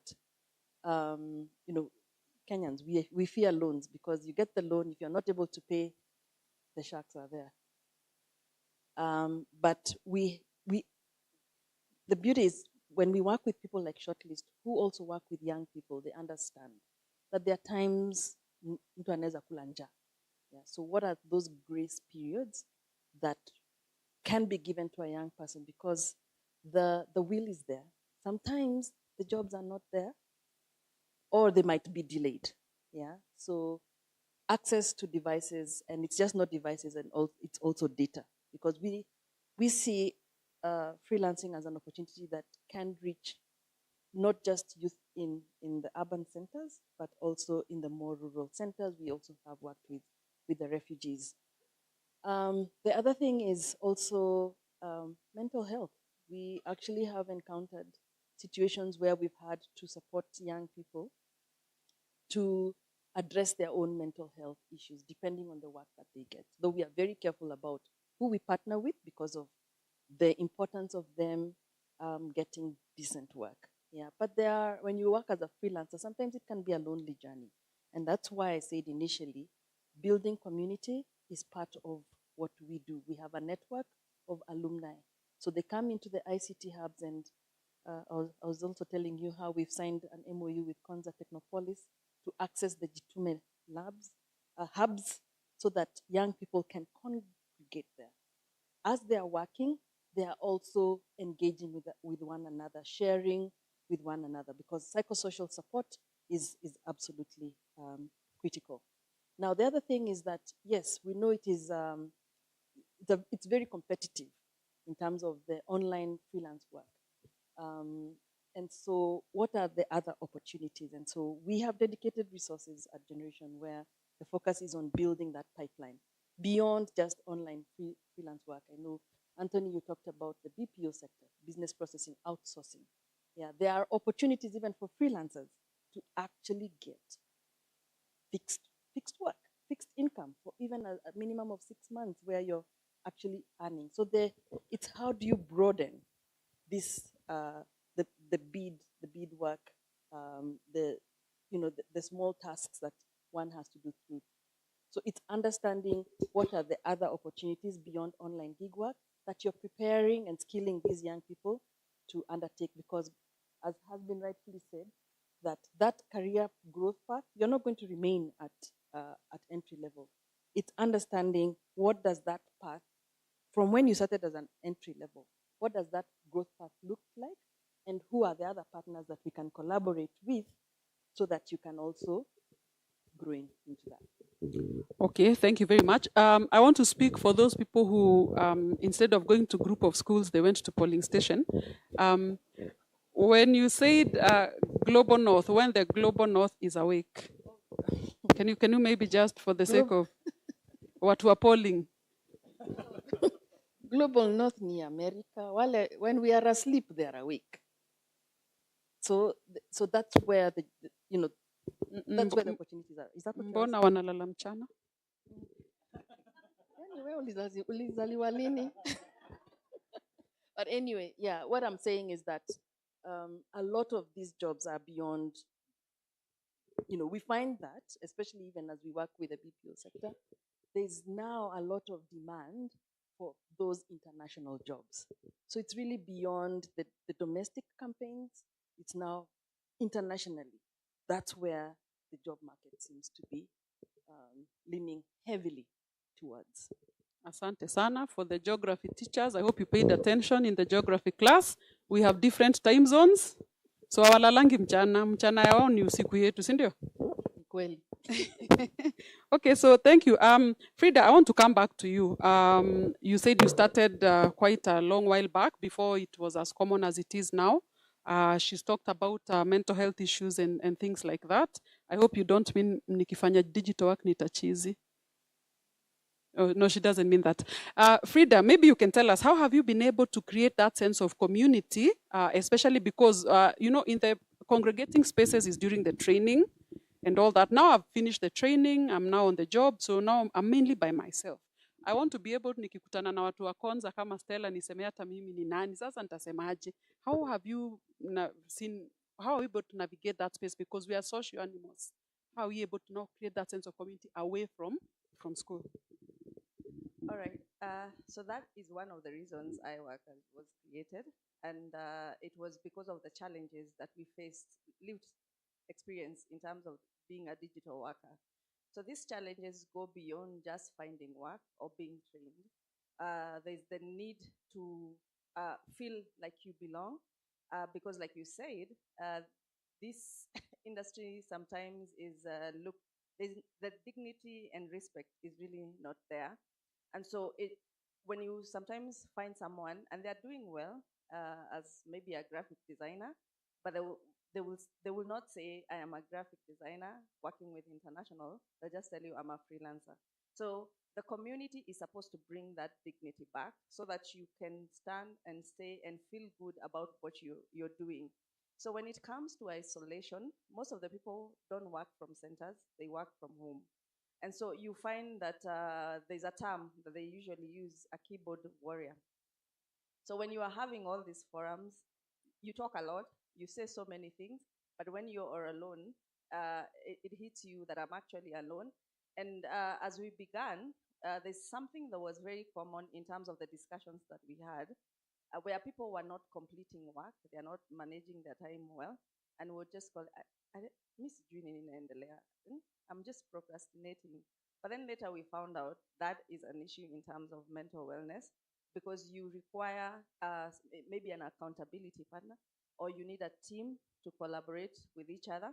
And so with iWorkers, what we are doing is creating that platform where people can network, we can have those events, And then you have a space where you can ask a question in case there's something that you're working on in terms of the clients or your job, imekuwa ngumu, you can ask, guys, what do I need to do here? And a whole lot of people will be there to answer you. And so you feel like you belong. The idea is you belong. The other thing around the community is actually amplifying the voice of digital workers. So for the longest time, the digital workers have not been involved in decision making, especially when it comes to policies. And because there are all these informal communities, either on WhatsApp or Facebook, you don't have a platform where you can say, guys, okay, so this is not the way. You need to come to us, understand our challenges so that we can co-design and create policies that are actually working, they are customized to us. So iWorkers now being a formal community is also working towards that, championing the workers' right. And I remember in the community of practice that Ken was talking about, one of the discussion we had last, I think 2 weeks ago, was can we define who is a digital worker? Because there's a whole lot of clash in terms of the Uber driver, the cloud worker, the freelancers now, the BPO worker, because sometimes the BPO workers are seen as employees. They actually get salaries, they have payees and all these social benefits, which is not the same for maybe the Uber and the cloud worker. So can we define first who is a digital worker? And then understanding that digital worker, you can be able to now process something in terms of policy or what would work in terms of creating an environment that allows them to thrive. Our community, we don't want people to survive. Hatutaki kusema ni bora uhai. We want people we want people to succeed, to excel in this space and actually realize that as I go to campus or if I don't go to campus, there's a pathway that could get me there. Because the digital economy actually allows you to be yourself. You do not, one of the things I usually say is that hauhitaji mtu ndio ufiksiwe kazini. You know, it's a place where you can prove yourself. Like, you know, I'm really good. I'm talking to international clients. I'm talking to local clients. Na nina thrive. But without a community, really that becomes very hard. Oh, thank you very much. And you said something that is very important and very close to my young heart. In our days, because of the scarcity, you really did need hiyo kitu. So you are now, she's saying, she's confirming that job ni mob, kila mtu. So everyone here can actually get a job, na bado zibaki. Nyewe ni siku njema. So thank you very much for that update. And what I've realized is that as the panelists have been speaking, it's become clear that it is an ecosystem. Everyone is playing a role, and together it is bringing quite a good thrust for us to be able to achieve our vision. I hope you guys know the vision of Kenya to be a newly industrializing. Let us recite with me. Middle income country. Yeah. Okay, Google is your friend, but truly we are really interested in making sure that we have a good quality of life, a dignified life, free of poverty and the challenges that bedevil us, because the opportunities are there. And these people who are sitting on stage have actually been telling us, and we can hold them to account by reaching out to them to get more info. So now I want to come to Bwana Pesa. Amesifiwa sana, mtu wa MasterCard. And I want to ask, do you see the need, and or rather, how do you respond to the need? Because I think we have been able to demonstrate the need to work together. How does MasterCard now bring together the private sector, the public sector, although hii panel imetuonea watu wa serikali na vile tunafanya kazi mob, how are you able to bring it together so that we are able to, you know, curate these, all the challenges they're talking about? You need to know what's going on. You need to be responsive to the unique challenges. How is MasterCard responding to this? Thank you for the question. I think for us, one of the things that we thrive in as a foundation is our core value of co-creation. That we are cognizant that we can't work alone. We need each other to come together in a room. And no one is the de facto of an idea. everyone has an idea because of where they work and the space that they're working in. For example, in the Nigeria Digital Program, it's a partnership between 4 organizations, right? The anchor is the Ministry of ICT, who have graciously offered us 101 centers kitted with devices in internet. The Ministry of ICT, who are the anchor and have provided us with devices and internet.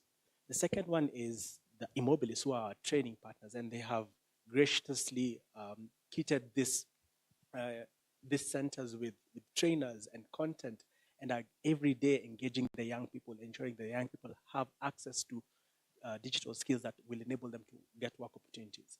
Then there is KEPSA, Kenya Private Sector Alliance, who are on the other side, linking the young people who are coming through the training programs. And then there is us as a foundation, right, who coming together, trying to deal with this issue of unemployment for young people in the digital economy space.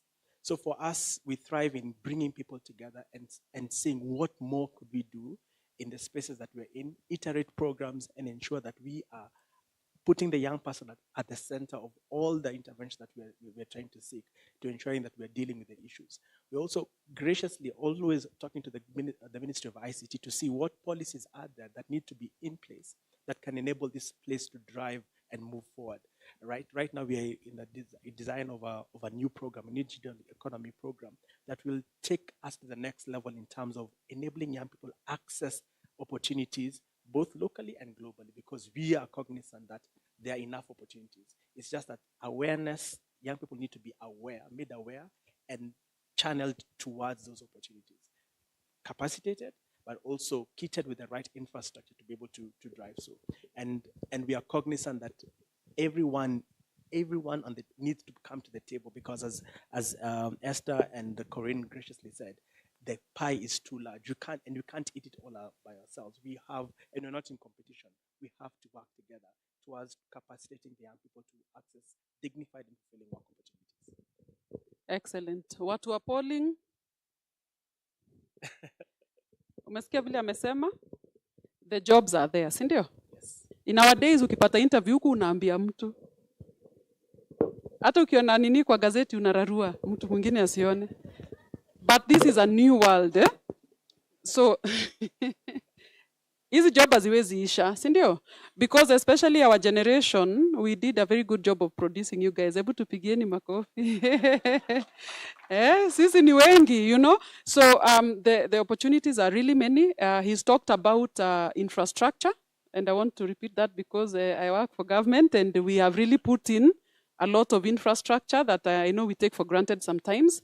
That is an enabler. So ukiuliza hii serikali hata ijali inajali sana, and it has made this possible by investing a lot in infrastructure so that you can take advantage of that. So I want to ask my panel to give us their final thoughts.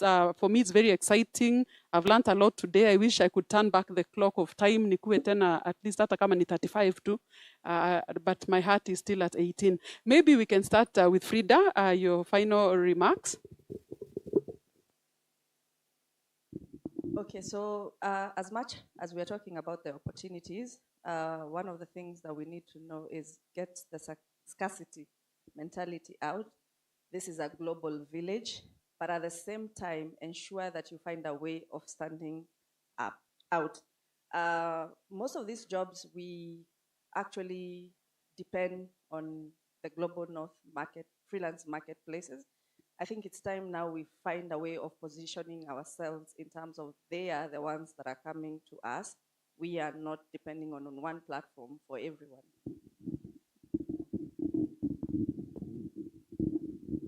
That's a nice one. I like it. What I would add to that is nothing for us without us. So as young people, do not allow solutions to come to you if you've not been involved and you're not being brought to the table. And part of that is also through constantly being aware of what is happening, what is going on, what opportunities are starting to emerge, and ensuring that your skills are up to date. So you need to keep skilling, reskilling, upskilling, look for the opportunities as we create and churn out new content and that content that is relevant. Keep taking up that content. I think the world that we are in, this fourth industrial revolution, is all about skilling, reskilling, and upskilling. You have to stay ahead of the curve. As AI is coming and becoming more mainstream, you have to be even better than other people. You have to be better than you were before. Your biggest competition is yourself. If you sit down on the skills that you have and think that those are enough, if you think about the way our parents brought us up, you were told, go to school, get your degree, you will get a job. Then they added, in addition to the degree, if you get a master's, you'll even be ahead. But now we are saying that that is not enough.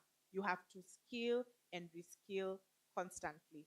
What you needed to succeed in 2022 is probably not relevant in 2024. So you have to keep up to date with what is happening within the industry and ensure that you're staying ahead.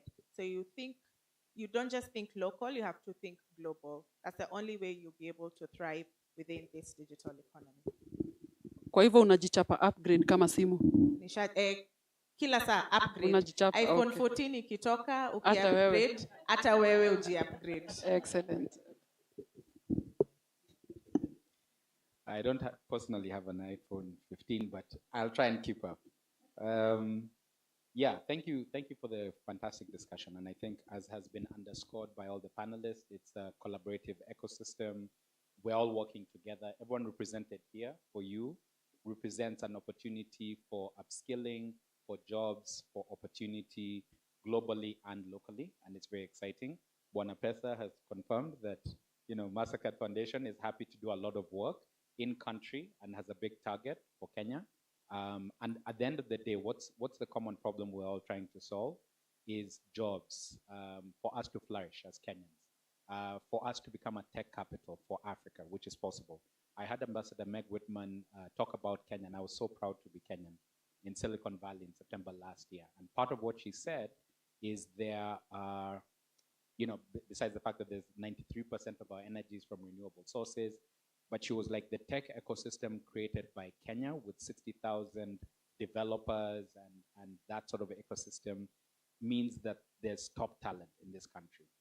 Another thing that makes me proud to be Kenyan is that young people I've seen from the 14 years that we've been doing this are very capable.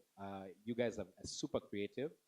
Well, us guys, I'll put myself in the young people category, super creative and can seize these opportunities. So I really hope you do. There's never been a more exciting time, genuinely, to be a young person than today. When we look around as Immobilis at what has happened, the transformation, the digital transformation, you look at government digitizing services. They went from, I think, 340 or something on eCitizen a couple of years ago to over 11,000 now. They need developers, people with technical skills to be able to drive and develop those systems. You look at BPOs. We were talking to CCI, which is about to create an 8,000-seater or a 4,000-seater call center and agent position in Tatu City. Those are jobs for us as young Kenyans. They said to us, Kenya across the continent, they work in South Africa, Rwanda, Ethiopia, has world-class talent. So that excites us a lot. You look at the Africa Development Centers. Microsoft has set up. Google has set up an Africa Development Center. Visa has set up an Africa Development Center. Why? And for most of those companies, it's the only one in Africa. Those are opportunities for you as a young person to be able to seize. And whether you start your journey in an ASL region, there's no excuse now. You have access to centers, you have access to online learning, you have access to government and Mastercard Foundation facilitated centers that you can learn through. So take advantage of all those opportunities. And even if you start at that level, go to a data analyst, become a data scientist, those opportunities are there. And I agree 150% with all my panelists about the need for continuous learning, reskilling, and just being agile and adaptable. AI will continue to character developers for the next couple of years. So what can you do other than just embrace continuous learning? So yeah, with those many remarks, sorry. I think for me, it's more of just start somewhere. Yeah, just start. And you have been given, a lot of information has come through to you today. It's for you to take that next step to determine to start somewhere. Be your brother and sister's keeper. As you've had, the opportunities are there. Hold us to account. We have told you many things, but for you to understand whether it's real, look for us. Two things. I'll piggyback on what Corinne and Ken have said. So last year we were on a trip and engaging with employers, and everyone is saying Kenyans are top in class across the world. People believe in Kenyan talent. We need to start believing in ourselves, believing in the talent and in the capacity that we have. I like telling this story, and I know the people in the room who get bored with me telling this story of a young girl in Mombasa. She had dropped out of school campus because she didn't have school fees and had gone to one of our centers that is in Mombasa around the Swahili Port area, just going, having fun. And then she notices some of her friends working in a center. So the beauty of the Ajira Youth Empowerment Centers is that it's a training center, but it's also a worker space. So you come and are trained, and you can work on the side, and no one charges you anything. And she saw a couple of her former friends were in school together working there. And she decided to ask, hey, what's going on? Hey, what's happening? And they're like, hey, we're earning money, we're working, earning money monthly, and it's a full-time job. And she was like, hey, I'm interested because I'm not employed. I want to take a leap. And she had never seen a computer before. She was recruited, she was trained over a period, and started working as a data clerk. But that's not it.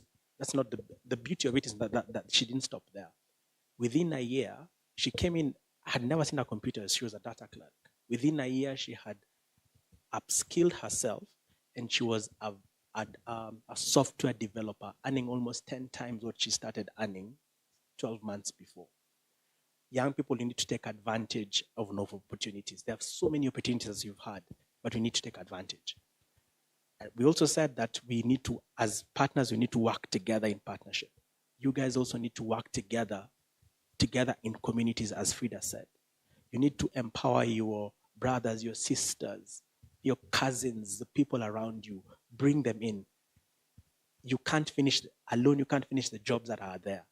Bring your people. Bring your relatives in the up country. Tell them to move to a center. Maybe there's a Jitume center, the Ajira center, to go there to be trained. Empower. Work together. Sadly, if you're the only one working in your family, you'll not enjoy that money, sadly. Right? Because you'll always have to send money, black tax at the end of the month. Tutumie pesa. Right? Ukienda ushago unaitishwa ya macho, right? But if all of you are working, you'll have a lot to save. So empower those around you. Work together with them. Bring them into these opportunities because there is a lot for everyone, right? We can't finish it, but let's empower each other and let's grow together, as Frida said. But the sky is the limit. I wish you all the very best. Okay. Unajua serikali inaongeanga mwisho. Maybe just to ask the audience, is there anyone in the audience who is already in the digital work? Anyone? Another one? I need 5. I need 5. Please come down here. Please. Oye. Aki nilimaliza shule 92. Kujeni tu. Okay, I have 1. 2. Aki. Yani with your very fresh knees, unatembea polepole hivyo. Another one? Surely. Hey, wa super. I just need 5. Ikifika tu 5 ujichuje.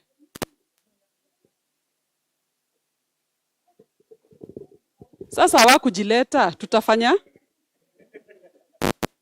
You're 5? All of you in digital work? Pick a mentor. Chukua. Ndio hawa. By the powers bestowed on me. Pick one. Introduce.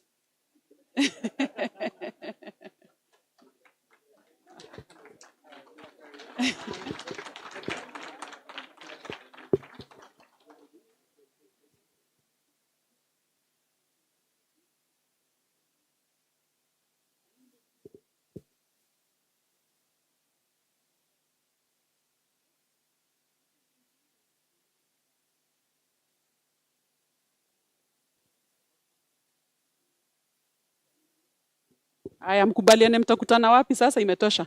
Imetosha. Nobody wants to be mentored by serikali, hakuna shida.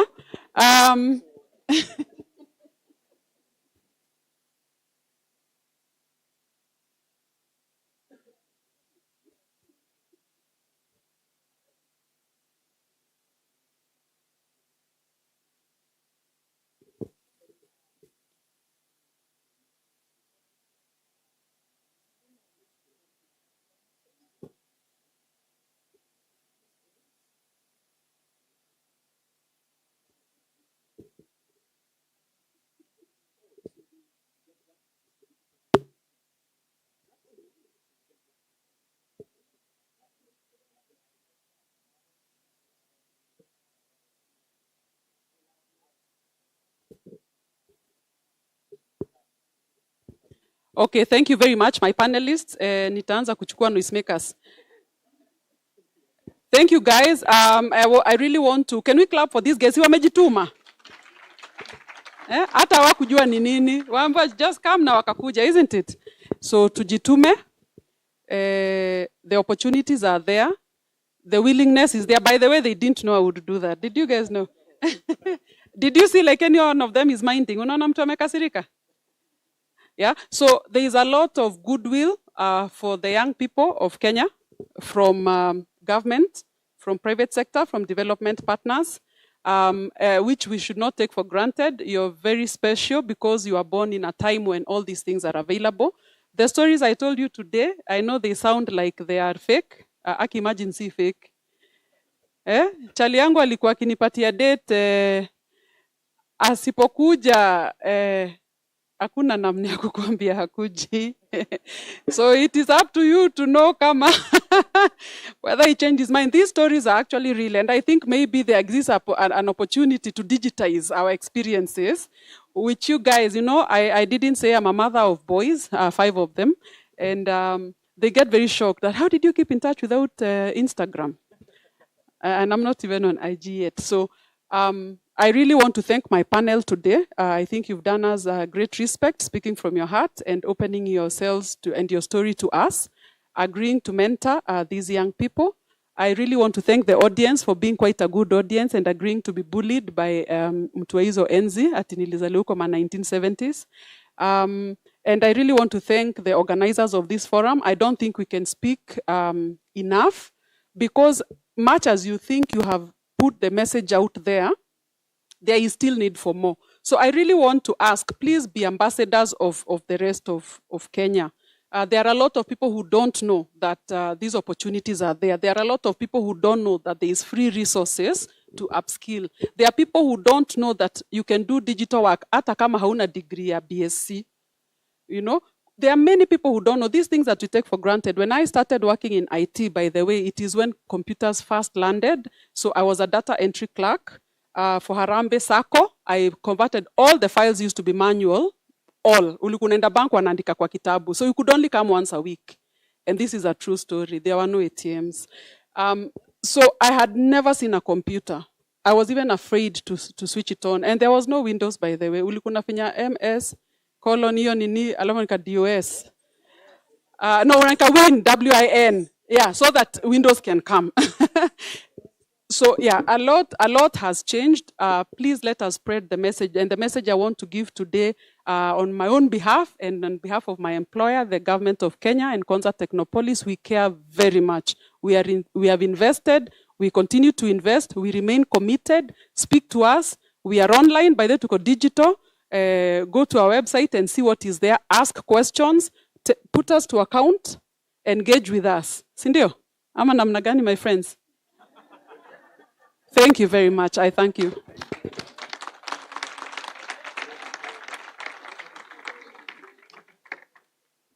I really do think this panel needs another round of applause. Kusema ukweli wameweza. Thank you so much. It's been an interesting discussion. This one, I mean, a bit of history. You know what was happening in 92? Was that the coup? Ilikuwa 1980. It was 82. I mean, for us, 82, 92. It's just a decade's difference. 82.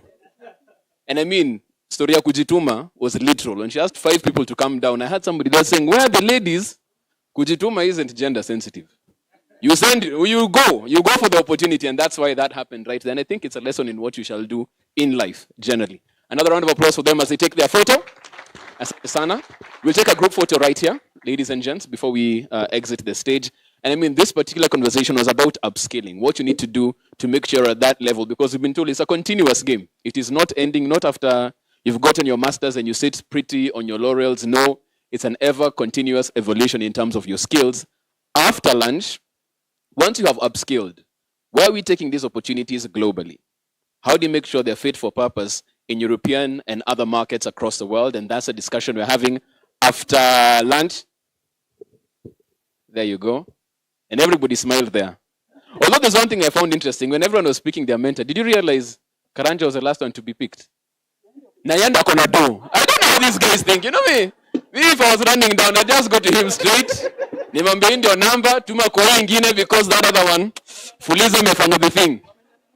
Women and looks. What a learn. Thank you so much, ladies and gentlemen, for that interesting discussion right there. And of course, a mentorship that continues after that. So you said after lunch, we shall break now and come back at 2:15. Once we're back, we get into that particular discussion of once you have upskilled, how do you make sure we're ready for European markets and the global market as well? That's what we're discussing right here after lunch. Also, by the way, because Stella Lishasema is his stories a job hapa. So, KEPSA is making sure they'll also open a LinkedIn community, and all of you will be added in there. So whatever we discussed here, any other connections you want to make, clarifications you want to make, that shall happen right there. And that is a promise from KEPSA to make sure we follow these conversations through and they don't end on day 2 of the summit. So we take a short break, have some lunch, continue networking there. If you didn't rush down, you can still do that. I think they're here to share the resources and time and networks with you. We reconvene at 2:15 and continue the conversation from there. Have a great lunch.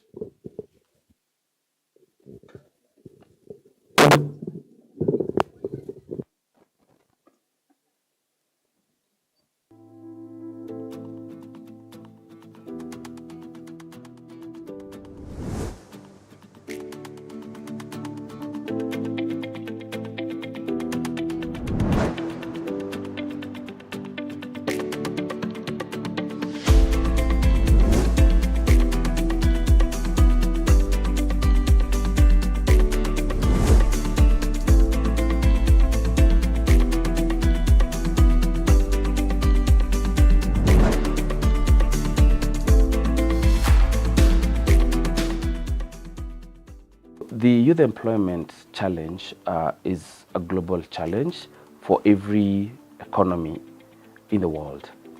And so a lot of work has been done, research has been done in this space, and there is a conclusion that for the economies to be able to create sufficient and enough jobs, then they must be able to have capacity to grow to double digits. Then Nigeria now become more relevant because it's talking about looking at ways in which certain trends, certain behaviors that are happening in the industry, in the society can be converted into opportunities for job creation. And so Nigeria Digital Project is a Government of Kenya project that is aimed at making Kenya a leading freelance destination in the region, but more importantly also a labor choice destination for companies globally. And we do this by ensuring that the digital economy continues to grow and to thrive. We work within 4 key areas. One is to ensure that there's sufficient infrastructure to propel the growth of digital economy. At the same time, we are looking at the skills that are available in the ecosystem to be able to deliver for the industry. We are also looking at the fact that we need to build trust and awareness on these particular opportunities, and more importantly, to look at ways in which we can catalyze digital work in the ecosystem.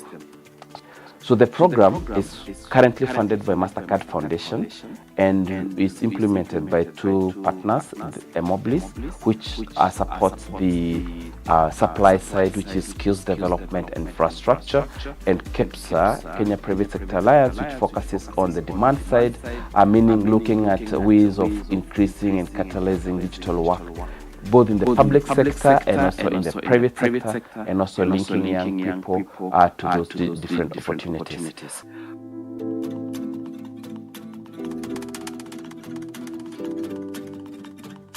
I have been working in this transcription project for the last, now headed to 2 years. Yes, so from campus dropout to someone who is now making an income at the end of the month, my life changed, honestly. And for within that period, I was able to go back to school, I was able to finish my degree, and I am back to working with the same project.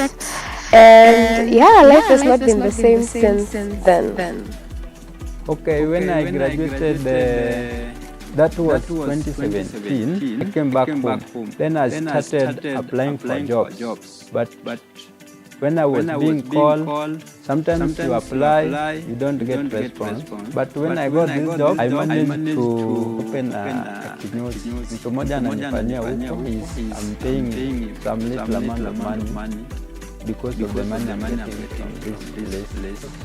Kwa maoni yangu naona hii kazi iko sawa, juu mahali ambapo mtu anapata shilingi kando na ile kazi anafanya, naona iko sawa, na bado wale vijana kama sasa naona wakifanya kwa hiyo ofisi ya CDF iko hapa karibu na sisi, naona maisha yao iko sawa. So let me first start by saying that Ajira is a very innovative program and also a very comprehensive program because it touches on all the important areas of digital economy. And more important, it has specialized itself on looking at intersections in the digital economy that has potential to create work and value for young people. Relatedly, it is also looking at how the same value can be translated into national economic value. Our idea here is to create 200,000 jobs in the next 5 years through the business process outsourcing, infrastructure or strategy. We are looking at killing the freelancing model by making sure that young people now have better prospects and better opportunities even to do more advanced digital work.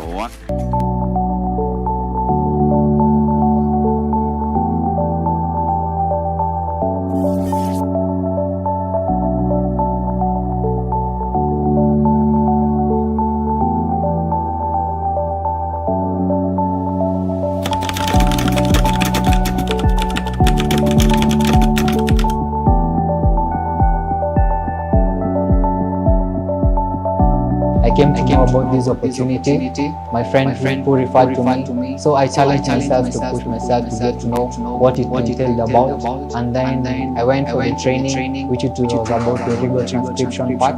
I partake in the training, did my best, performed my best, and was granted this opportunity first as an agent. As an agent, it transcribes all the rigor proceedings. As for now, I managed to be promoted to a quality assurance team, whereby it involves like identifying and also mentoring of the agents in the work they do. Working as a legal transcriber has been quite rewarding for me since I've been able to learn a lot more than I have expected. Not only about listening to the audios and typing, so that it has helped me mostly in my blogging part, because now I'm able to have not only good grammar but also the punctuations, like the time limit. I'm able to limit myself, as we do here. I have a limit of a certain time to work, so I'm able to plan myself better. From 2020, I have been a professional transcriber. After 6 months, I was promoted to a proofreader. I had gathered enough skills to enable me open my own Go Transcript account, in which I was a freelancer. Due to COVID and economic shutdown, some of my business failed. So I had to look for other ways. Luckily, Ajira came in hand, where I managed to do a course in content writing and digital marketing. From 2019 up to 2022, I've managed to work with international clients, majorly Australia, and local clients who are doing with websites, and now I have the confidence to say that this is quite a remarkable journey that has been made possible by Ajira and their partnership with MasterCard and KEPSA and all other groups. With the power of internet, you have access to virtually everything you need. either to upskill yourself, either to look for work on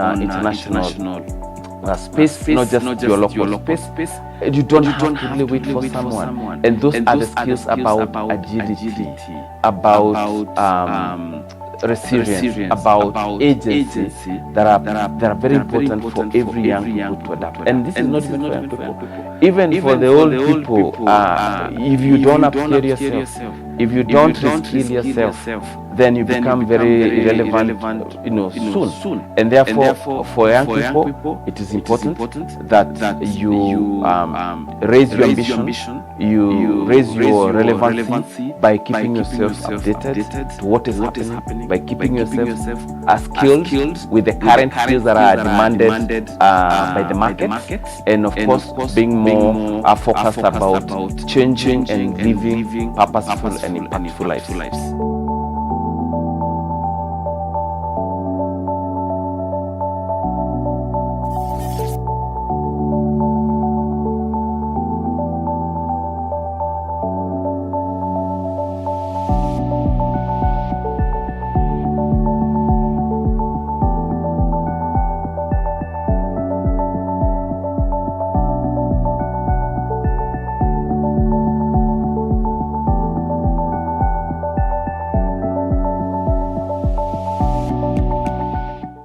So hi, I'm Murugi Gitonga. I'm from Kirinyaga County. At Ajira, I am an online worker. I tutor online. I also do article writing. I also do content writing. My name is Lightly Sabji. I work at Adept Technologies. I'm doing transcription. So my name is Patricia Kabura, aka Trish Kabura. Mimi ni mkazi wa Kirinyaga, Kirugwea. Mimi nilisoma digital marketing na e-commerce. Hiyo yote ilikuwa kwa mitandao ya Zoom. Hi, my name is Pauline Mutie from Bamburi, Kisauni Sub-County. I'm at Swahilipot. I'm a legal transcriber here at Swahilipot and Ajira Digital. Naitwa Sharon Apondigo, naka Ndiwa in a place called Kosano. Saizi nafanya transcription. I'm actually a single mother with a 8 months child. That's a girl. I'm proud at least nilipata kazi. Because nimekuwa hard ever since niligive birth. So when I started working, I was happy because at least I'll be able to support my child. So from working online, I've been able to put aside money for a startup. I'm very passionate about entrepreneurship. I do want to start something else. Vile nilianza kufanya kazi na wao kusoma, ilikuwa masaa nzuri sana sababu mimi ni mama. Watoto wakienda shule, ninafanya kazi yangu masaa mawili tu ya kusoma na hayo masaa mengine ninafanya kazi yangu. Really changed my life because I literally sustain myself from my rent to my food. I pay for everything. The best I've done with money to me is the fact that I cannot support my mother. Yeah, one way or another, I can reach out when she's short of cash. Yes, and because also do table banking. It's called the chairman. Yeah. I think for the ladies and especially moms, you find on a freelance job, actually you're on maternity leave, but you are still working because actually you're paid on work done.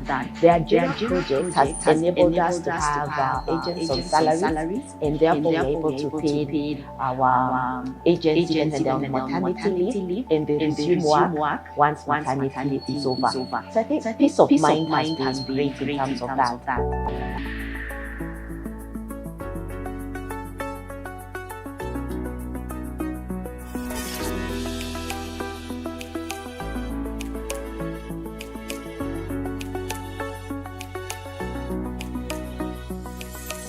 My request to the government and Ajira, the partners, that the project has been very fruitful, and with more awareness about it, can be so helpful to the community, especially Beere, as we have a lot of people who are willing to learn and improve their lives. To Ajira and Ajira partners, my recommendation, my plea is that the opportunity that you have given to a young person like me, I would really wish the same opportunity to be given to another youth through training and also opening different platforms like the ones that we are having right now to different sectors of this country, because it is really working and it is really improving the youth living standard. So to our JIRA partners and policy makers, we always say there's no equality without empowerment. There's no empowerment without knowledge. We acknowledge for all the programs and the platforms to have online work, but we would also want other young people and other young people, mostly in the rural areas, to have the opportunities as we have, so that they can be able to own and demand their own rights. To the government, as the future is online, we would love more online programs to be mobilized, more young people to have access to the online work, as then they'll be able to take care of themselves and have something to call their own. Hii serikali yetu ya Kenya, hii serikali mpya William Samoei Ruto wakiwa na Rigathi Gachagua, ni ati ya kwamba hii kitu ikuwe more funded, ili kila kijana kusikuwa na kijana ambaye anapotelea. Juu sometimes unakuta vijana familia zenye wametoka si well up. Kwa hivyo unakuta hata shule hawaendi. Kwa hivyo naomba serikali ianzishe hii kitu na ikuwe na more funding, ili kusikuwa na kijana hata mmoja ambaye anapotelea, ili sisi wote tuwe wa kusaidika. Hiyo wenye walikuwa na plani ya kutengeneza hii mambo ya ajira, hiyo Mungu alifanya kazi na hawa. Na bila alifanya kazi na hawa, sisi kama mtu kama mimi nataka hiyo sekta iendelee kabisa.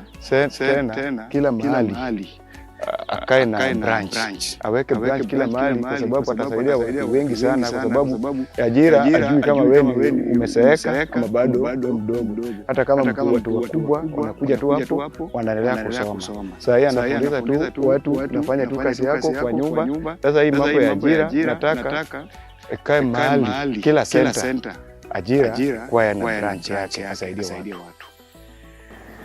Policy makers need to move to the 21st century and the new ways of working. I think COVID showed us that we need to work how we work change. And so policy also needs to move to adopt to how we work. So call us to the table. Many times we see policies once it's been drafted, and by then, even when you give comments, it's almost too late. So call us to the table as these decisions or policy reviews are being discussed, just to make sure that we give our feedback early enough in the process. Yeah.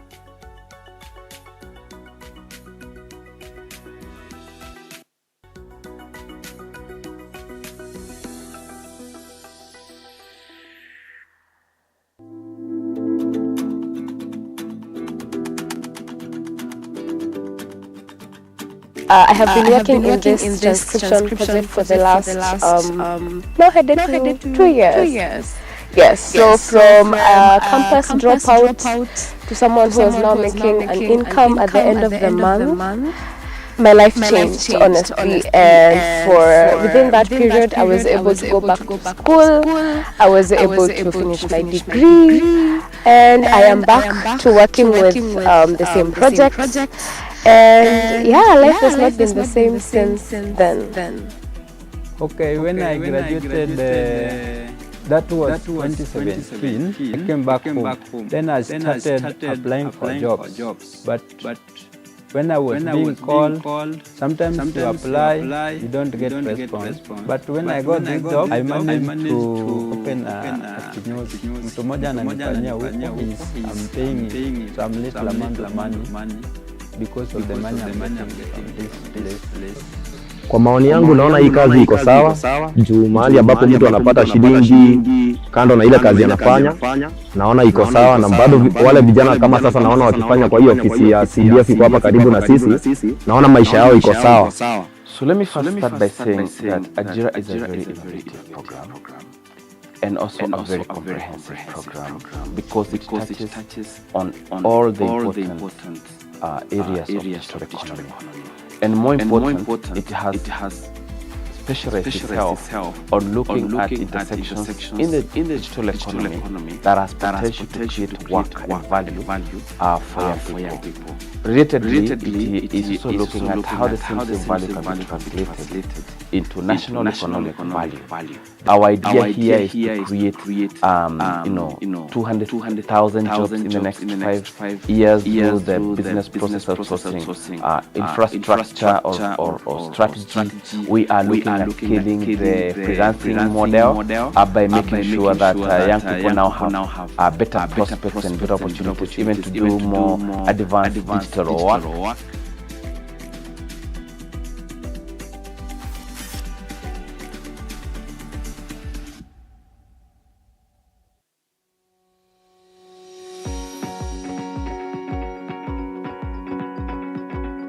Kwa majina naitwa Abdalashe, mimi najihusisha na kazi za online. Huwa nafanya kazi za data annotation. Nilianza kazi 2018. Nilipotoka shule nilikuwa na challenges za kuajiriwa. So baada ya kufanya barua za kazi ngumu hapa na hapa, nilianza kazi hiyo mpaka sasa kazi imenisaidia kwa sababu kama ningelikuwa nafanya kazi za barua za kawaida kama vile mjengo nini. Okay, kusema kweli zile kazi ni ngumu na pia hazilezi mtu kwa sababu unapata mtu anafanya kazi ile kwa miaka nenda miaka rudi, lakini katika kujifunza hajifunzi kitu. Lakini kupitia kwa hii kazi nimeweza kujifunza vitu vingi kwa sababu kila jinsi unavyoendelea kufanya vitu vingine vinakuja vinajitokeza. Kwa sasa hivi mimi pia najifundisha pia na mambo na web development, mbali na kwamba nilianza katika mambo na data analysis na transcription. So nikianzia I was getting like 300 in a day. Ama let's say like $3 in short term, which inakuja kama 400 ama 300 in a day. Currently I earn $10 in a day, of which in a month inakuja kama 25 to 30 because not always I am working. Sometimes najipatia hope. Kazi za online ni kitu ambacho zinaenda zikiprogress, as in the more you work on, the more you earn skills every day and night. So after maybe like a period of time umework, you won't be the same person ambaye ulikuwa wakati uko unaanza. Moja wapo ya sehemu ambayo mtu anaweza fanya kazi online ni ajira. Ajira is a government initiative ambayo husaidia vijana kufanya kazi za online. Is a platform mtu ana register alafu anapatiwa let's say like a username and a sign, then anytime akitaka kuna kazi anafanya ana login and anafanya. In Mombasa, just like everywhere else in Kenya and across the globe, the unemployment rates are very high. And the beauty about the Nigeria program is that it is working to close that unemployment gap by enabling more youths take up work that is flexible. Aside from the few that have been absolved to be involved in the transcription work for the judiciary, others have been linked to online platforms where they can be able to take up online work. And one thing that we observed about the youth is that they prefer flexibility. And one thing that we observed about the Nigeria program is that the level of flexibility that it provides them with. In that particular case, I imply that they have the capacity to work from wherever they are on condition that they have a laptop and a strong internet connection.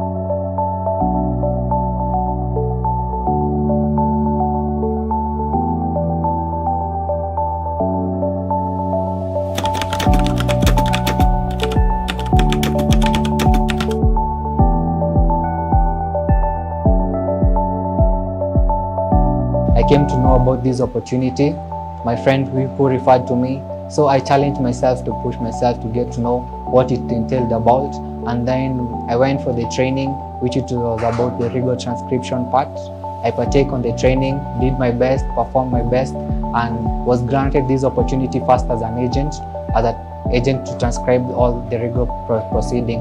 As for now, I managed to be promoted to a quality assurance team, whereby it involves like identifying and also mentoring of the agents in the work they do. Working as a legal transcriber has been quite rewarding for me, since I've been able to learn a lot more than I have expected. Not only about listening to the audios and typing, so that it has helped me mostly in my blogging part, because now I'm able to have not only good grammar but also the punctuations, like the time limit. I'm able to limit myself, as we do here. We have a limit of a certain time to work, so I'm able to plan myself better. From 2020, I have been a professional transcriber. After 6 months, I was promoted to a proofreader. I had gathered enough skills to enable me open my own Go Transcript account, in which I was a freelancer. Due to COVID and economic shutdown, some of my business failed. So I had to look for other ways. Luckily, Ajira came in hand, where I managed to do a course in content writing and digital marketing. From 2019 up to 2022, I've managed to work with international clients, majorly Australia, and local clients who are doing with websites. And now I have the confidence to say that this is quite a remarkable journey that has been made possible by Ajira and their partnership with MasterCard and KEPS and all other groups.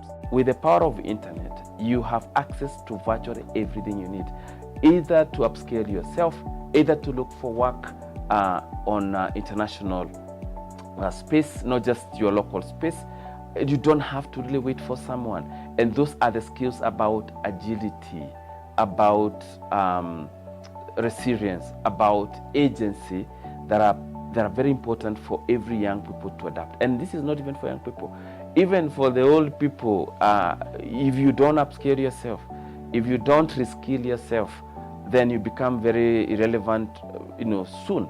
And therefore, for young people, it is important that you raise your ambition, you raise your relevancy by keeping yourself updated to what is happening, by keeping yourself skilled with the current skills that are demanded by the market, and of course, being more focused about changing and living purposeful and impactful lives.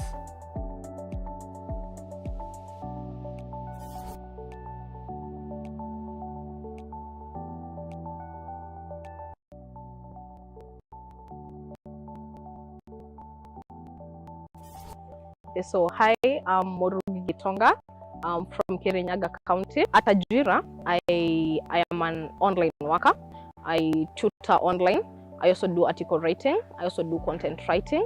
My name is Lightness Abich. I work at Adept Technologies. I'm doing transcription. So my name is Patricia Kabura, aka Trish Kabura. Mimi ni mkazi wa Kirinyaga, Kerugoya. Mimi nilisoma digital marketing na e-commerce. Hiyo yote ilikuwa kwa mitandao ya Zoom. Hi, my name is Pauline Mutie from Bamburi, Kisauni Sub-County. I'm at Swahilipot. I'm a legal transcriber here at Swahilipot and Ajira Digital. Naitwa Sharon Apondigo, naka Ndiwa in a place called Kosano. Saizi nafanya transcription. I'm actually a single mother with a 8 months old child. That's a girl. I'm proud at least nilipata kazi, because imekuwa hard ever since nili give birth. So when I started working, I was happy because at least I'll be able to support my child. So from working online, I've been able to put aside money for a startup. I'm very passionate about entrepreneurship. I do want to start something else. Yeah. Vile nilianza kufanya kazi na wao, kusoma, ilikuwa masaa nzuri sana. Sababu mimi ni mama, watoto wakienda shule, ninafanya kazi yangu, masaa mawili tu ya kusoma, na hayo masaa mengine ninafanya kazi yangu. Really changed my life because I literally sustain myself from my rent to my food.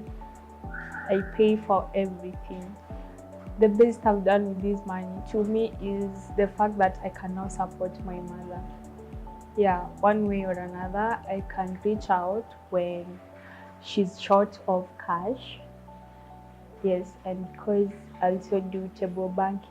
It's called the chamas. Yeah. It's been, I think, for the ladies and especially moms. You find on a freelance job, actually you're on maternity leave, but you are still working because actually you're paid on work done. The Ajira project has enabled us to have agents on salaries, and therefore we are able to pay our agents even when they're on maternity leave, and they resume work once maternity is over. So I think peace of mind has been great in terms of that.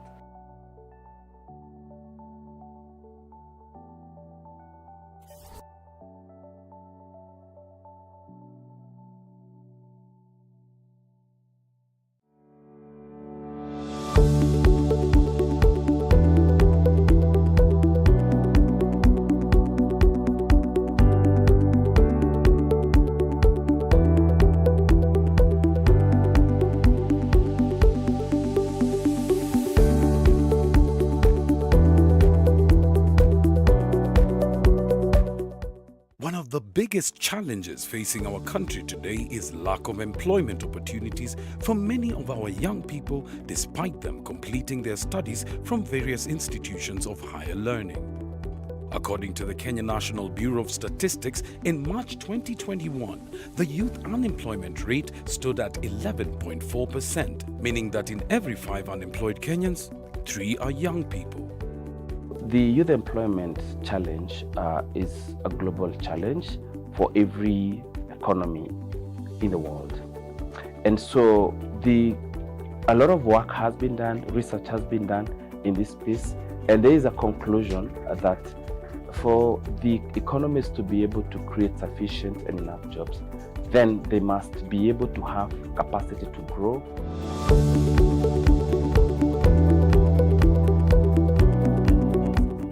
One of the greatest things that I took from Kenya Youth Empowerment Program, and especially the training, was to be able to find out what do I really want to do, to set out a map to get there and to follow. Our first training was all about life skills training. Where in life skills training we learned a lot.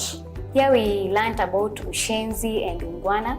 We learned about how to be assertive, how to envision where you want to go, how to plan for where you want to go. After the life skills lesson, we went for core business skills, where I learned more about writing proposals and business plans.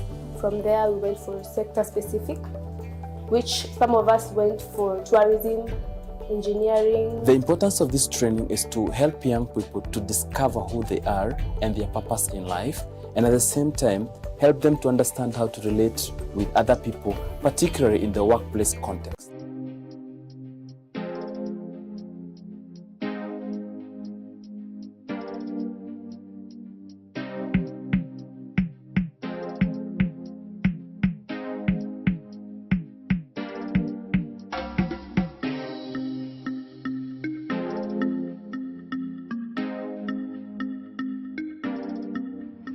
My name is Immaculate Okongo. I'm from Kisumu County, Nyakach Sub-County. I'm a student at Maseno University. My name is Mkule Isaac. I'm from Teso North in Busia County. My name is Hassan Medina. I live in Kibera. As a youth, like now we are in school, but then you find that what parents are giving you are not enough. Also, you'd like to do something to add on what you're giving. I think online work is interesting. Right now, I am doing the training. After I finish, I can learn how to do online work. Then if they accept, I will join and work.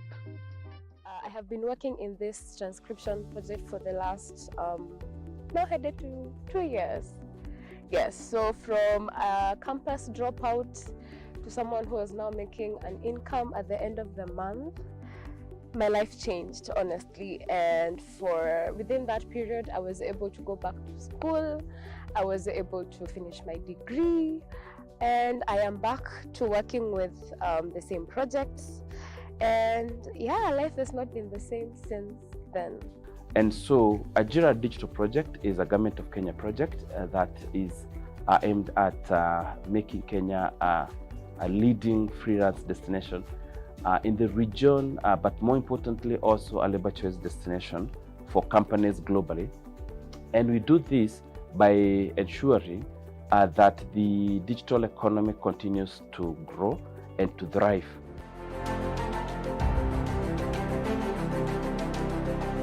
Over the years, the Kenya Private Sector Alliance, the apex body of the private sector in Kenya, has been supporting businesses with opportunities for training, networking, financial linkages, mentorship and coaching, as well as access to markets, value chains, and access to investment opportunities inbound and outbound globally.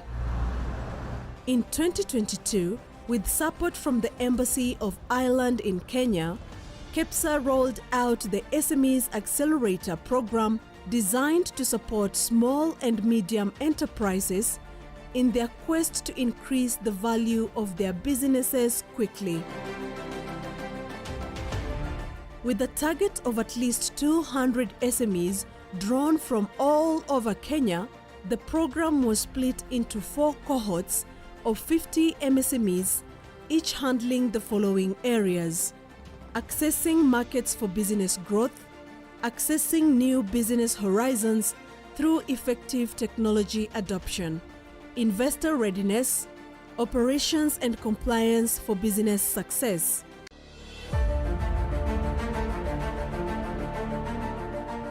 I came to learn about SME Accelerator program through Google search. So during my search, I came across KEPSA advertising for the SME Accelerator Cohort 3 for investor readiness, and I got the interest and did my follow-up and made the application. Our sales has improved and we are getting more referrals from previous clients. We have been able to reach a wider audience and our business sales have increased. I'm a lawyer by training, and what I do is what we call alternative dispute resolution. And my business particularly is in mediation. So we have private mediation, which I do, and also court-annexed mediation, whereby I'm a court-annexed mediator. My business before, I don't know how to put it, it was, I would say, at 0 level. It was, I just had the knowledge of how to do, what to do and how to help people. But when it came to marketing myself or putting my name out there through the online platforms and digital platforms, I had no clue where to start, what to do, how to do, nothing, 0. When I participated in this program, after that, I think it took me from 0 to 70. Now I'm at 70. And at 70 because I learned so much in terms of, there's a wealth of information and platforms and knowledge that can help me access people more easier and also add value to people. Members of the press and fellow Kenyans, I want to inform you that the Ministry of Health has confirmed the first coronavirus case in Kenya.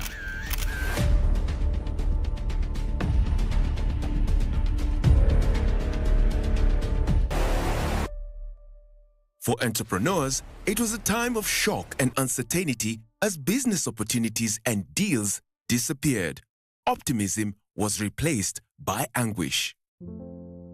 I remember it was in March and I was in the middle of negotiating a 2.5 million contract at that point. When COVID hit, everything crumbled. I think it was announced on a Friday. My orders were cancelled by Monday. Staff uniform, branded merchandise. And I remember just holding my head and thinking, okay, so what's gonna happen? I had an event on 28th of that March. I didn't do that event. It was a big event. I was supposed even to add more PA on my stock. We shut completely. We were not able to access finances through the banks because they were so stringent. KEPSA, through the MasterCard Foundation, were able to give us access to their loans on an interest-free basis. It enabled us to do our grafting of the Hass avocado seedlings.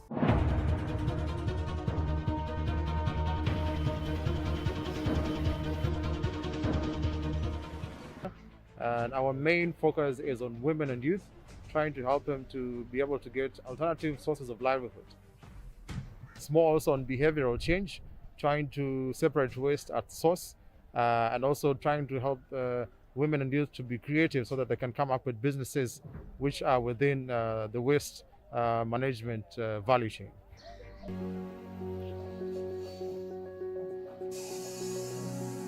And we got a model where we've got like about 600 youth, a lot of them being street families.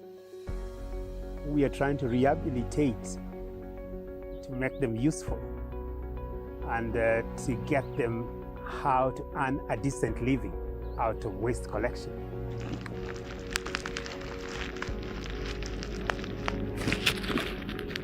Mimi kabla nikuja hapa nilikuwa shamba boy, na hii kampuni imenibadilishia maisha. Naweza pata chakula hapa, naweza lipa rent, nasaidia wazazi kutoka hapa. Niko na bibi na watoto nawalisha kutoka kwa hii kazi. So ni kazi imenisaidia pakubwa sana katika maisha yangu.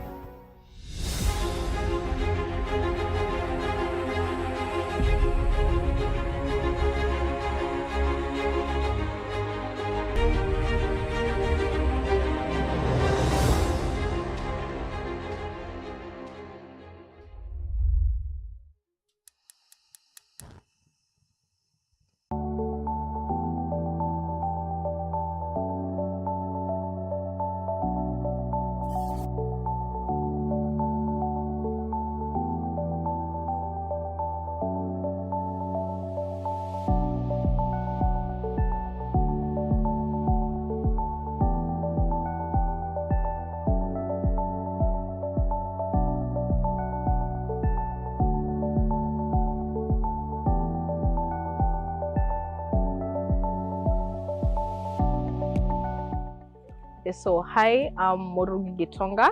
I'm from Kirinyaga County. At Ajira, I am an online worker. I tutor online. I also do article writing. I also do content writing.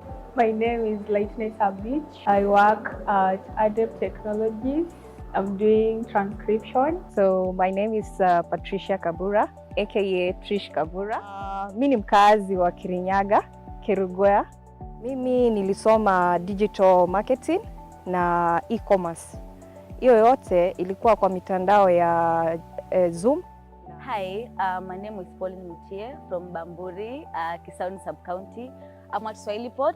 I'm a legal transcriber here at Swahilipot and Ajira Digital. Naitwa Sharon Apondigo, naka Mbiwa in a place called Kosano. Saizi nafanya transcription. I'm actually a single mother with a 8 months old child. That's a girl. I'm proud at least nilipata kazi because imekuwa hard ever since nili give birth. So when I started working, I was happy because at least I'll be able to support my child. So from working online, I've been able to put aside money for a startup.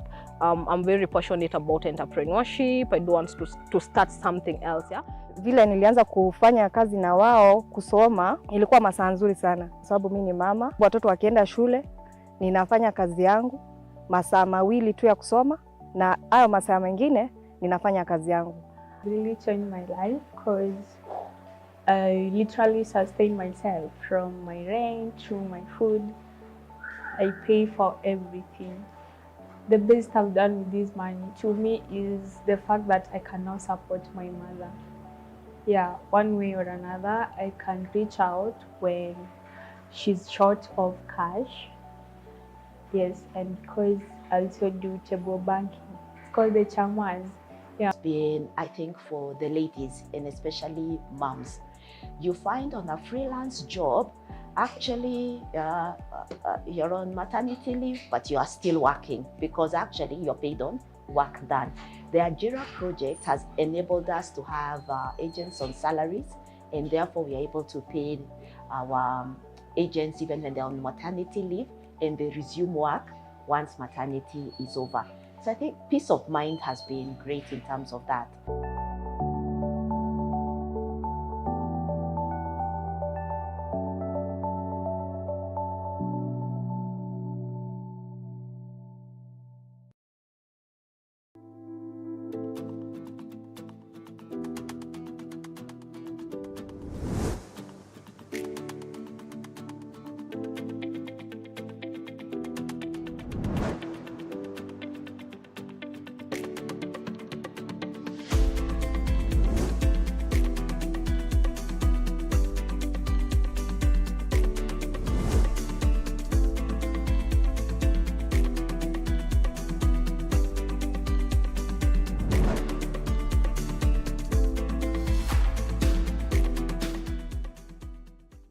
the youth employment challenge is a global challenge for every economy in the world.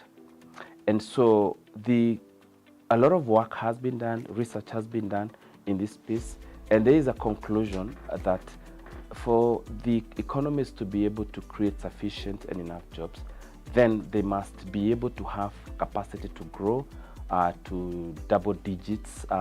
Then Ajira now become more relevant because it's talking about looking at ways in which certain trends, certain behaviors that are happening in the industry, in the society, can be converted into opportunities for job creation.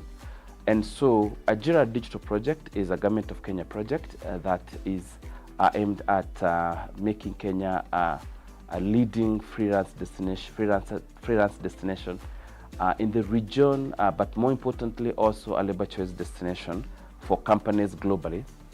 And we do this by ensuring that the digital economy continues to grow and to thrive. We work within 4 key areas. One is to ensure that there's sufficient infrastructure to propel the growth of digital economy. At the same time, we are looking at the skills that are available in the ecosystem to be able to deliver for the industry. We are also looking at the fact that we need to build trust and awareness on these particular opportunities, and more importantly, to look at ways in which we can catalyze digital work in the ecosystem.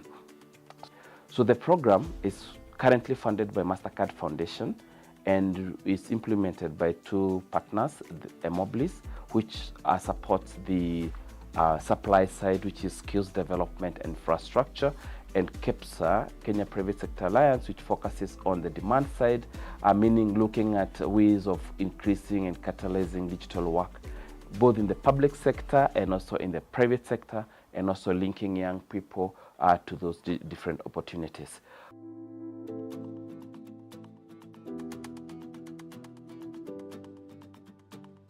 I have been working in this transcription project for the last, now headed to 2 years. Yes, so from a campus dropout to someone who is now making an income at the end of the month, my life changed, honestly. And within that period, I was able to go back to school. I was able to finish my degree, and I am back to working with the same projects. And yeah, life has not been the same since then. Okay, when I graduated, that was 2017, I came back home. Then I started applying for jobs.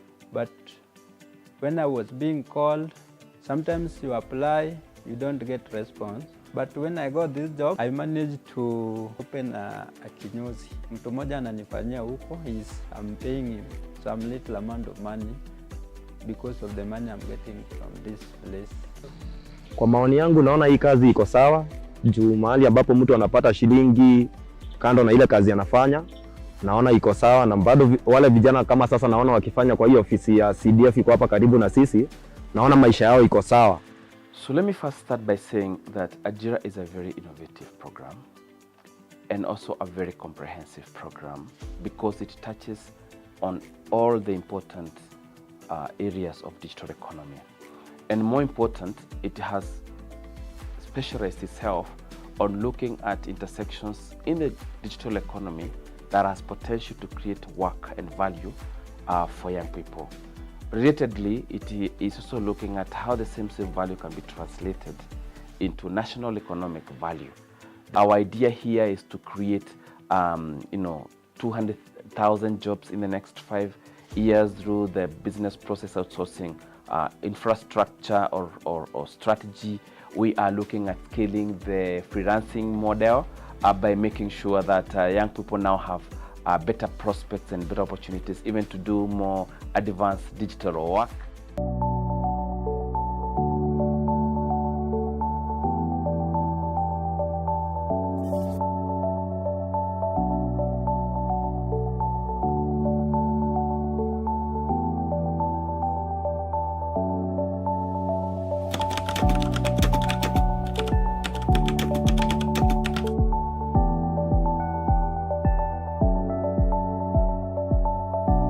came to know about this opportunity, my friend who referred to me. So I challenged myself to push myself to get to know what it entailed about. And then I went for the training, which it was about the legal transcription part. I partake on the training, did my best, performed my best, and was granted this opportunity first as an agent to transcribe all the legal proceeding. As for now, I managed to be promoted to a quality assurance team, whereby it involves like identifying and also mentoring of the agents in the work they do. Working as a legal transcriber has been quite rewarding for me, since I've been able to learn a lot more than I have expected. Not only about listening to the audios and typing, so that it has helped me mostly in my blogging part, because now I'm able to have not only good grammar, but also the punctuations, like the time limit. I'm able to limit myself, as we do here. We have a limit of a certain time to work, so I'm able to plan myself better. From 2020, I have been a professional transcriber. After 6 months, I was promoted to a proofreader. I had gathered enough skills to enable me open my own Go Transcript account, in which I was a freelancer. Due to COVID and economic shutdown, some of my business failed. So I had to look for other ways.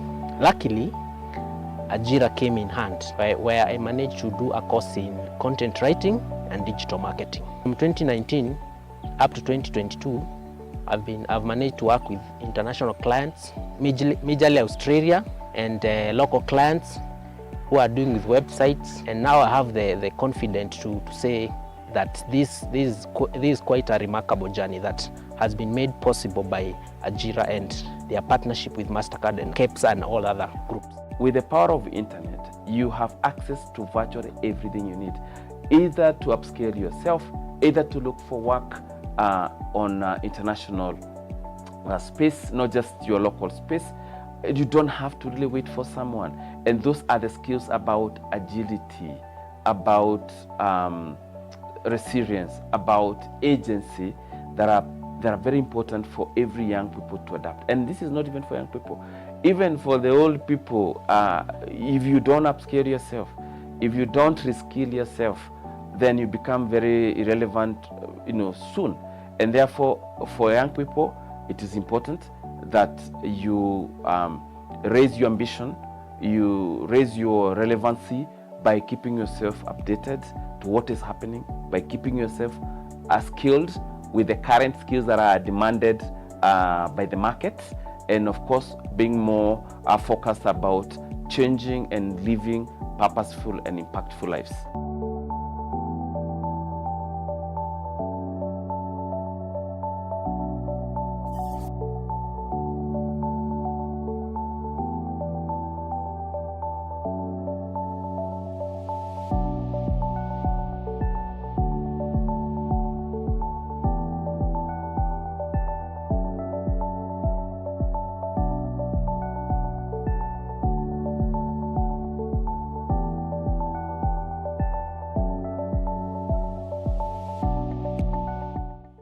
So hi, I'm Morugi Gitonga.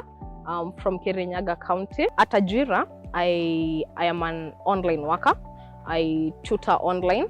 I also do article writing. I also do content writing. My name is Lightness Abich. I work at Adept Technologies. I'm doing transcription. So my name is Patricia Kabura, aka Trish Kabura. Mimi ni mkazi wa Kirinyaga, Kerugoya. Mimi nilisoma digital marketing na e-commerce. Hiyo yote ilikuwa kwa mitandao ya Zoom. Hi, my name is Pauline Mutie from Bamburi, Kisauni Sub-County. I'm at Swahilipot. I'm a legal transcriber here at Swahilipot and Ajira Digital. Naitwa Sharon Apondigor, naka Ndiwa in a place called Kosano. Saizi nafanya transcription. I'm actually a single mother with a 8 months old child. That's a girl. I'm proud at least nilipata kazi because imekuwa hard ever since nili give birth. So when I started working, I was happy because at least I'll be able to support my child. So from working online, I've been able to put aside money for for a startup. I'm very passionate about entrepreneurship. I do want to start something else, yeah. Vile nilianza kufanya kazi na wao kusoma, ilikuwa masaa nzuri sana sababu mimi ni mama. Watoto wakienda shule, ninafanya kazi yangu masaa mawili tu ya kusoma na hayo masaa mengine ninafanya kazi yangu. Really changed my life because I literally sustain myself from my rent to my food. I pay for everything. The best I've done with this money to me is the fact that I can now support my mother. Yeah, one way or another, I can reach out when she's short of cash. Yes, and because I also do table banking. It's called the chamas. Yeah. It's been, I think, for the ladies and especially moms. You find on a freelance job, actually you're on maternity leave, but you are still working because actually you're paid on work done.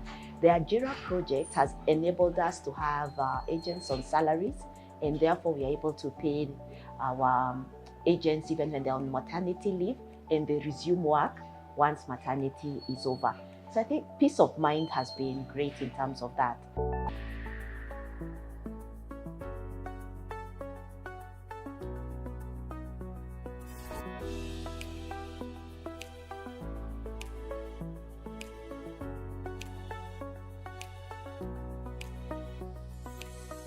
My request to the government and Ajira and their partners that the project has been very fruitful, and with more awareness about it, it can be so helpful to the community, especially Mbeere, as we have a lot of people who are willing to learn and improve their lives. To Ajira and Ajira partners, my recommendation, my plea is that the opportunity that you have given to a young person like me, I would really wish the same opportunity to be given to another youth through trainings and also opening different platforms like the one that we are having right now to different sectors of this country, because it is really working and it is really improving the youth living standard. So to our Ajira partners and policymakers, we always say there's no equality without empowerment. There's no empowerment without knowledge. We acknowledge for all the programs and the platform to have online work, but we would also want other young people and other young people, mostly in the rural areas, to have the opportunities as we have, so that they can be able to own and demand their own rights. To the government, as the future is online, we would love more online programs to be mobilized, more young people to have access to the online work, as then they will be able to take care of themselves and have something to call their own. Hii serikali yetu ya Kenya, hii serikali mpya William Samoei Ruto wakiwa na Rigathi Gachagua, ni ati ya kwamba hii kitu ikuwe more funded ili kila kijana kusikuwa na kijana ambaye anapotelea. Juu sometimes unakuta vijana familia zenye wametoka si well up. Kwa hivyo unakuta hata shule hawaendi. Kwa hivyo naomba serikali ianzishe hii kitu na ikuwe na more funding ili kusikuwa na kijana hata mmoja ambaye anapotelea, ili sisi wote tuko wa kusaidika. Hiyo wenye walikuwa na plani ya kutengeneza hii mambo ya ajira, hiyo Mungu alifanya kazi na hawa. Na vile alifanya kazi na hawa, sisi kama mtu kama mimi nataka hiyo sekta iendelee kabisa.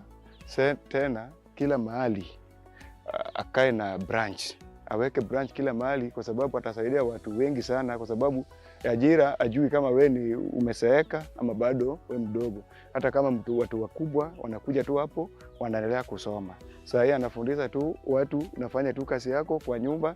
Sasa hii mambo ya ajira nataka ikae mahali, kila center ajira ikuwe na branch yake, asaidie watu. Policy makers need to move to the 21st century and the new ways of working. I think COVID showed us that we need to work, how we work changed. And so policy also needs to move to adopt to how we work.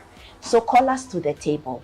Many times we see policies once they've been drafted, and by then, even when you give comments, it's almost too late. So call us to the table as these decisions or policy reviews are being discussed, just to make sure that we give our feedback early enough in the process. Yeah.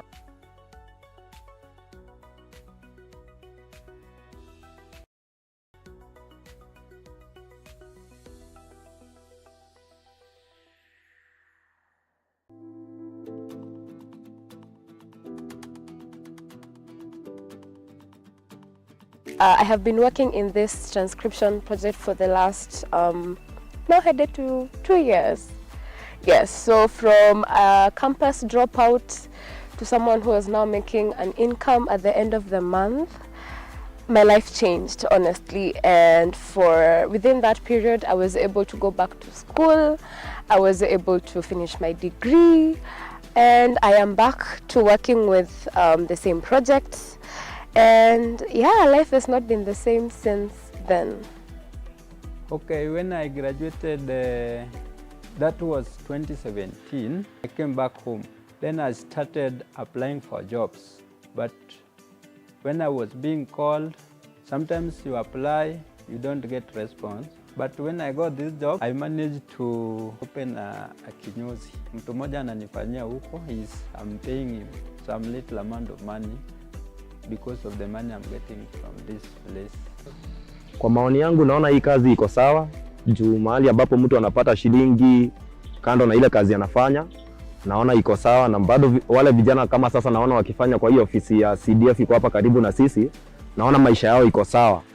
So let me first start by saying that Ajira is a very innovative program and also a very comprehensive program because it touches on all the important areas of digital economy. And more important, it has specialized itself on looking at intersections in the digital economy that has potential to create work and value for young people. Relatedly, it is also looking at how the same value can be translated into national economic value. Our idea here is to create 200,000 jobs in the next 5 years through the business process outsourcing infrastructure or strategy. We are looking at scaling the freelancing model by making sure that young people now have better prospects and better opportunities even to do more advanced digital work.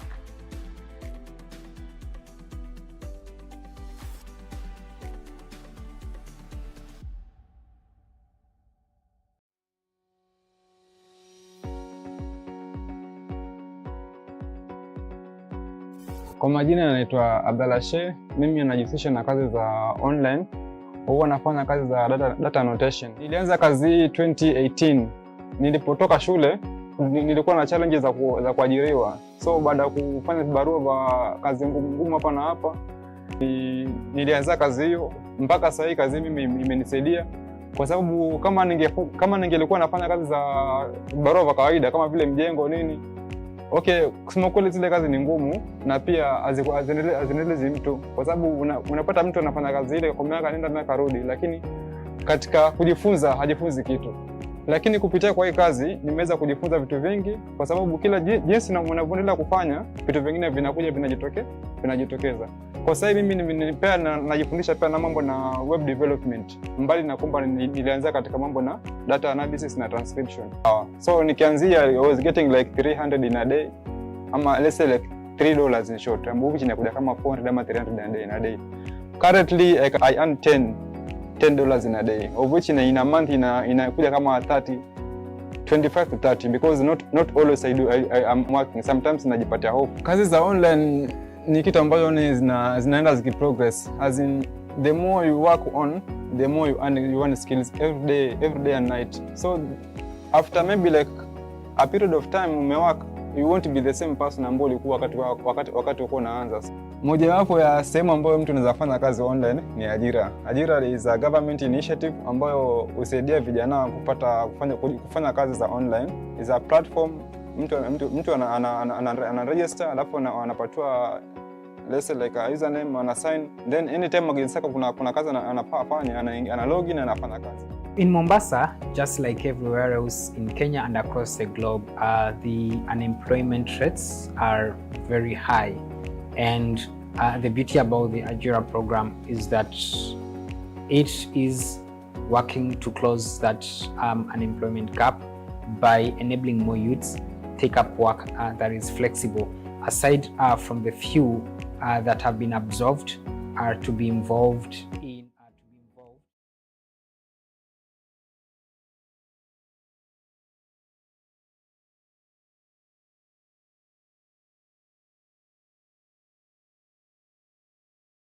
that will give you best value for the skills that you have. Those are the discussions we'll be having within the room. And also, for those who are joining us online, please be part of that particular discussion. You can send in your observations, your questions as well. We remind you to do that at #FutureForWorkSummit.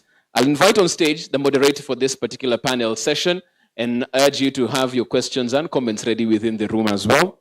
I'd like to welcome on stage Sheila Bergen, Innovation Driven Markets Director at DCO. A round of applause for Sheila as she comes on stage, please,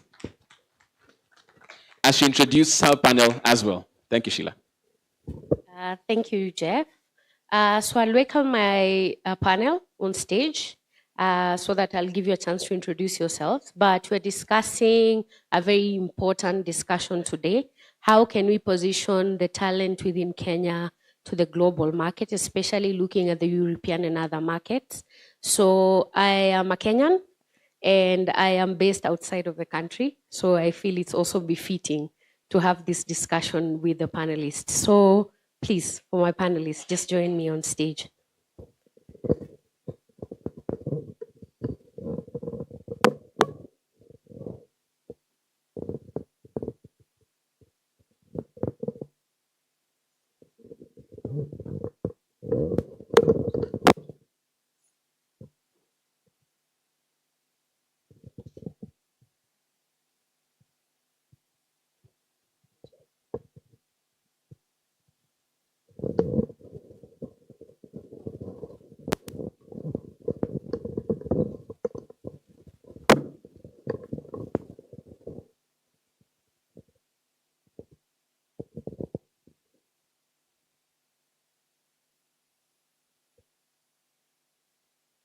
So as my panelists settle in, I'll tell you a little bit about DCO and what we do.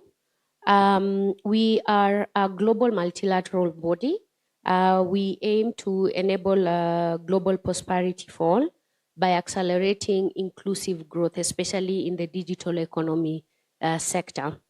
We bring together, we work with governments, we work with the private sector. So within my unit, mostly we work with entrepreneurs, so startups from our member countries. But we also work with NGOs and civil society.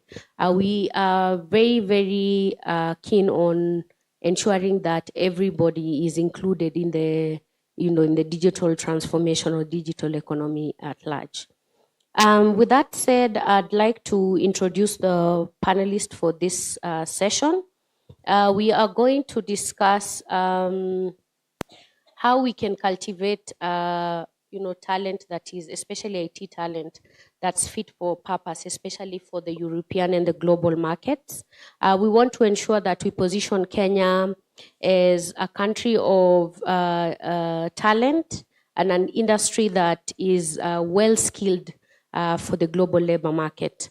So I will start from my panelists close to me as we go across. Kindly just introduce yourself, tell us a little bit about who you are, your organization, what you do, and what your organization is doing in regards to positioning talent for global markets. Welcome.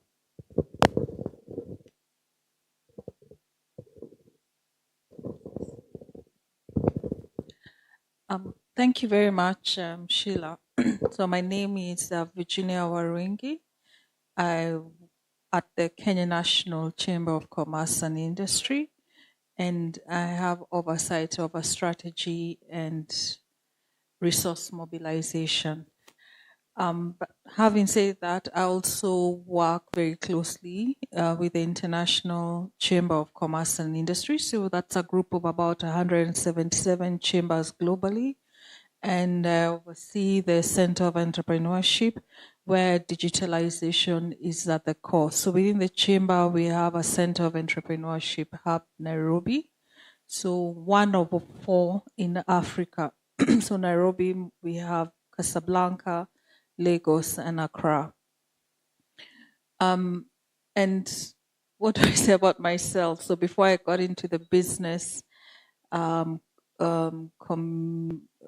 community or supporting the business in private sector in Kenya, I have 15 plus years in different sectors, but particular to this particular conversation is within the telecommunication space.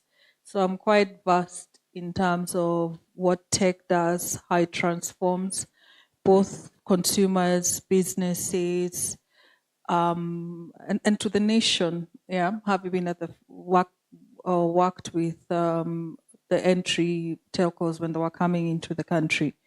So a bit about the chamber. So what I've mentioned in terms of the Center of Entrepreneurship Hub, and also within the chamber, I must say digitalization is at the core.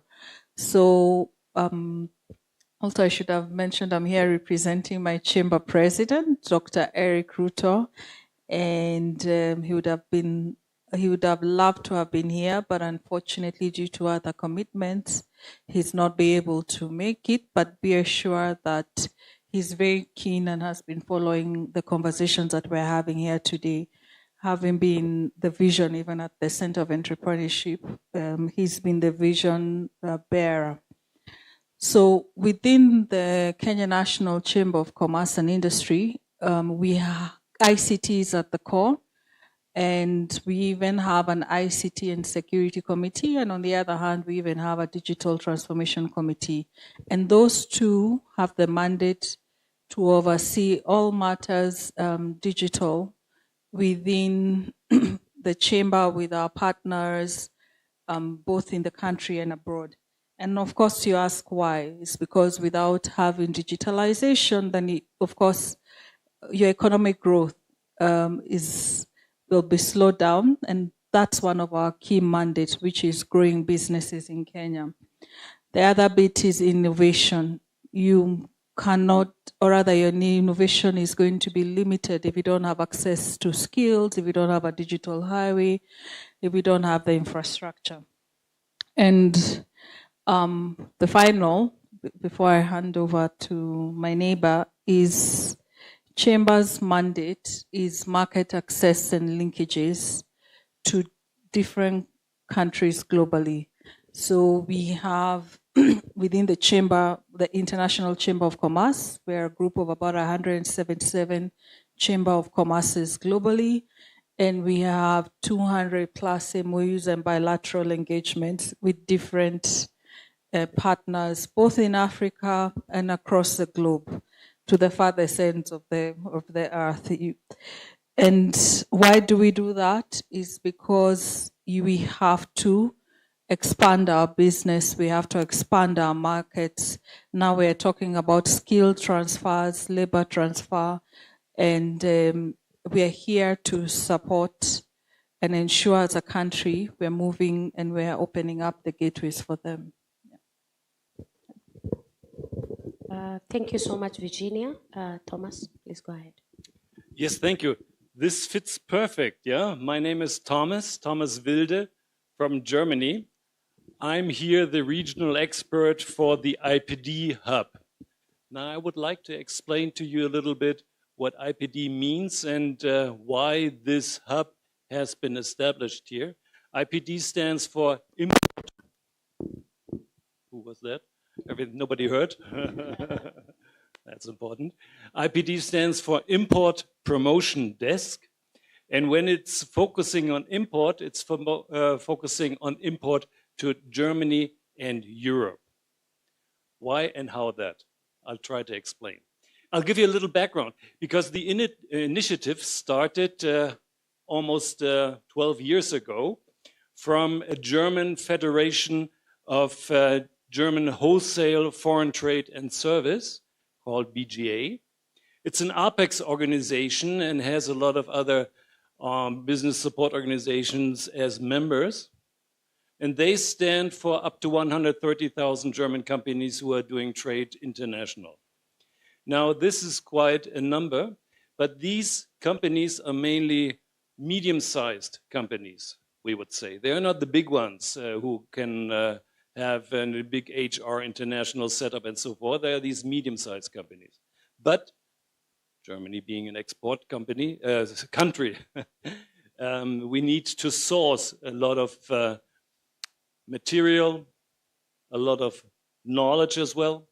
And therefore, they addressed the German Ministry of Economic Cooperation and Development, together with SEQA, it's a developing organization, to say, why don't we establish a kind of setup that goes out into the countries where we want to source from and establish a hub there in order to get more knowledge of what it needs, the requirements to address the German and the European market. And that's how IPD, the import promotion desk, you see importing to Germany, now you understand, it's not exported. From your perspective, it would be. So keep that in mind. Those are these medium-sized companies that are the majority of the German companies in general. And they would not go out and seek to employ somebody abroad. They would like to look for service. Now, get you a little more insight in what we did. We have 4 sectors that we work in. 3 are traditional sectors, which is natural ingredients, which is fresh produce. There's an avocado biomission just coming up in May. And it's cut flowers. Of course, every third cut flower in Europe is originated from Kenya, so it's no surprise. But we also took up just recently ITO, IT outsourcing, because as you know from previous speeches, there is a lot of demand in Germany in particular and in Europe in general for well-skilled IT experts, expertise, I would say. Because experts refers to a person. I'm not referring to the person, I'm referring to the expertise. Which means that that is a big demand. Again, remember, we are demand-driven from the German industry, more or less, to seek and source for them, and with that, also doing development of jobs creation in the country, and here in particular in Kenya. Now, IPD works in 21 countries, but has 4 hubs, 4 IPD hubs. What's the difference? This working in the country means that we have experts in these just named sectors going into the country with, I would say, freelance experts in the country, identifying companies that want to export to Germany and Europe. You see, it's identifying these companies that say within their development strategy of their company, their growth strategy, export is one factor. Then we more or less do an assessment if they're export ready, and then we do capacity building with them in order to be able to enter the German and European market. This goes even down to matchmaking from one company to the other, usually, of course, it's more, helping them to get access to big major fairs, because that's where the networking goes, and doing all that is necessary there. That's what we call on the micro level, which means from our experts to the companies. But then the ministry said, that's not so sustainable, because once you leave as IPD, it's these linkages between companies that are there. Where is the growth? Where is the additional impact? That's why we formed these hubs. The hub has the intention to work with a BSO, a business support organization. That means that these support organizations, for instance, in the horticulture area and the sectors I just named, give this service of understanding what it needs to have and certification requirements, etc., to address the German and European market. So that's more or less, in a nutshell, my core initiative or intention to work with BSOs. To be honest, in the ITO sector, I haven't found one yet to work with, so that can be quite challenging, but more later. I'll hand over the microphone. Thank you. Maggie, please go ahead. Okay, thank you. Good afternoon, everyone. Good. I can see you're still alert in the afternoon. So my name is Maggie Reri. I'm the CEO of a knowledge processing outsourcing company called Tifa Research that does a lot of data collection and analysis. Over and above that, I sit on the board of the BPO Association of Kenya. The BPO Association of Kenya is a relatively young association set up last year. And the reason to set up was because that's why we're here, of course, but there's a lot of potential for the BPO sector for Kenya. So what happened was that a group of like-minded Kenyans and also Kenyan companies and also international companies came together with the assistance of KEPSA. Thank you, KEPSA. And KEPSA basically convened this meeting, and we had a very good conversation, and we agreed that the best thing would be for us to form an association and begin to advocate for issues to do with the sector together.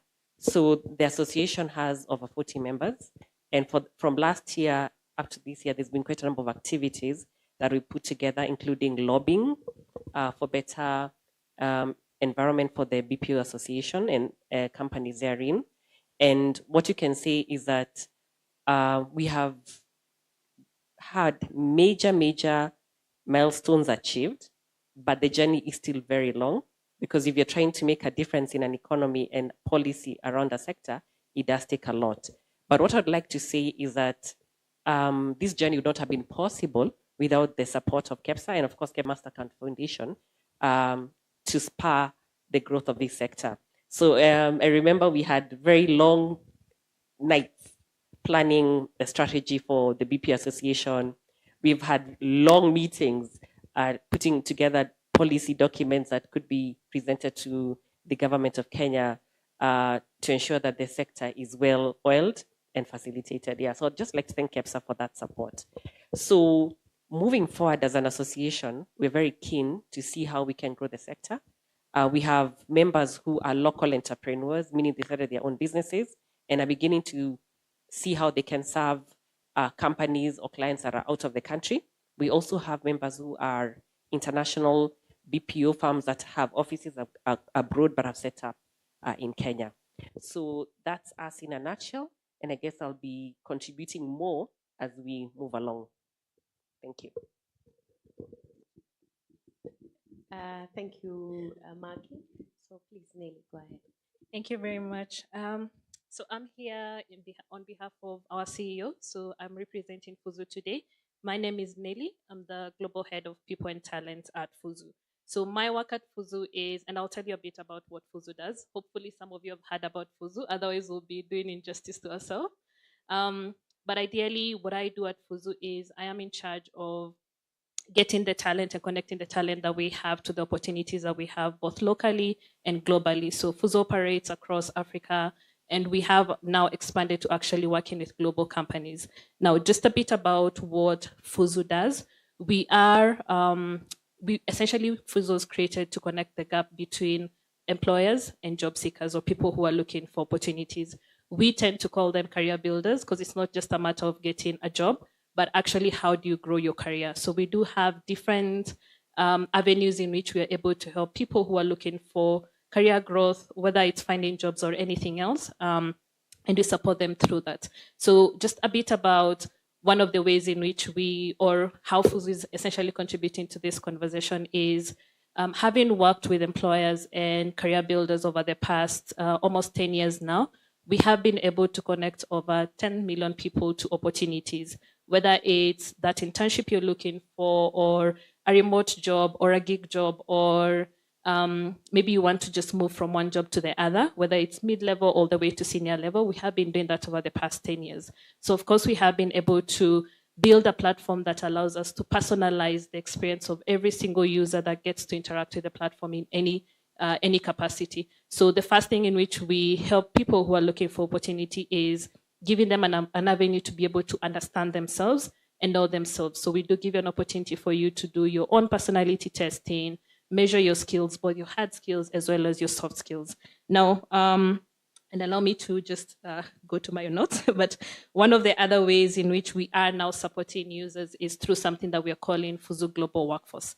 And this is where now, with the fact that we already have a talent pool of people across Africa, and this is not just covering Kenya, but different countries across Africa, one of the demands that we realize from then the employers that we have connected with is they do want to be able to tap into the talent that we have locally. So what we do then is we essentially find different talent pools. So it might be your customer care, your sales, and any other opportunity that you're looking for out there.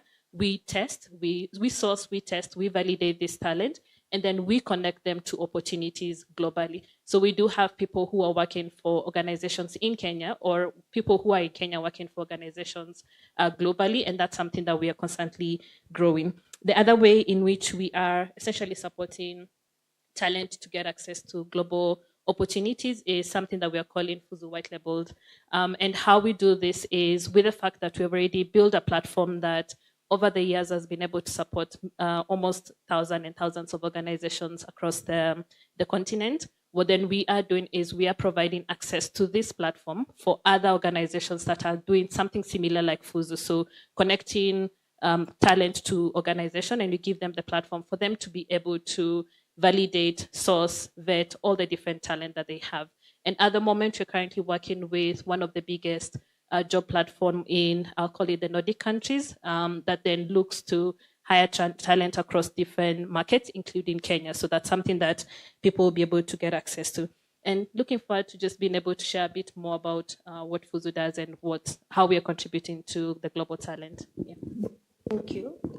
Because you have the mic, maybe I should just start with you.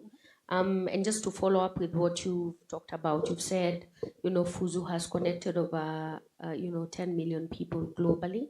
So I'm curious to know, in considering you focus on talent development, how can platforms like Fuzu better contribute to showcasing or enhancing the visibility of Kenyan talent? If you can look at that larger pool, but focusing specifically on Kenya. Yeah, that's a very good question. And just going back to the reason why Fuzu was created, we are, again, a platform that is built to empower job seekers or career builders. And one of the ways that platforms like us, because we are not the only players in the market, there are several others, but one of the ways in which platform like us that already has the tools and the capabilities to be able to connect the local talent to the global market, how we can contribute to showcasing the Kenyan talent is, of course, one of the first things that people will ask is, where are these opportunities?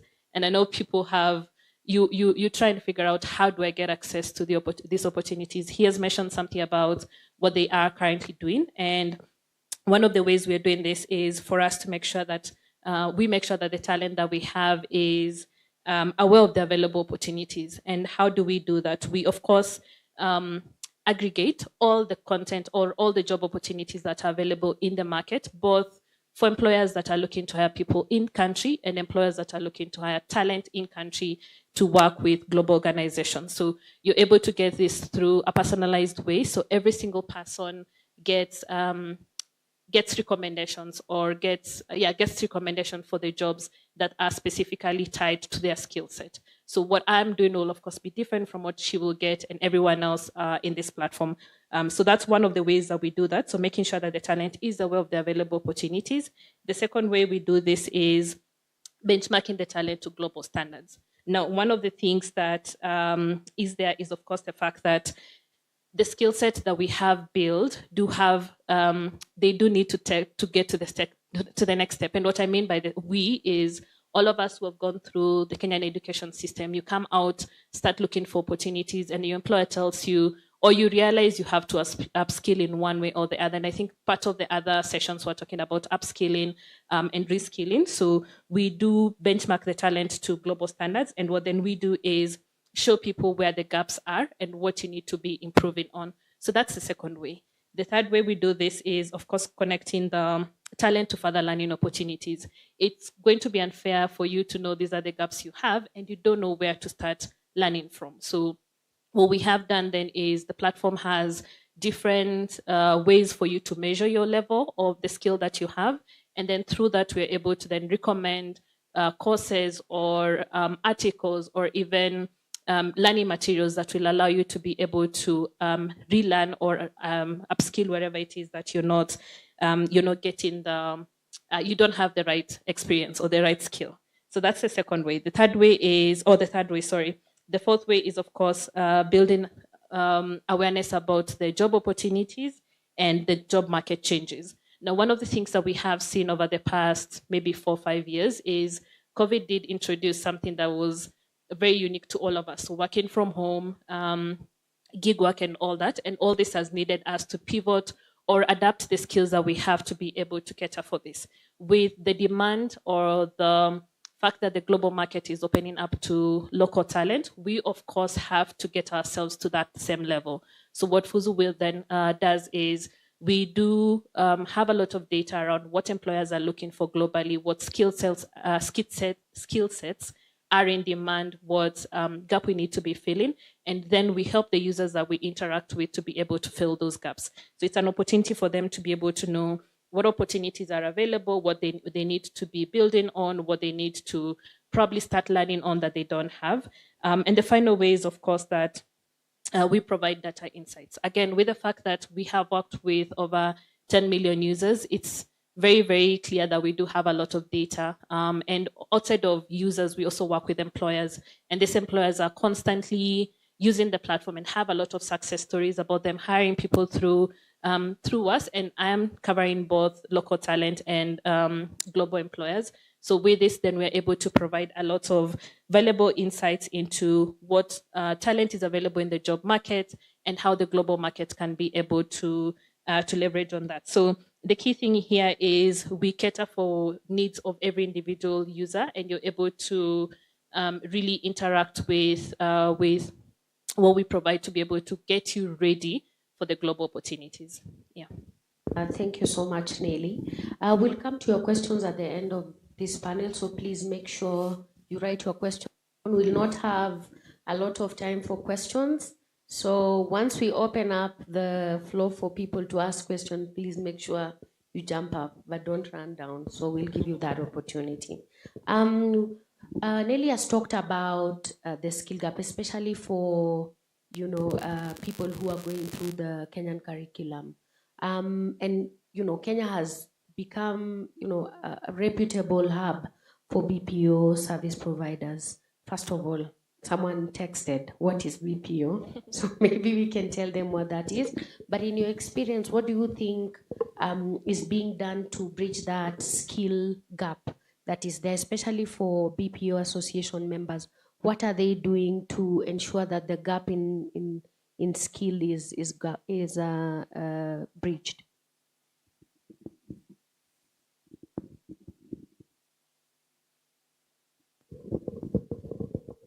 Okay, so BPO stands for Business Processing Outsourcing. So what is happening is organizations, whether the private sector or the NGO sector, say, it is better to outsource a particular service to a BPO or a BPO firm because either it's more cost efficient or they don't have that particular skill internally. Where we're moving to in terms of the BPO is that the work is being outsourced, and the way the workers are working are either working digitally or remotely or working within the premises. So to answer your question, to what extent or what are we doing as the BPO sector to improve the skills? I just want to say that the kind of skill required for the BPO companies varies. So you have the basic skills, like a lot of companies in Kenya do have a call center. So a call center, what you just require is have very good English, have a very good voice, and have very good diction. In addition to that, the BPO industry then skills the workers to enable them to pick the calls, respond to them, and so on. That is the bare minimum. Now, when we move to the higher level of skills, where we're talking about machine learning and so on, it becomes a bit more complicated. Now, let me slow down a bit and explain what machine learning is and the kind of tasks that are being done by the BPUs. So, I don't know how many of you guys love football or watch football. Fantastic. Have you ever noticed that when one of, let's say, Mohamed Salah scores, the machine quickly rewinds and can tell you the speed and the passes and so on. That is done through machine learning. There are young people who sit behind a computer and they are given a lot of footage and they keep on cropping faces. They crop Mohamed Salah's face 100 times or 1,000,000 times and they feed it into the machine. They crop the picture of a ball, they feed into the machine. At some point, when any video signal is passed through the machine, it remembers what it had been fed with. That's machine learning. There's something called content moderation. I don't know if you're on social media, there's a lot of content that is good out there and there's content that is bad. In an election year, if I can give an example, you want to ensure that the kind of content that is going out there is safe, isn't it? So you have to hire people to go through the content and ensure that the content is ideal and then hive off the content that is inappropriate. Now, content moderation requires that the young people are trained on the content that is ideal and the content that is inappropriate. There's fake news. They have to be trained on all that. Machine learning, you have to train the young people on that. Now, how are we doing this? Unfortunately, and I could be corrected, there are very few institutions or no institution in Kenya that is offering this kind of training. So we as a BPO association members have to then train the workers on these specific skills based on actual work. So usually we get a group of people, put them in some sort of classroom setting, and we train them with dummy work. And based on the kind of work they have learned, we give them some sort of evaluation. After we give them an evaluation, we select the best. So a lot of the skills required at the moment for the kind of work we're doing, we train. However, there are other skills that are required by the BPO sector, like software development and so on. And there are already schools and institutions that are training, like the universities, schools like Moringa schools are already training young people on this. The only thing I'd like to say is that even when a young person goes through formal training in a university or an institution, it is usually theoretical. There's a need to bridge between the theory and the practical. And that's where we as the BPO Association are saying we have got no problem recruiting people who've been trained by the industry, by the institutions. We've got no problem. But there has to be some sort of finish in school or internship or induction that enables this young person to fit into the workplace. So, as I said, we are in a situation where the technology is evolving. The kind of clients that you're working with are local and international. The international clients have more complex tasks, and the only way that we can be able to ensure that Kenyans are able to appeal to this kind of global tasks is by training them ourselves or leveraging on the kind of trainings that are being offered through Immobilis and through the MasterCard Foundation that then zeroes down on a task that is required globally, and then the young people are trained on it. Just before you give the mic, are there any skills that you think, there's a huge opportunity globally that maybe BPOs can partner with academic institutions or these institutions to be able to fill that gap, especially for Kenya, to be able to get, as many opportunities as possible? Are there any from your, the associations that I've seen? Okay, I'd like to say that the range of skills that are being demanded is it's a long list. It is such a long list. But what Kenya needs to do, and that's what you're doing, we need to identify the skills that do not have high demand globally. Because if you're going to bid for any work or to bid for any client, we are Kenya. If you look at the population of India, there are many Indians who have the right skill and they can compete with us. So the most important thing is to say there are opportunities out there, but what are the kind of skills that will make us different and unique to be able to get more work globally? So, and I'm not in any way saying that the skills that I don't mention are not important. I'm just listing the ones that appear to be less competitive and could give Kenya an edge. So number one is what you call the more advanced skills like software development, coding. It is also things like automation and so on. So we need to get to a point where we're doing higher level skills to be able to be fewer people bidding for the jobs and therefore earn more money. Regardless of that, there are other skills that are also important and the young people are also making money from them. But we need to begin to focus on skills that we don't have to compete very hard to get the jobs, and more Kenyans should get those skills in order to earn more money. Thank you. It's very insightful. Thank you for that. I think we'll shift gears slightly and look at regional opportunities when we talk to Thomas. So I'm curious to know, you mentioned quite a lot of things that the hub does, and very important things as well. I'm just curious to know what the hub does to contribute to showcasing and promoting specifically Kenya ICT talent on the international stage. What is the work that you do regionally and what you've seen or the hub specifically here doing to position Kenya ICT talent globally?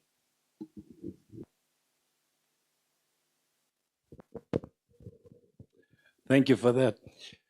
You see, as I said, our focus is to work with companies, which means that we are looking for service providers who are at the more or less forefront to go into export.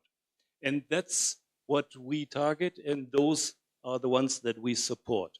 So with supporting them, getting to know what requirements are necessary to hit the European market, to be attractive for the European market. By the way, the time zone is something that is very good towards India.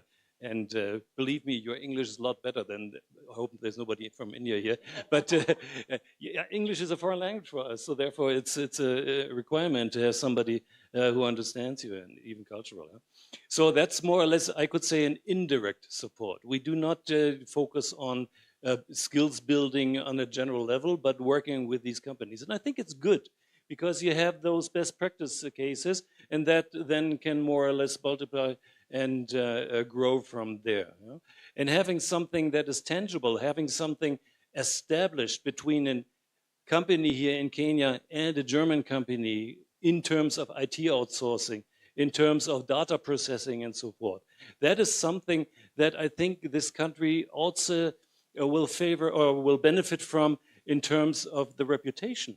Because when we come to the German and European market, and when it comes to IT outsourcing or anything that is related with IT, then it's a reflex to think of India, but unfortunately not of Kenya yet. And there is such a vibrant environment here, and there are so many talents here. Unfortunately, we do not focus on the talents. That's what others do. I really appreciate that. But we are doing the last mile, which means the actual matchmaking to the companies. And with this support of the BSO, the business support organizations, like you just mentioned, capacity building them to be able to serve their companies here in the country. You see, we just had a fact-finding mission here late January, and we had a look at a number of companies we identified in an assessment that was done earlier. And they just questioned us with, what is CSR? Huh? What is related? Which ISO standard do I need? Which other certificates do I need, and so forth? So that is something they would have to take a look at and search in the internet, but that's time and money, you could say, that is necessary. If a BSO is there in place and is able to support them, then we have also a support for the skills of the majority, you could say. Thank you. I just have a follow-up question to that. So what would you say are some of the skills required, and especially for the organizations that you look for in the European, and you can speak about German markets specifically? Yeah. Yeah, the good thing is we are not only limited to the German market. Of course, we're a German organization, but we are open to the European market in general with a core focus on the German market. You see, it's these two things. It's the Internet of Things that you have and big data. Internet of Things collects some data from physical objects, and that's what the companies themselves have. They collect them.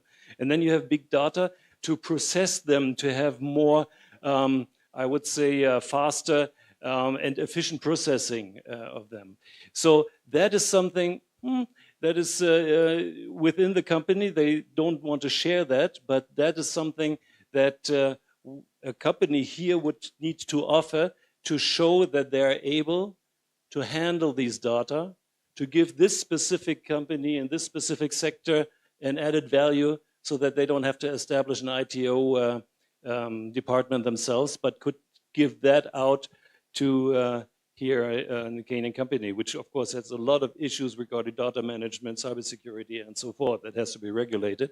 And at the end, it's confidence on both sides that such a cooperation takes place.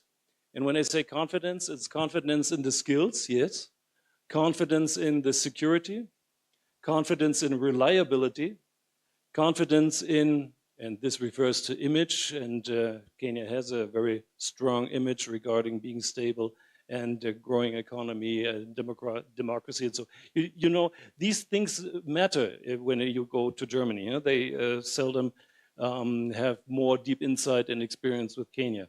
So those are the, I would say, topics that we address and that we work on. Thank you, Thomas. I think we'll just shift a little bit to Chamber. You are the flag bearers of Kenya in the global market when it comes to the other international chambers. And so basically, the chamber presents what the country has to offer. So what do you think the chamber is doing in terms of positioning the country globally?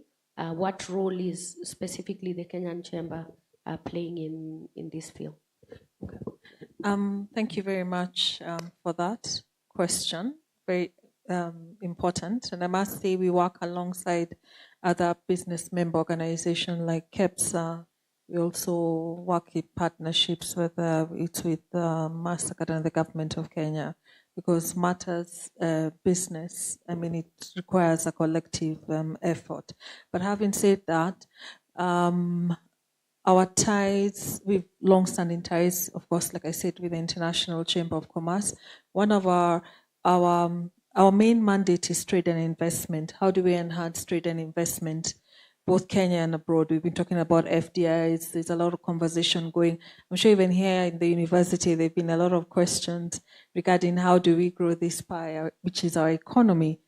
And I just want to give me a minute to pick up on what has been mentioned about COVID. And I think I possibly should have mentioned is that previously the chamber was more in terms of the traditional route, you know, in terms of goods and services, products, doing trade.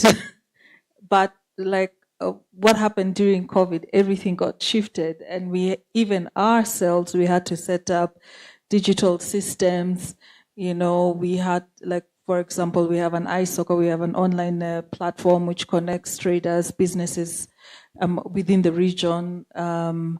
We even what we do, which is issue the certificate of origin, that is also has been digitalized. So within the chamber ourselves, and we are digitalizing. We're also going through our own digital transformation. So when you hear us talking about digital skills, upskilling, reskilling, because I know that was a big conversation, because the traditional supply chain routes were disrupted, the traditional mode of doing business was disrupted, and it will never go back there. So we can only look forward.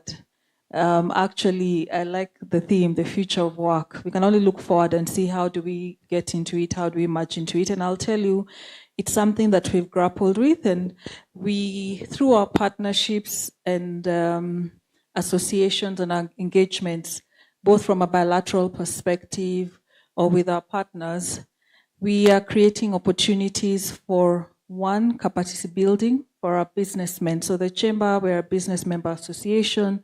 So we have both direct and indirect membership. So how do we have our business community trained in terms of digital skills?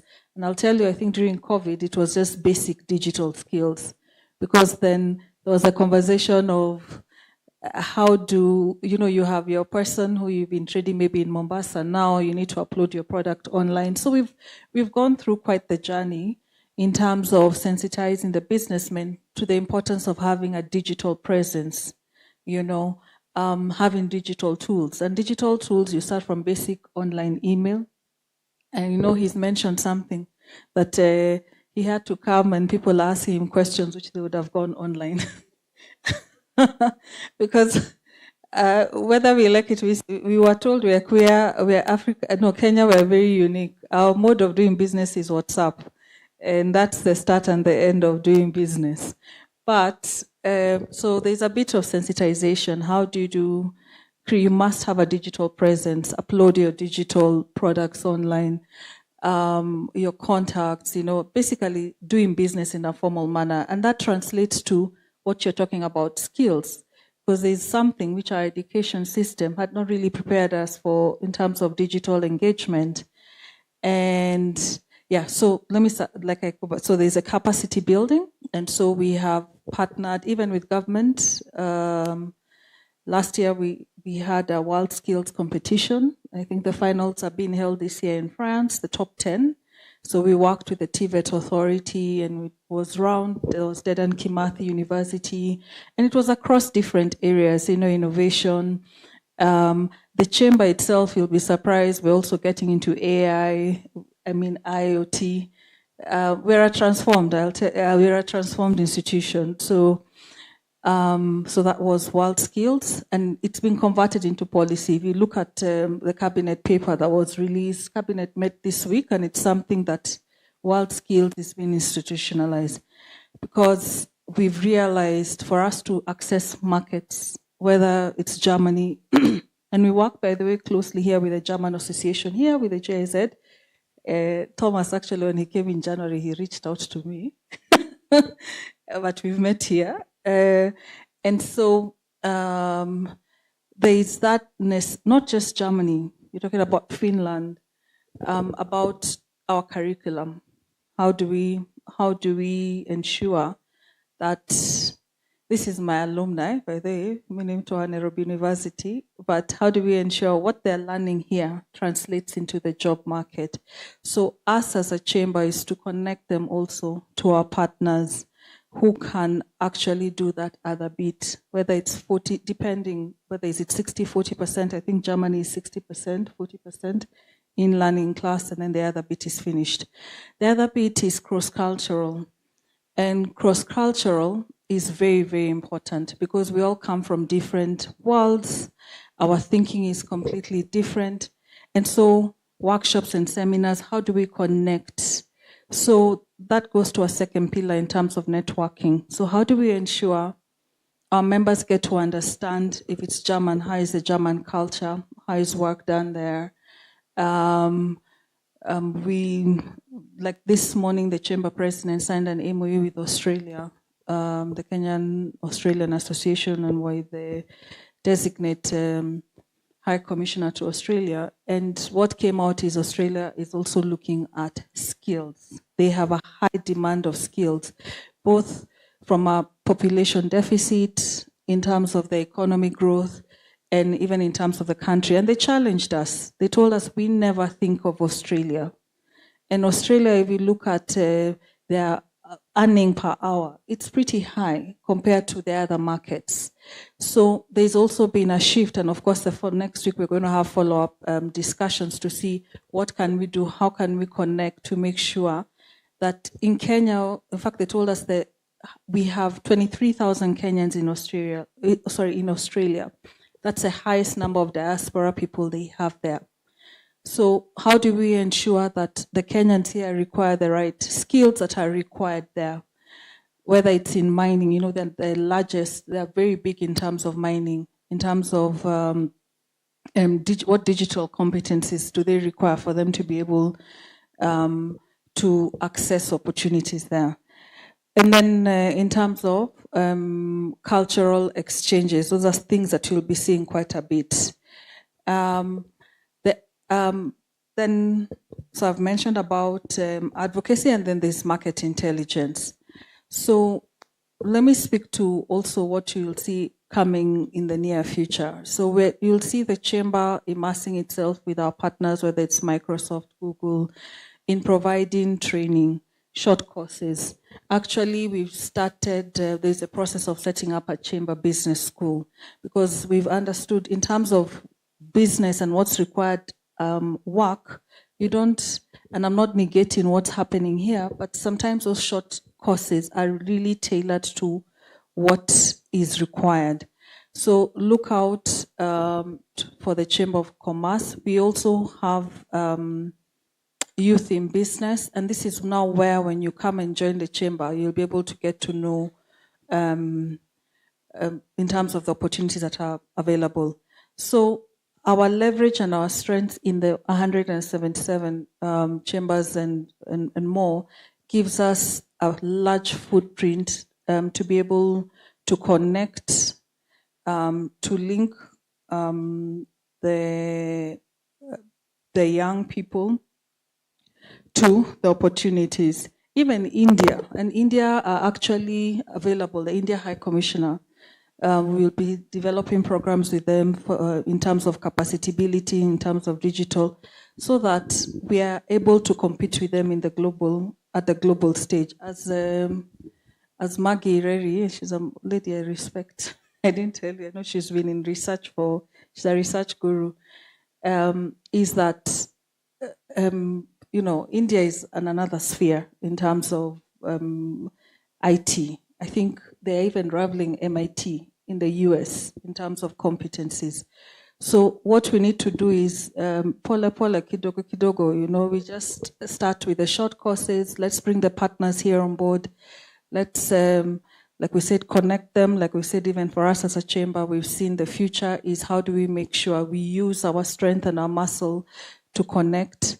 There's a program that we had running with World Food Program has a program called Impact, now just E, and they have a hub in Kibra.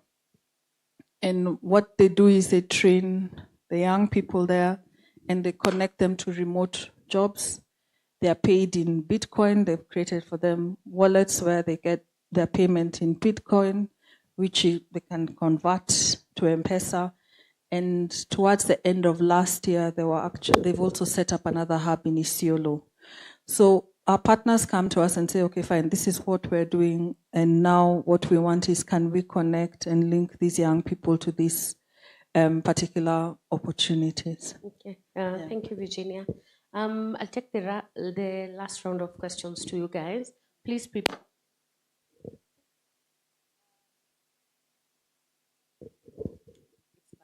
Yeah, we don't have a lot of time, so I'll ask you be very brief so that we can get.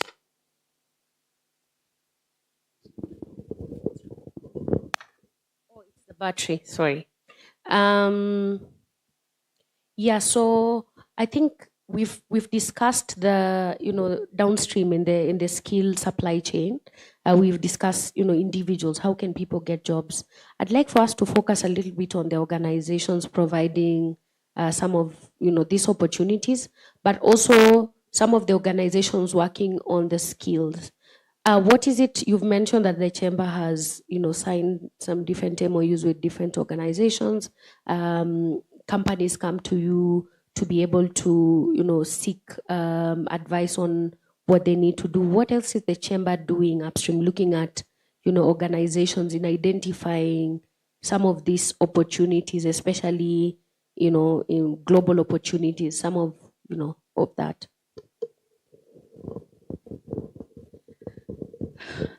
Okay, that's a very interesting question. So number one, like I said, that's not been a sphere that we've been in, but it's something that we're looking forward to, and possibly not direct linkages. What we've been doing is creating platforms and opportunity for them to come and showcase. So we do a lot of innovation challenges. We do a lot of where the winner gets connected. How to explain? Let me step back one bit. So because the chamber, we deal with businesses, so possibly not individuals. So what we do, for example, is startups. We work a lot with startups. And what we've done is connect them to global players who can support them, in terms of to enable them to elevate. And within that, they're able to grow the jobs in terms of available. They're able, not jobs, they're able to grow the jobs, and they're able to empower their teams. And in that way, you're able to have wider and more impact. So we have a lot of forums. We connect them also to different, whether it's different countries, partners, embassies who have specific needs. So we have a lot of challenges that that we do literally on a quarterly basis. Like this quarter with Jasiri Ventures, who's also a regional, who are looking for startups in different sectors. And of course, the digital aspect is actually quite key. And so it's something that you'll find every quarter we have a challenge where the Imagines get to win. We've also hosted the Africa AI Challenge, where we had winners go to Dubai. That was about 2 years ago. So you can see my perspective is now building. How many can we support in terms of whether it is startups to be able to create more jobs? That's where the chamber comes in. Yeah.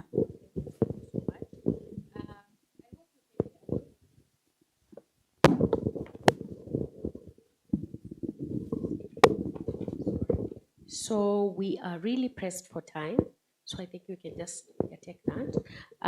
What would you say, Thomas, are some of the strengths or unique strengths and capabilities that some of the Kenyan companies you've worked with have that could enable Kenya to position itself globally? What are some of those strengths that you've been able to see?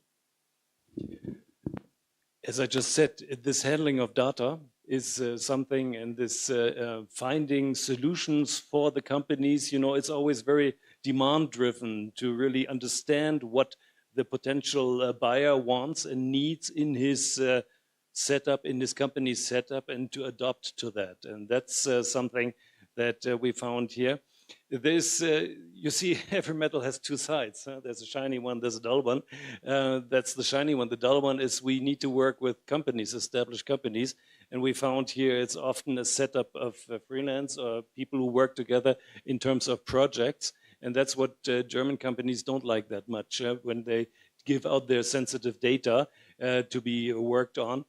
So that is something that we're trying to encourage, to really have a formal setup in order to be able to hit and target the German European market, because that is something, we're a little old-fashioned, we're a little traditional.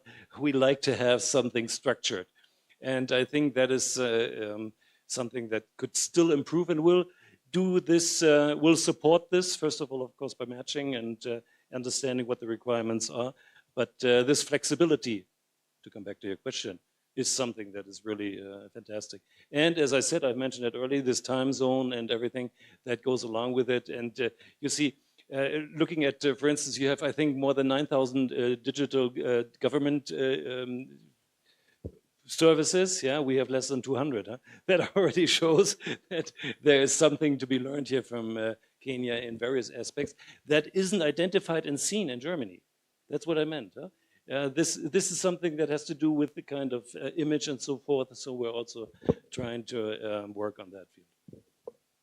Thank you so much, Thomas. Maggie, I think Thomas has mentioned something quite important, that working with the organization kind of de-risks some of the players in the global market, and that's a key role where BPOs play to ensure that they do due diligence on the skills that's required, by this organization. But at the same time, they upskill the individuals to be able to meet, the expectations of quality from these organizations. But of course, there are challenges. So one are some of those challenges that BPOs face specifically when they are trying to either upskill or look for these opportunities from the global market. Okay, yeah, so just to add on to what Thomas said, we have a very large pool of qualified freelancers. And of course, we have to appreciate what the Jira Digital Program has done.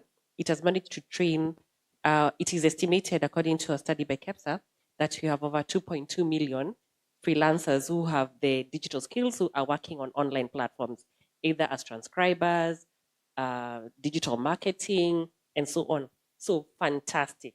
However, as Thomas says, if a corporate in Germany or in the US wants to give work to Kenya and the data is sensitive, they would be reluctant to give it to an individual. Perhaps they'd want to work through a platform or work through a BPO.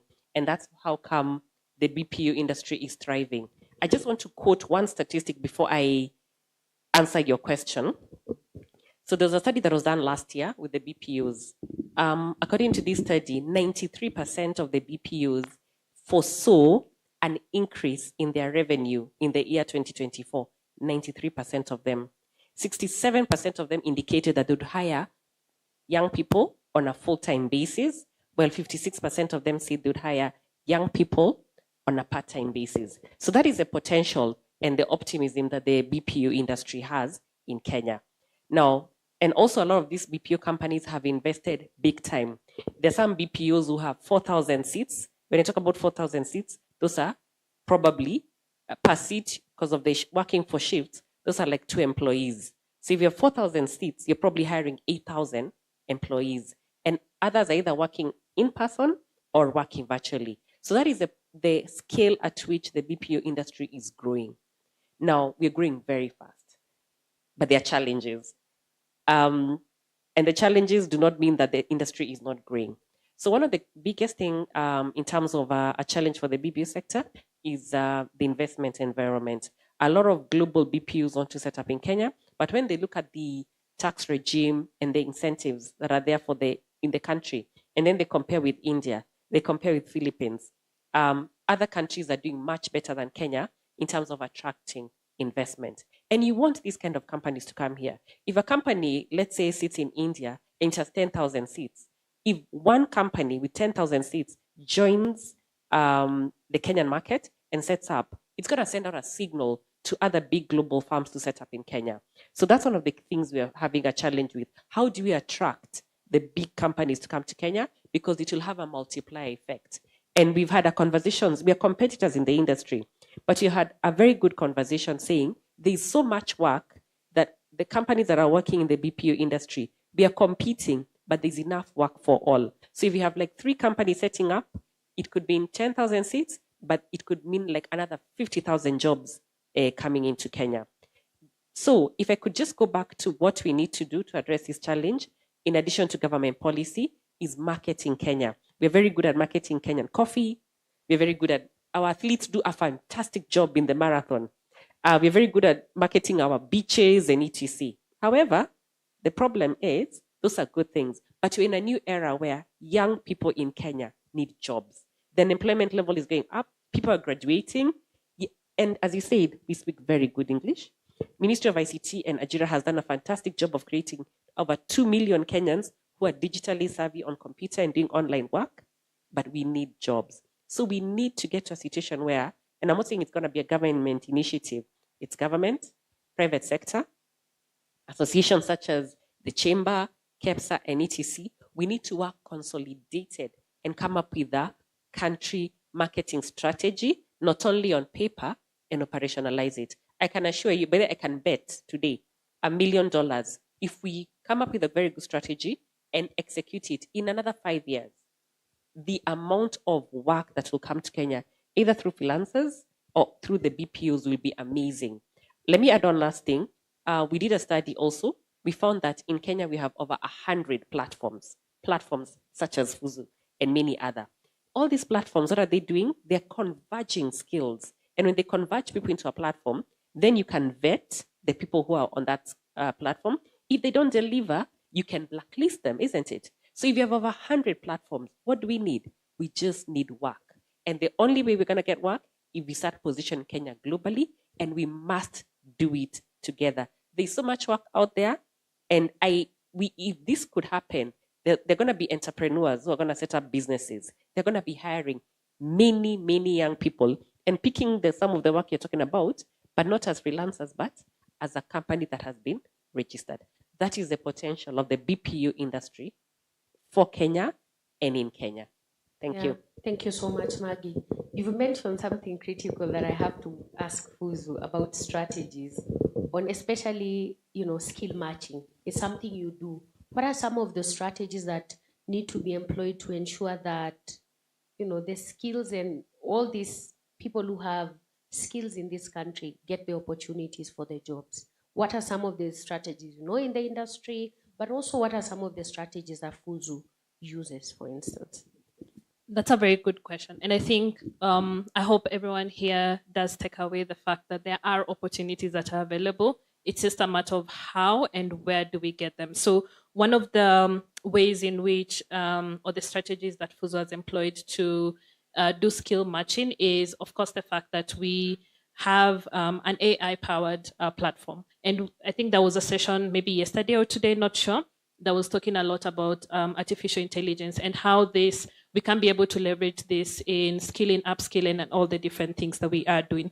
So one of the key points to take note, or maybe as I start answering this question, is that even as we are preparing our local talent for the global market, one of the things that we have to be aware of is we have to get to that level.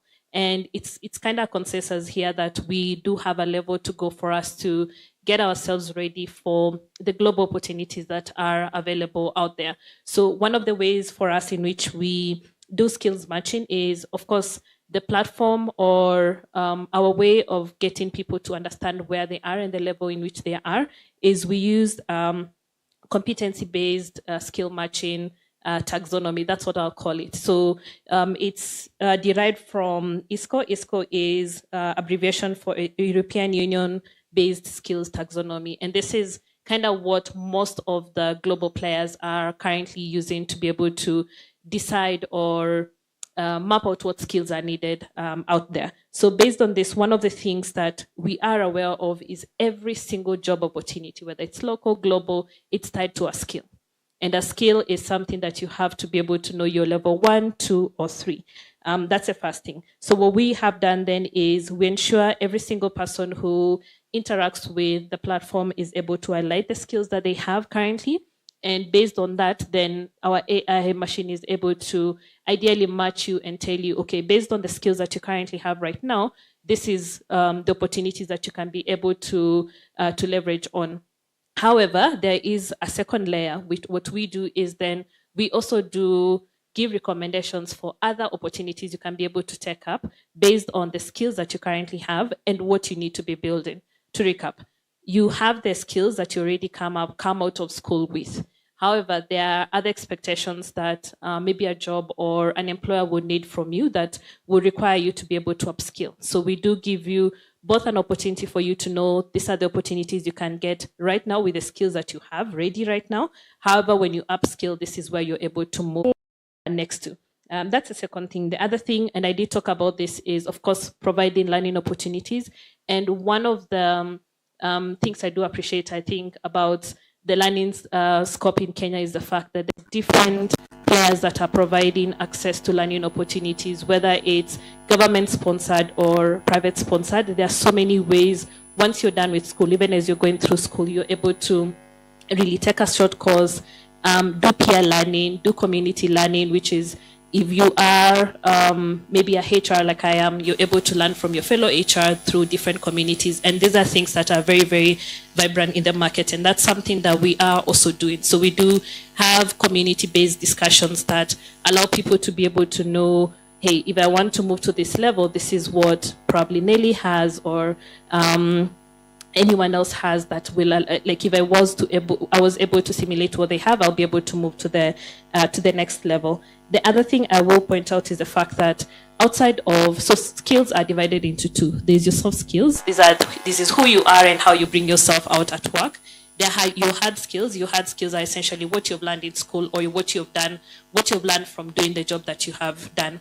And we are good at the level of knowing the gaps that we have with our hard skills and being able to upskill on them. The next level, the next challenge that we have is a talent in Kenya is being able to master the soft skills that are needed for you to operate in the global market.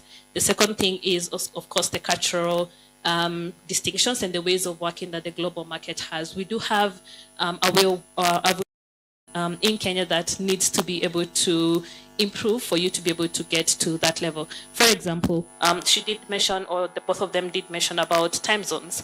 And one of the things around when you're working for a global employer is the fact that an excuse of I wasn't able to show up on time because I thought 10 a.m. was 9 a.m. my time is an excuse that it never cuts out in the global market. So things like those where you do understand what are the ways of working of the global market and how we're able to really get ourselves ready for that. So both hard skills, soft skills, and the cultural differences. And just to sum it up is one of the clear thing is that the logic that we have in terms of matching talent and skills is very heavy driven to the hard skill.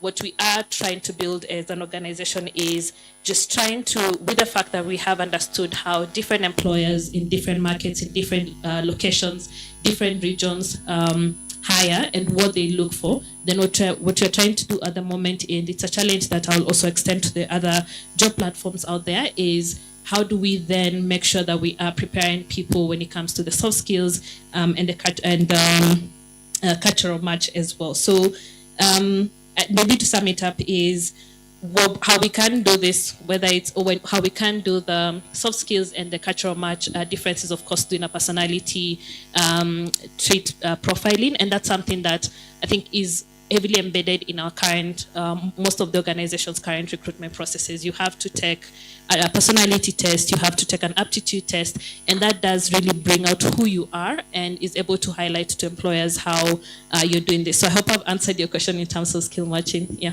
Yes, you have. Unfortunately, I don't think I'll take any questions because our session was supposed to end at 4, but I will make sure that these panelists are still here. In case you'll have any questions, you can ask them directly, but you can also send them to, I think if you're tweeting, or I think Jeff will give us counsel on, where you can send us the questions. We will send them to the panelists for them to be able to answer those questions. So I'll give you each 1 minute to give your closing remarks on how we can cultivate a culture for, to look at global opportunities in Kenya, especially in the ICT sector, and to be able to position Kenya as a hub for digital skills. I'll start with you. Okay, thank you for that. So to sum it up, I think what I would want everyone to go away with here, and I think I'd already kind of summed it up, was there are opportunities that are available, especially with the way the world has opened up to the local talent, to the way the world has opened up to the talent that we have right now. And the challenge to everyone here is take an opportunity for you to analyze where you are and what gaps you have that then will allow you to be able to get opportunities that are available out there.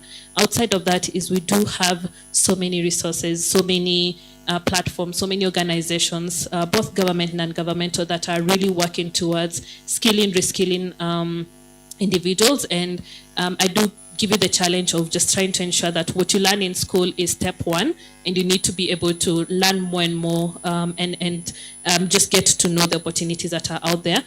And then finally is, we, believe it or not, one of the challenges I have as a recruiter is the fact that we still struggle to get talent. And I know that's usually very strange because people are like, but we are looking for opportunities. You're the ones who are not finding us. So the challenge to everyone here is be out there, be visible, be available, be reachable, be network a lot as much as possible, and with the fact that for us, everything that we do is online, you just need your phone and you'll be able to get access to the different opportunities that are out there, both for the local market as well as for the global market. Yeah. Thank you so much, Nelly and Maggie.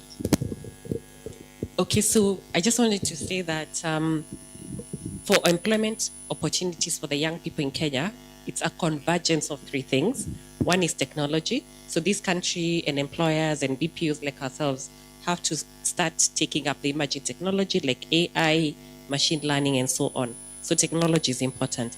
The next important thing is skills. A degree is fantastic, but the relevant skills for this digital world is important. So in addition to going through university, please look for opportunities where you can learn all these additional digital skills for the next level.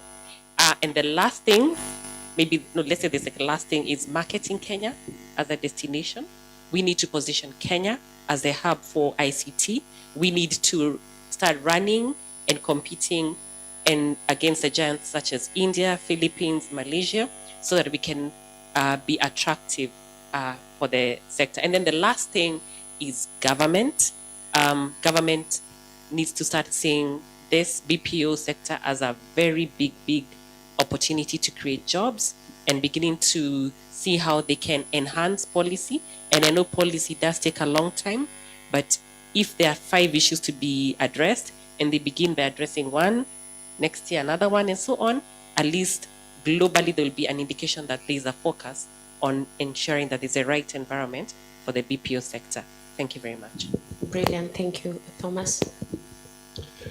Well, if I look at you, if you're standing at the beginning of your professional career, you individually, then I would say try to focus on, as just said, these two things, soft and hard skills, which means, of course, get experience, get to know more skills, but also while you work with maybe the first employer, the second employer, whatever, use your spare time to get to know the culture in Europe, in Germany, if you think of that would be something you might want to focus on as well. And it's been mentioned so often that I just had a look at the internet, 148,000 jobs in IT in Germany vacant at the moment. This sounds very tempting. But to be honest, forget it going to Germany. You need to have a German language B1 level minimum. You have to have minimum 3 years of job experience. And I had a look at the job visa numbers. Yeah, last year they were below 1,000 from Kenya. So that's not big numbers. Yeah, focus on staying in Kenya, building up your expertise, get to know the potential market and those players in the market and the requirements to get to those markets. Find those good companies here that are already set up. We found some. So they are there, yeah. And then develop yourself. And of course, with that, also promote the image of Kenya. I can only repeat that again. You see, looking from Germany, the world is round and there is no particular place that you focus on. So make Kenya this particular phase to focus on. Thank you. Wow, okay. Coming after them, I mean, they pretty much summed up everything. And I'll tell you, I hope you've taken notes, so let me not get into that. I think it's a challenge to us. If Kenya can be number one in Africa in terms of innovation and startups, we're the ones who've created mobile payment systems, gateways. We are brilliant. There's just maybe a bit of maybe the conditioning, the culture, and culture, you know, we say culture, but culture actually plays a very big role. You know, there's possibly the way you were trained, maybe not to be outspoken. Even just tonight, go and look at Stanford Business School and see the classes the students are taken through. And you compare to possibly even here, my alumni, the classes that you're taking through. So they end up more confident. Not that they're less intelligent than we are. It's just that they're more exposed. And so this is where also the chamber, like I said, we have also an opportunity. We have a youth in business. And what it does is nurture the young entrepreneurs too. access global spaces, even that bit of coming to our networking forums, because networking is big, you get to understand what he's spoken about, whether it's the source markets, what their visa processing, what are the opportunities, what are they looking for. At every given week, we have so many international delegations coming into Kenya. This week we were with the Italians, and we've sent an MOU with Italy. There's ESG. We're grappling with how do we sensitize Kenyans to ESG. Europe is getting more complicated, by the way, in terms of export. So we also need to acquaint ourselves to what are the processes in terms of export, what do I need to, but how do we bring it down to the business people? You know, there's something he's mentioned that also yesterday I was in a workshop for business human rights. So there's the way the global market is shaping itself. So how do we make sure we're aligned to what the global market needs are and what the requirements are?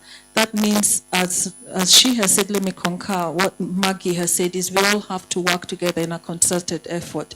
So the chamber, the government, whether it's with KEPSA, partners, I was just mentioning to her that I've seen World Food Program here, and I think it's because of the impact program that they've been doing in terms of creating jobs and opportunities and online opportunities. So with the chamber, in terms of whether it's with our partners, that's something we're going to continue to leverage on our partnerships to create opportunities. I'll employ you, whether it's the forums that we hold, the business forums, so we come, and we normally have them on our website. Just come and join. Just 1 hour you'll get to meet with, I think last week we had a delegation from Oman. This morning, alongside the Australians, we had Australian investors here, and they give you a sense of how Australian is, how is the business market, how are the jobs, how do I get there. Specific instances for, but this is like now for the high level, I mean the entrepreneurs that already formed the large companies. Every month we have an outgoing delegation going into different parts of the market. And I think there's one bit as Kenyans we need to understand. You know, we're normally very secretive about abroad, but the only way you learn is when you go out there, see what they're doing and come back. Because also Europe is shrinking towards immigrants. That's another thing he's not told you. If you look at the politics, whether it's the UK, who I think are going into elections next year. This year there are about 10 elections abroad, major. So while their markets are shrinking, while they're protecting their job markets, as Dr. Harry has mentioned, let's not go there because it might be very difficult. Only the top businesses will be able to get the visas. I don't want to say Finya Computer, but because I know there is a campaign, but imagine it works because my son actually came and told me about the Finya Computer. So I think it's scaling down to the young people, to the target market, the government campaign they have on digital marketing. And I found that very interesting because it's a bit bougie, but anyway, he understood. So what I'll tell you is never stop learning. Upskill, reskill. I'll go back to, we used to say this during COVID, telling entrepreneurs, you have to pivot. It sounds like what's pivot? It's just changing your mindset. You have to change how you do things. You have to change how you view the world.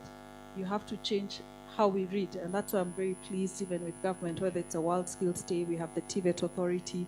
So at the Chamber of Commerce, at the Chamber of Commerce, we also have a TVET, a TVET committee, which works with the university. So we work with Moi University, but all the universities have entrepreneurs, they have digital skills. The universities even themselves are changing their own curriculum. And the other thing I must applaud is GIZ. If there's one institution that has been at the forefront in terms of changing how we look at our curriculum, how we look at our education systems, how are we shaping our young people, how are we shaping them to be entrepreneurial, set is GIZ, and they're really doing a marvelous job. So thank you very much before I'm booted. Yes, So, I was about to do that. But thank you so much. And yeah, thank you to the panelists. Apologies, we've taken 5 more minutes from what was initially planned. But please, let's appreciate the panel. Thank you. Don't fight me. You could say Sheila didn't want to make eye contact with me because she knew that was going to be dangerous. Thank you so much, Sheila, for your time. Thank you for the panelists as well. Thank you so much for the discussion we've had. Dr. Thomas, danke schön. Thank you very much. We're practicing that German. You've been told those visas. Huh?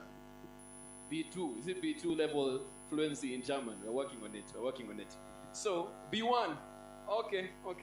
Baby steps, baby steps. So what we'll do before we get into our final conversation this particular evening, there's a lot that has been said here. A lot has been digested. So I want us to all rise to our feet before we get into that final conversation. We stretch kidogo.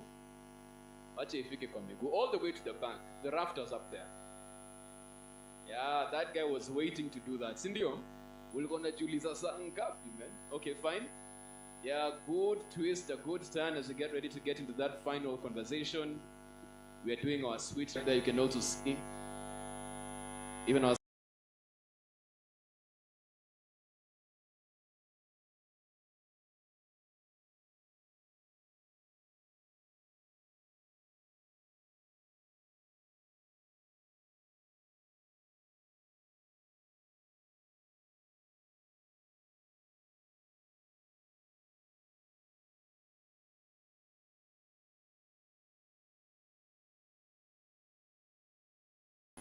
we're getting conversation, of course.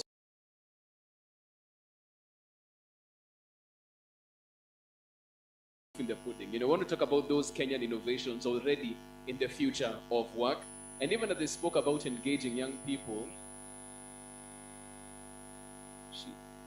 One more panelist. Did she dash out of the room?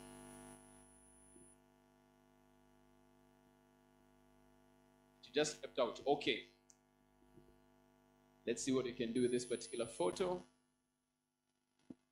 And like I was saying, even as we have these particular conversations right here, the proof of the pudding is the fact that it's not just a talk shop. KEPSA is making sure that these particular conversations continue. They're opening a LinkedIn community as well. Are we good? Fantastic. Yes, you can have your seats. Thank you so much for that. Asante sana.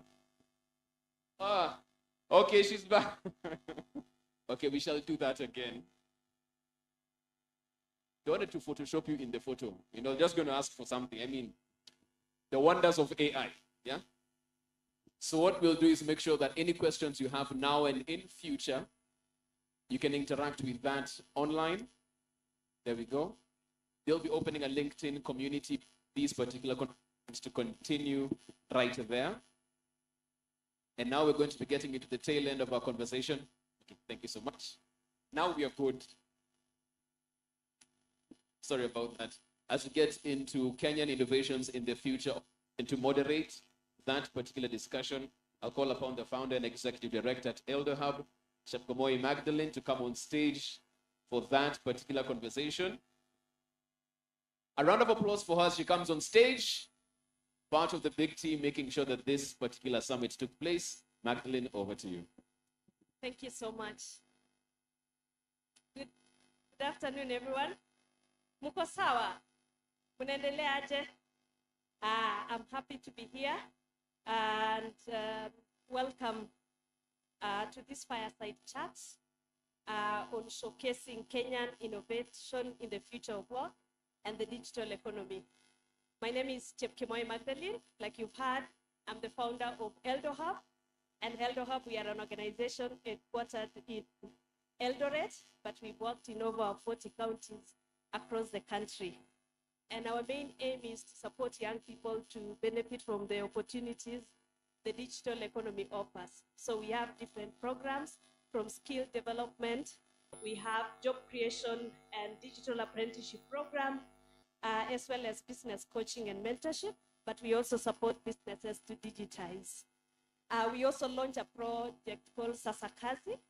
You go to sasakazi.com, a platform which gives a large number of unemployed young people access to digital jobs and different opportunities. So before we dive into our discussion, I would like to introduce our esteemed panelists. Joining us today is Grace Mary Mushiri, representing youth and jobs at KEPSA, and she has been at the center of organizing this Future of Work Summit, so please appreciate her. Yeah. Second is Edna Karicho. Edna is the program manager at eMobilis. Karibu sana, and you need to appreciate this is a whole female panel. So next is Fiona Kirui. Fiona is the finance lead at Moringa School. Please appreciate her. And lastly, we have Celestine Ukpere. I hope I've pronounced your name very well. She's the founder of Claxo Tech e-learning. So each of them brings a wealth of knowledge and experience to our conversation. So karibuni sana. Yeah. So I will take, yeah. Thank you. So I'll take, welcome panelists, first of all. Thank you so much for accepting to be our panelist and participating in the Future of Work Summit. So our session today, we aim to explore the vibrant landscape of Kenyan innovation, driving progress in the future of work and the digital economy. So I'll give each an overview, 2 minutes, just 2 minutes, to introduce yourself and the work that you do. Thank you. Thank you, Magdalene, and good afternoon, everyone. My name is Grace Mary Shiri, and so excited to be here, as well as to see all of you joining at the Future of Work Summit. So I am a marketing and communication job at the Kenya Private Sector, and glad to be here, and happy to be showcasing this amazing topic, talking about this amazing topic and showcasing what we've been doing for Kenya. Thank you, Magdalene. Good evening, everyone.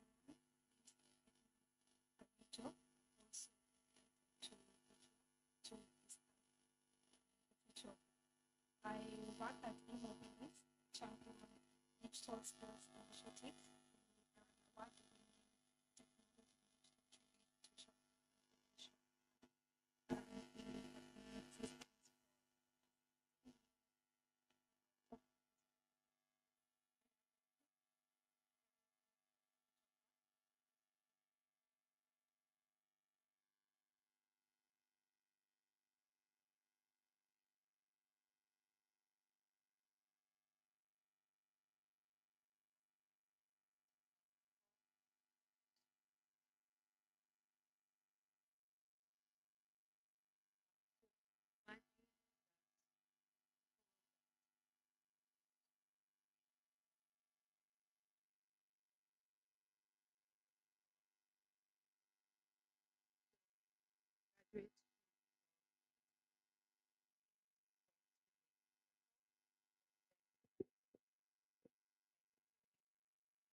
Back in 2016,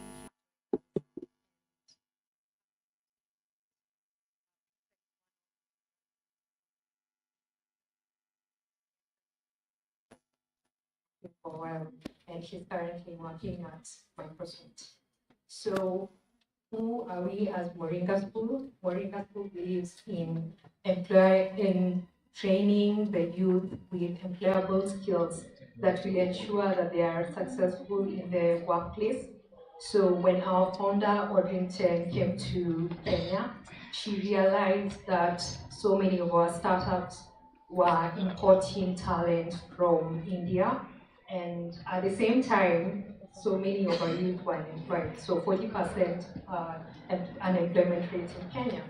So she decided to create Moringa School to ensure that everyone can create their future. And I'm proud to say that so far, 70% of our students have been placed into jobs like Microsoft, Safaricom, international jobs like Amazon, and to sweeten the cake, we are now exporting talents to India as well as Europe and Australia. That's all about me and Moringa School. Good evening, everyone. My name is Celestine. Can you hear me? Yes. Okay. My name is Celestine Terry. I'm the founder of Laxotech e-learning hub. I've been in the digital skills training space for the last probably 18 years, and I'm a guru in this space.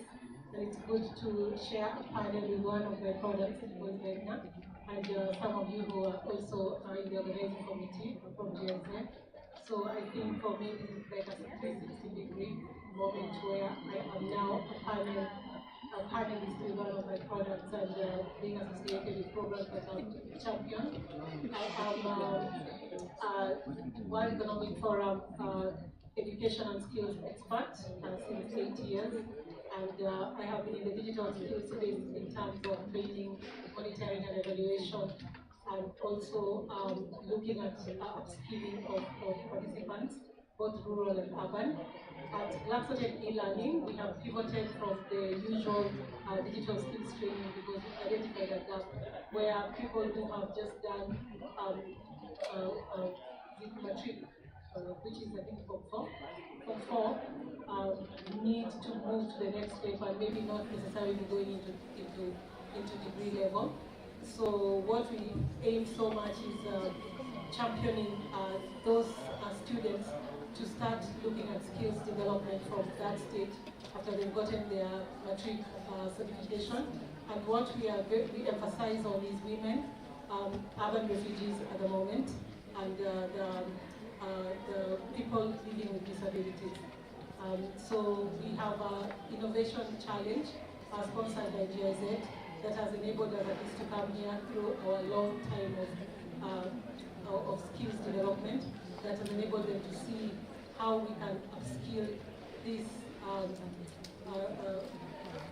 niche of people to be able to leverage on skills development to move themselves to the next level. Thank you.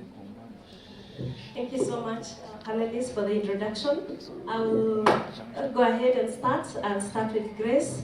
Could you share with us some insights on how KEPSA is actively engaging with youth in fostering innovation and preparing them for the evolving job landscape in Kenya?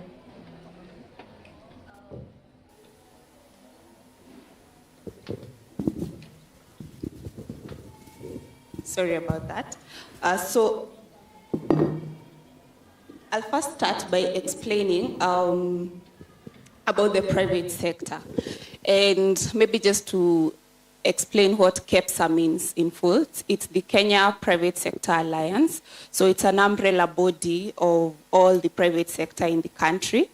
And we bring together the private sector and give them a voice in terms of matters that concerns the businesses. So previously, I know we will approach businesses to give young people work opportunities as a CSR chance. But gone are those days. All the businesses are concerned and are looking for is what can make them meet their margins and make profits. So sitting down, we had to rethink and strategize and see how best to present young people and talents as solutions to businesses. So as looking them as not looking them as CSR, not as philanthropy, giving young people jobs, but as solutions to these businesses. And that's why this future of work and the whole issue on workforce and the labor market is very dear to the heart of KEPSA, because we are looking at how can we provide solutions to businesses.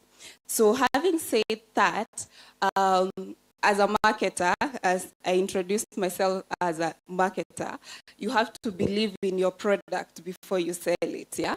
So we have to first get convinced that what we are selling to businesses, it's relevant and it makes sense. So looking at, I know you have had different stories across the media, and you've seen some people saying Kenya doesn't have talent, others saying we have talent. We've seen innovations. I can give a very good example, like what we had at Egerton University, where a young person innovated turning hyacinth, which has been a big issue in Kisumu and the Lake Victoria, into biodegradable plastics. So how do we sell this person and these innovators to businesses are solutions. So that's how basically we have been doing. And with that, we've been looking at at it in different ways. So I'll speak on mainly 5 ways.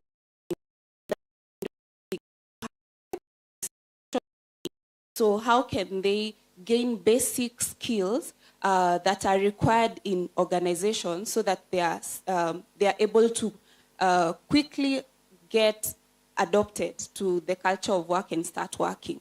So we have a program called DCAP, that's digital skills, employment, digital skills and an employment advancement program.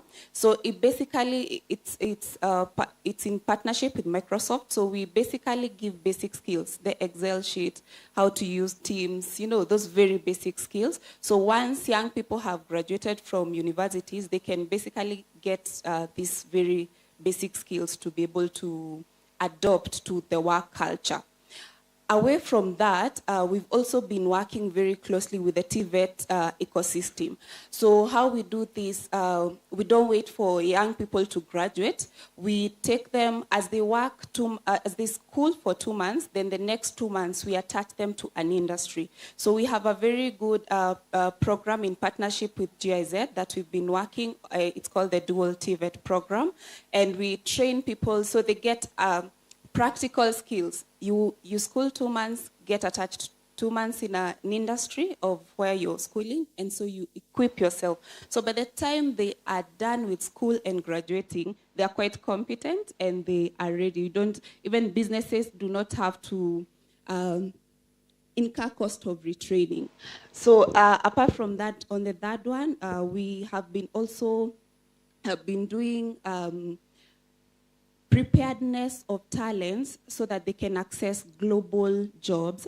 How we do this is there's a program we call the Digital Explorers. So we have been working with government, the Lithuanian government, where we prepare these young people way in advance, especially in advanced skills like software development. Then we are able to attach them to these different countries, European markets especially. And apart from that, we also prepare them for our local businesses. So those are among the different ways we are doing as KEPSA, mentoring. And so we are here to even tell businesses that we are making these young people work ready so they don't have to incur cost. And the beauty, like for the Digital Explorer, once these local businesses attach these young people, they don't have to incur the full internship cost. So the program pays half the stipend, and then the business pays half the stipend. So we meet in between. So it's always solutions for businesses. Thank you.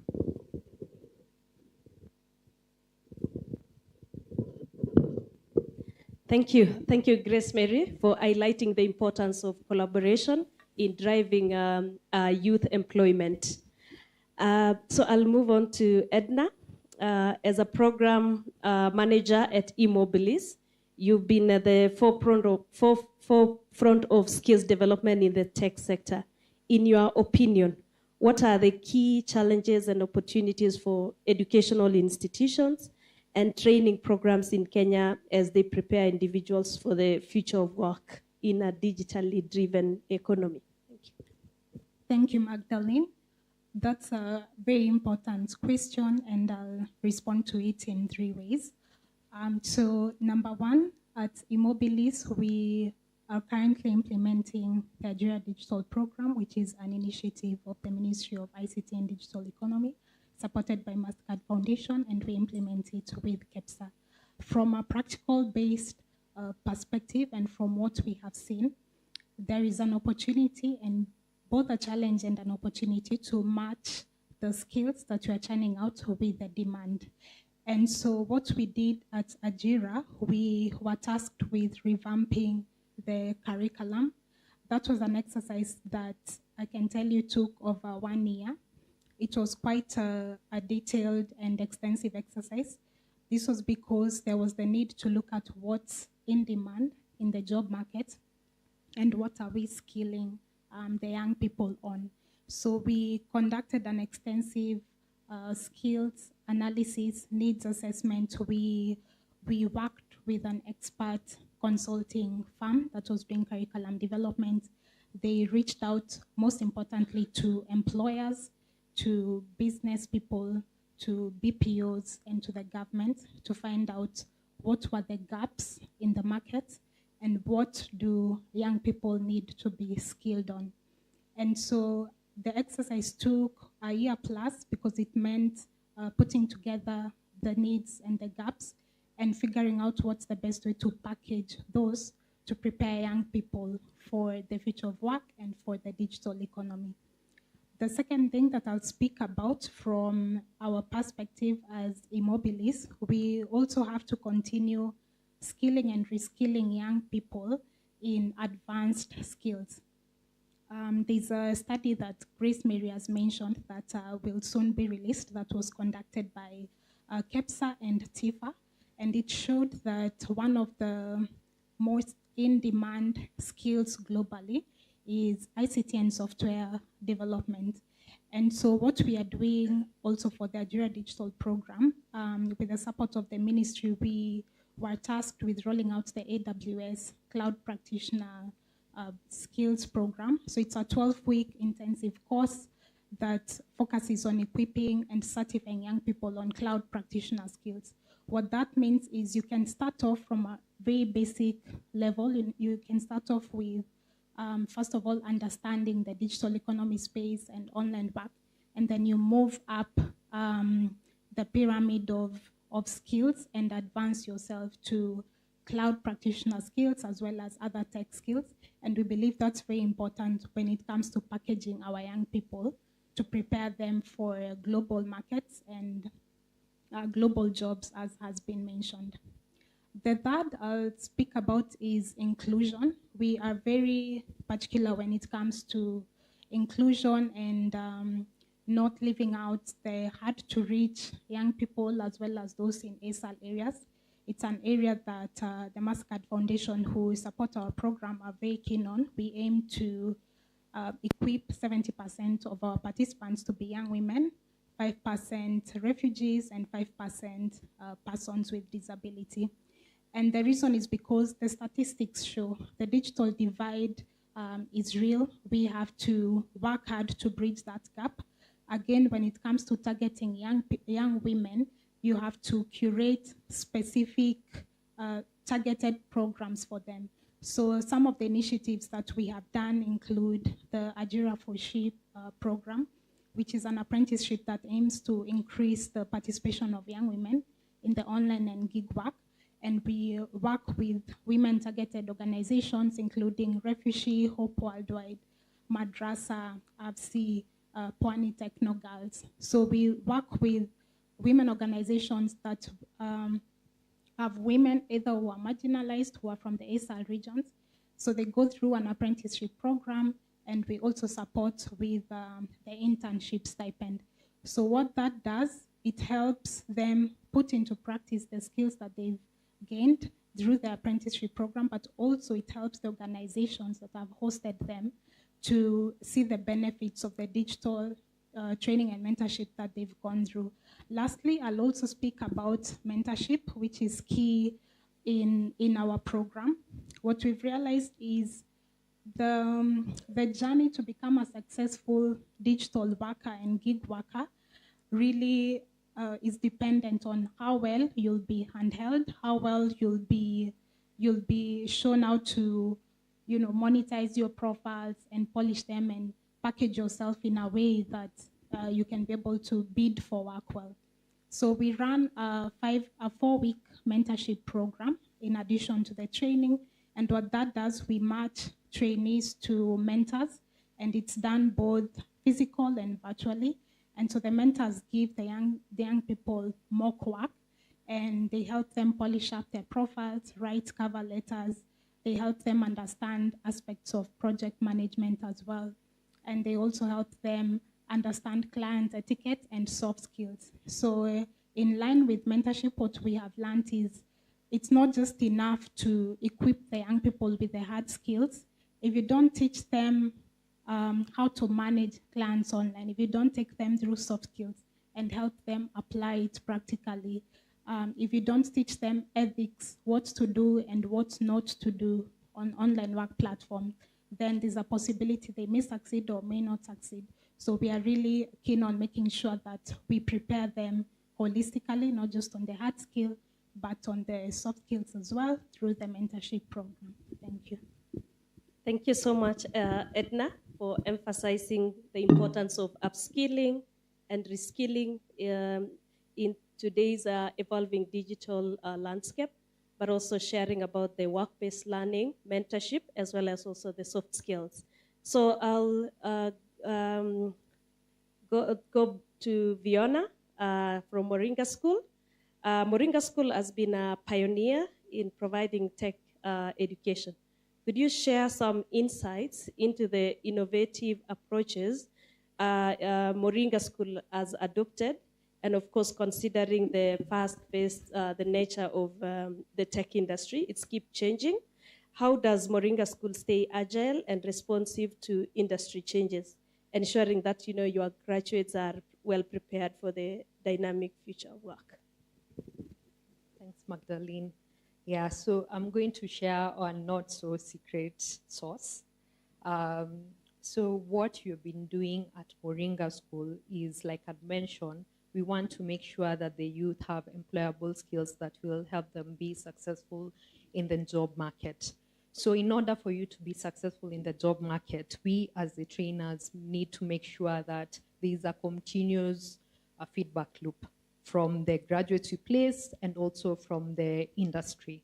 So I'll start by talking about our journey. So if you join a Moringa School, you're going to be trained in advanced digital skills, specifically programming skills like software development, data science, and they're going to last between 6 months to about 30 weeks per time. And through the program, when you come in, you're going to be taught market-driven skills and curriculum that has been vetted and approved by our employer partners. So by this, we make sure that what you're learning in class is what you're going to experience. And in addition to that, what else we do is we apply the flipped classroom model. What that means is we're emulating the workplace, because we want you to be ready for what employers want. So in the flipped classroom model, when you come to class, you work with your peers, so you'll know how to collaborate with others. And then at the same time, there are qualified technical mentors who are going to give you mentorship. Just like Andrew Masila said yesterday, 20% of learning is actually through mentorship. So once you go through the flipped classroom model, the other thing we have tried to implement is a project-based learning. What I mean by this is we work with the industry to understand what are the real-life situations that they have encountered that our students can learn, so that by the end of it all, they'll have worked on a real-life scenario. We don't want to train people on pi is equals to 3.14 and you don't know how to apply it. We want to show you that if pi is 3.14 when you're building, that's how you're going to use it when you're combining two walls. Then the other thing is, like Edna mentioned, you need to know soft skills. So you need to know yourself. So we make sure that we train our students through professional skills like know yourself, how to collaborate with others, how to do project management, and so on. And so once you graduate through Moringa School, you are a graduate who is just plug and play. And in addition to that, so you've gone through the 6 months program of software development, now you're graduating. So what does that mean? We have a graduate placement team that ensures that our graduates are actually connected to jobs. They tell them how to do their CVs. And on top of that, we actually have career fairs where we invite employers to see what our graduates are currently doing, the projects that they have been doing. And on top of that, we don't stop there. Like I've mentioned, it's a feedback loop. And so we want to make sure that our graduates, once they graduate, we create an alumni network so that they can keep on upskilling and reskilling and also get mentorship from people who have graduated before. And even for those people who have been in the market for a while, So like I've mentioned, we'll really focus on entry-level talent, but we are cognizant that in the market we have mid to senior level talent that need to constantly upskill. So like Magdalene has asked me, what do we do to make sure that everyone is abreast with what's currently changing? So by what we do for our alumni who have graduated or companies who want to skill their staff members into the most recent technologies, we do bespoke curriculum for them. So as an example, we are the ones training Safaricom staff members in courses like DevOps as well as software programming. So to answer your question, Magdalene, it's all about the loop. We ensure that you're working with the industry to make sure that our curriculum is market aligned, and we also ensure that our alumni give us feedback to know what we need to improve on. Thank you, Fiona, for highlighting the importance of practical learning experiences. Celestine, in what ways do Claxo Tech e-learning leverage technology and innovation to enhance the learning experience and prepare students for the future workforce? Are there specific success stories or unique approaches that highlights your impact in shaping the digital skills landscape in Kenya?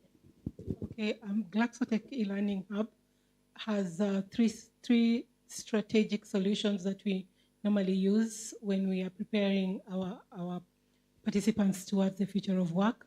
One of them is an LMS platform that leverages both on trainings that are blended, so they can either learn online and then come in once a week to have a face-to-face interaction with a tutor or the trainer. And we don't necessarily say the trainer is the teacher, we say it's just a guide, because we encourage our students to go out there and look also at platforms or tools that are right in time, especially in the advent of AI, where most of the tools come out very quickly, and it's mostly the young mind that research and go out there and come and tell you they've discovered this tool. So the guide just guides the student on the basics of what they have to learn. We have 3 tracks at the moment, which is digital marketing, AI, the machine learning, data analytics, and cybersecurity, which we have collaborated with SheHacks, which is a girls' NGO that deals with training girls in high schools and universities on cybersecurity basics. What we do also is also to partner with other collaborators who are very good in what they are doing, so that we are not reinventing the wheel by creating our own curriculum, but leveraging on their curriculum and using homegrown examples, especially as case studies, for our students also to see that the case study that we are showing them is somebody who is relatable, who has been in the space that they were in, and this is what they did to achieve where they are. And also having these case studies come in and speak to our students on a one-to-one as experts or as speakers, so that it's more relatable and more personal from a learning perspective. And then the second thing is that we have a coaching and mentorship platform where we have our old alumni on previous programs that I've participated in, who come in as speakers, coming in to actually guide the students in what is relevant in the market or what is needed in the market, and also see amongst the participants who would they like to place probably in the next phase of recruitment, whether it's an internship or a short-term employment.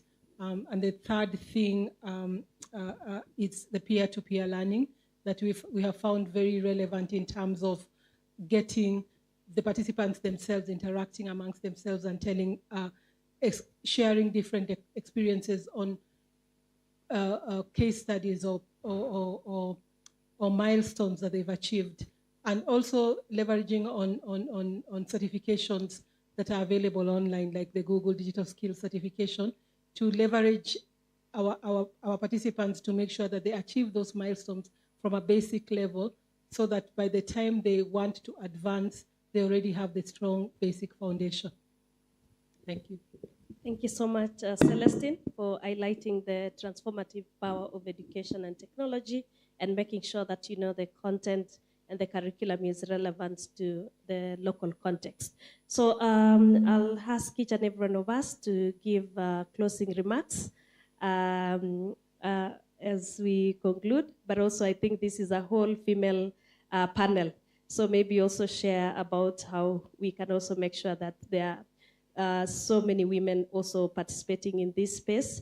We earlier saw that, when we asked who are young people who are in the digital space and, doing online work and benefiting from it, it was 5 men who, or young men who came here. How do we ensure that also, women are also part of this? But I'll only give you 2 minutes each just to wrap up. Thank you. I'll start with Celestine. What we do basically is to look at a 70-30 split percent in terms of our participants. We ensure that 70% are women and 30% men. And the 30% come in, obviously, from an angle of a diversity and also competitiveness that men bring in a space which we acknowledge that is really much needed when women are involved in programs. Because most of the women who apply are either pushed or they are not very proactive in applying. We do get more men, but we are very deliberate in selecting the 70% women in each program or each track that we have. Thank you. Fiona? Yeah, thanks for asking that question. Being in the tech space for the last 8 years, it's been a journey seeing where we started with one lady in class. So it was 10% to now we are heading towards 40%. And I know it's not the ideal, but we want to get to even 70%. So how we've managed to do this is by doing like all-female boot camps so that we can empower them to know that this is not a scary space. They can also do it. On top of that, like I'd mentioned, employability is the key. So we've been partnering with the employers. Like recently we had a platform for Google developers, an all-women event where we took them through how to apply to jobs in Google. So once we educate the ladies, have them in the program, they're going to be the future mentors of our other programs, and they're going to be our brand ambassadors, and hopefully that's how we are going to get to 70%. Thank you, Magdalene. I'll also echo the words of Celestine and Fiona as well.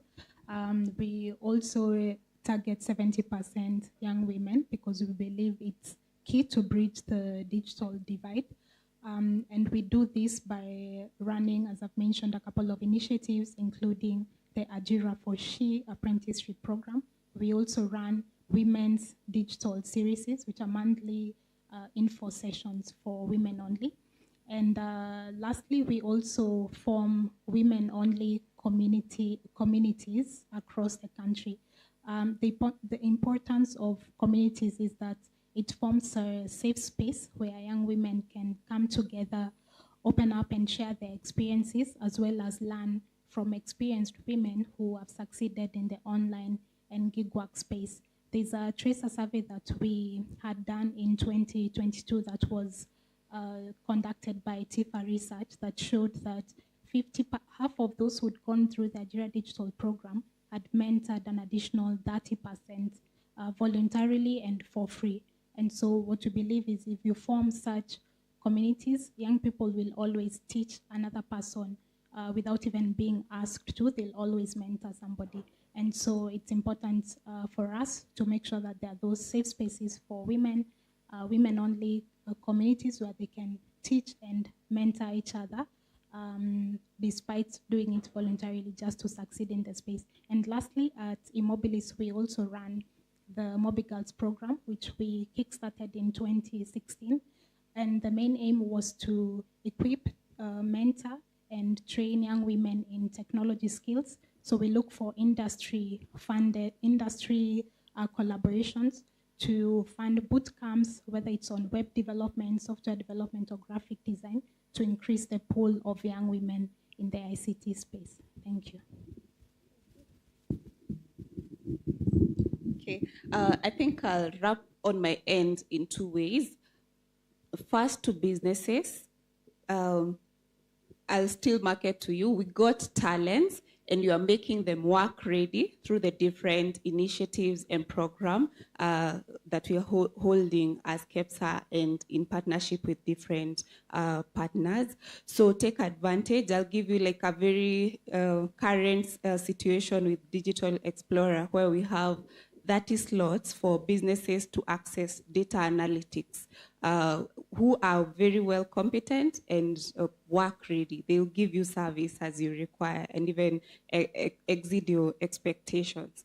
But back to the question on women and to young people, the future of work is pro-women, very pro-women, in the fact that with the digital transformation, we are able to reach even a woman who can't access an office and can work at the comfort of their home as they nurture and take care of the family. They are able to deliver services while at home. So it's very pro-women, but all it calls for, especially for us as young people, is be proactive in doing research, keep yourself updated, or watch out for these webinars. We hold very many webinars at KEPSA, sensitizing on the different opportunities that are there, as well as we bring industry experts, and even the future of work is one platform. And we appreciate all the young women and men who took time to be here.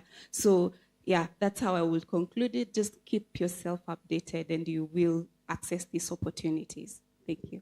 Thank you so much. So more women to participate in this space. As you can see, we have very senior women on stage, and you are not alone, and we are here to support you, to mentor you, and encourage you to benefit also from the opportunities the digital economy offers. And you've all heard from our panelists that there are different initiatives and different programs that women and girls can tap into, so that also they are part of this. So next time when Stella Muhoro calls the men, not the men, the digital workers, we can also have 50-50, because inclusion means that participation of both women and men. So thank you very much for listening to us, and we wish you all the best. And I hand over the program to Jeff, and I hope I've saved time. Thank you so much. Thank you so much for that. An all-women's panel, power-packed with information. I think it was the only one of its kind, isn't it? A round of applause for them, please, as I come closer to the front for their photo. As we do that, all the men of the moment are here. There you go. And again, even as Magdalene was making sure she finishes within the constraint of time she was given, we shall repeat that these particular conversations don't stop here. KEPSA are making sure that you remember that they will be forming a LinkedIn community. And from there, all of these conversations and more will be taking place right there. Any opportunities that you want to follow up on? Thank you so much, ladies. Thank you so much for your time. That you want to follow up on something you had that you needed clarity on, or something that you want to reach out, someone you want to reach out to and network with, that is where all that will be happening. But as we come to the tail end of this, some of you probably joined us halfway through today's program. Maybe they came today as well and want a real concise wrap-up of what has been happening for the past 2 days. We'll be having that. And I will call on stage Teresios Bundi, Gig and Data Economy Advisor from GIZ, for that particular wrap-up. As Mr. Bundi comes on stage, a round of applause for him, tafadhali.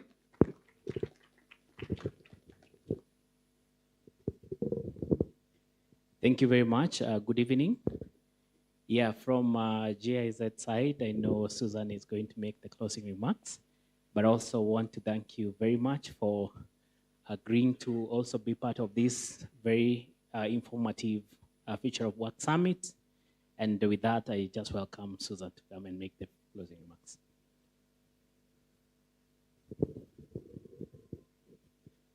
Let's appreciate Susan as she comes.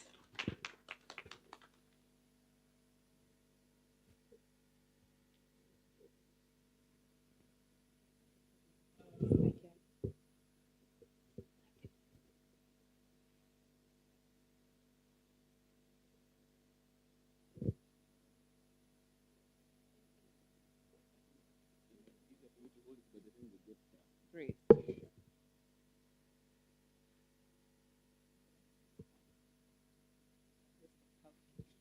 Okay, good evening, everybody. My name is Susan Wanjiku. I'm the Digital Ecosystem Advisor at the Digital Transformation Center, Kenya. And very happy to be invited on stage this evening. Yeah? All right, thank you. So as we wrap up the final day of the Future of Work Summit, I want to take a moment to reflect on the rich discussions and insights shared over the past 2 days. From examining the importance of digital skills and gender inclusion to exploring Kenya's potential as a global hub for digital work, our conversations have been both enlightening and inspiring. We've heard from esteemed speakers, engaged in thought-provoking panel discussions, and highlighted initiatives aimed at shaping a future of work that is inclusive, innovative, and sustainable. Throughout day one, we focused on understanding the challenges and opportunities in the evolving landscape of work with a keen eye on digital transformation, gender equality, and skill development. The discussions were enlightening. Day two, we built upon this foundation, delving deeper into topics such as the circular economy, upskilling of gig economy, showcasing innovation in the digital space. In each session, provided valuable insights that we can harness emerging technologies and innovative approaches to create meaningful job opportunities and drive economic growth. As we close this summit, I want to extend my sincere appreciation to all our speakers, panelists, moderators, and attendees for unwavering commitment and active participation. Your contributions have made this event a resounding success. For that, you can clap for yourselves. I also want to express the gratitude to the hosts, ICTA, KEPSA, and GIZ, the Digital Transformation Center, for their leadership and vision in organizing this summit. Your dedication to advancing the future of work agenda is truly commendable. As we bid farewell today, let's carry the lessons forward, learned, and the connections forged to continue our collective efforts in shaping a future of work that leaves no one behind. Thank you so much.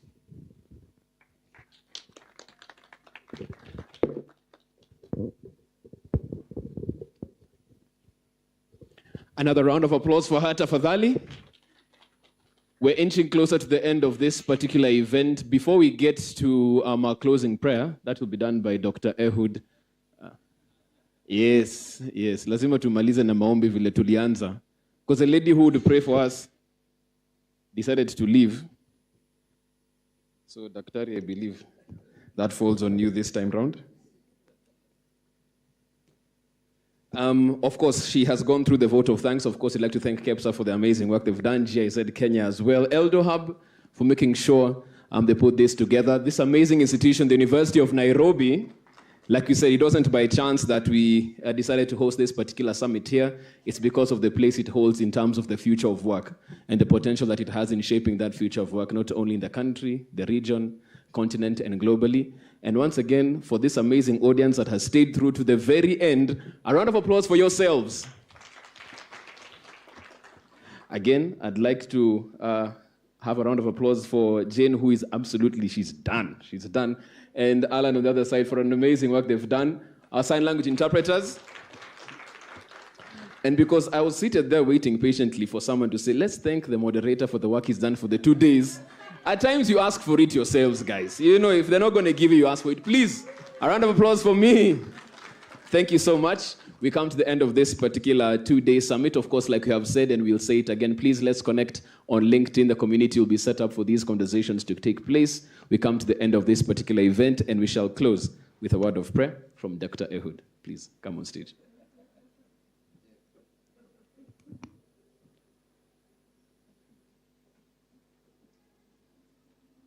Okay, I guess Jeff has picked up a man of many hats, and so let's believe and pray. Our Father and our God, we want to thank you for such a wonderful opportunity for the last 2 days as we reflect on the importance of preparing our country for the future of work. We thank you for all the participants and all the discussions that have taken place through either the keynote speeches as well as panel sessions, together with all the conversations that have gone in the hallways of this great and nice university. We also want to thank you even for the takeaways and the inspiration that has been created. We pray that we are going to take more action further as we come together to advance the cause of young people and youth employment in this country. Be with us as we depart. Give us good journey mercies as well as restful weekend. For this short prayer of faith that we pray and believe. Amen. Thank you for that, Dr. Ehud. I believe at that we have officially come to the end of the program. Have we missed something? Oh, he's been coming around for tithe. Amesema, kama mnataka panda mbegu, he's a man you shall see. We come to the end of this 2-day summit officially. Have a great weekend. Let's connect virtually. God bless. Bye-bye.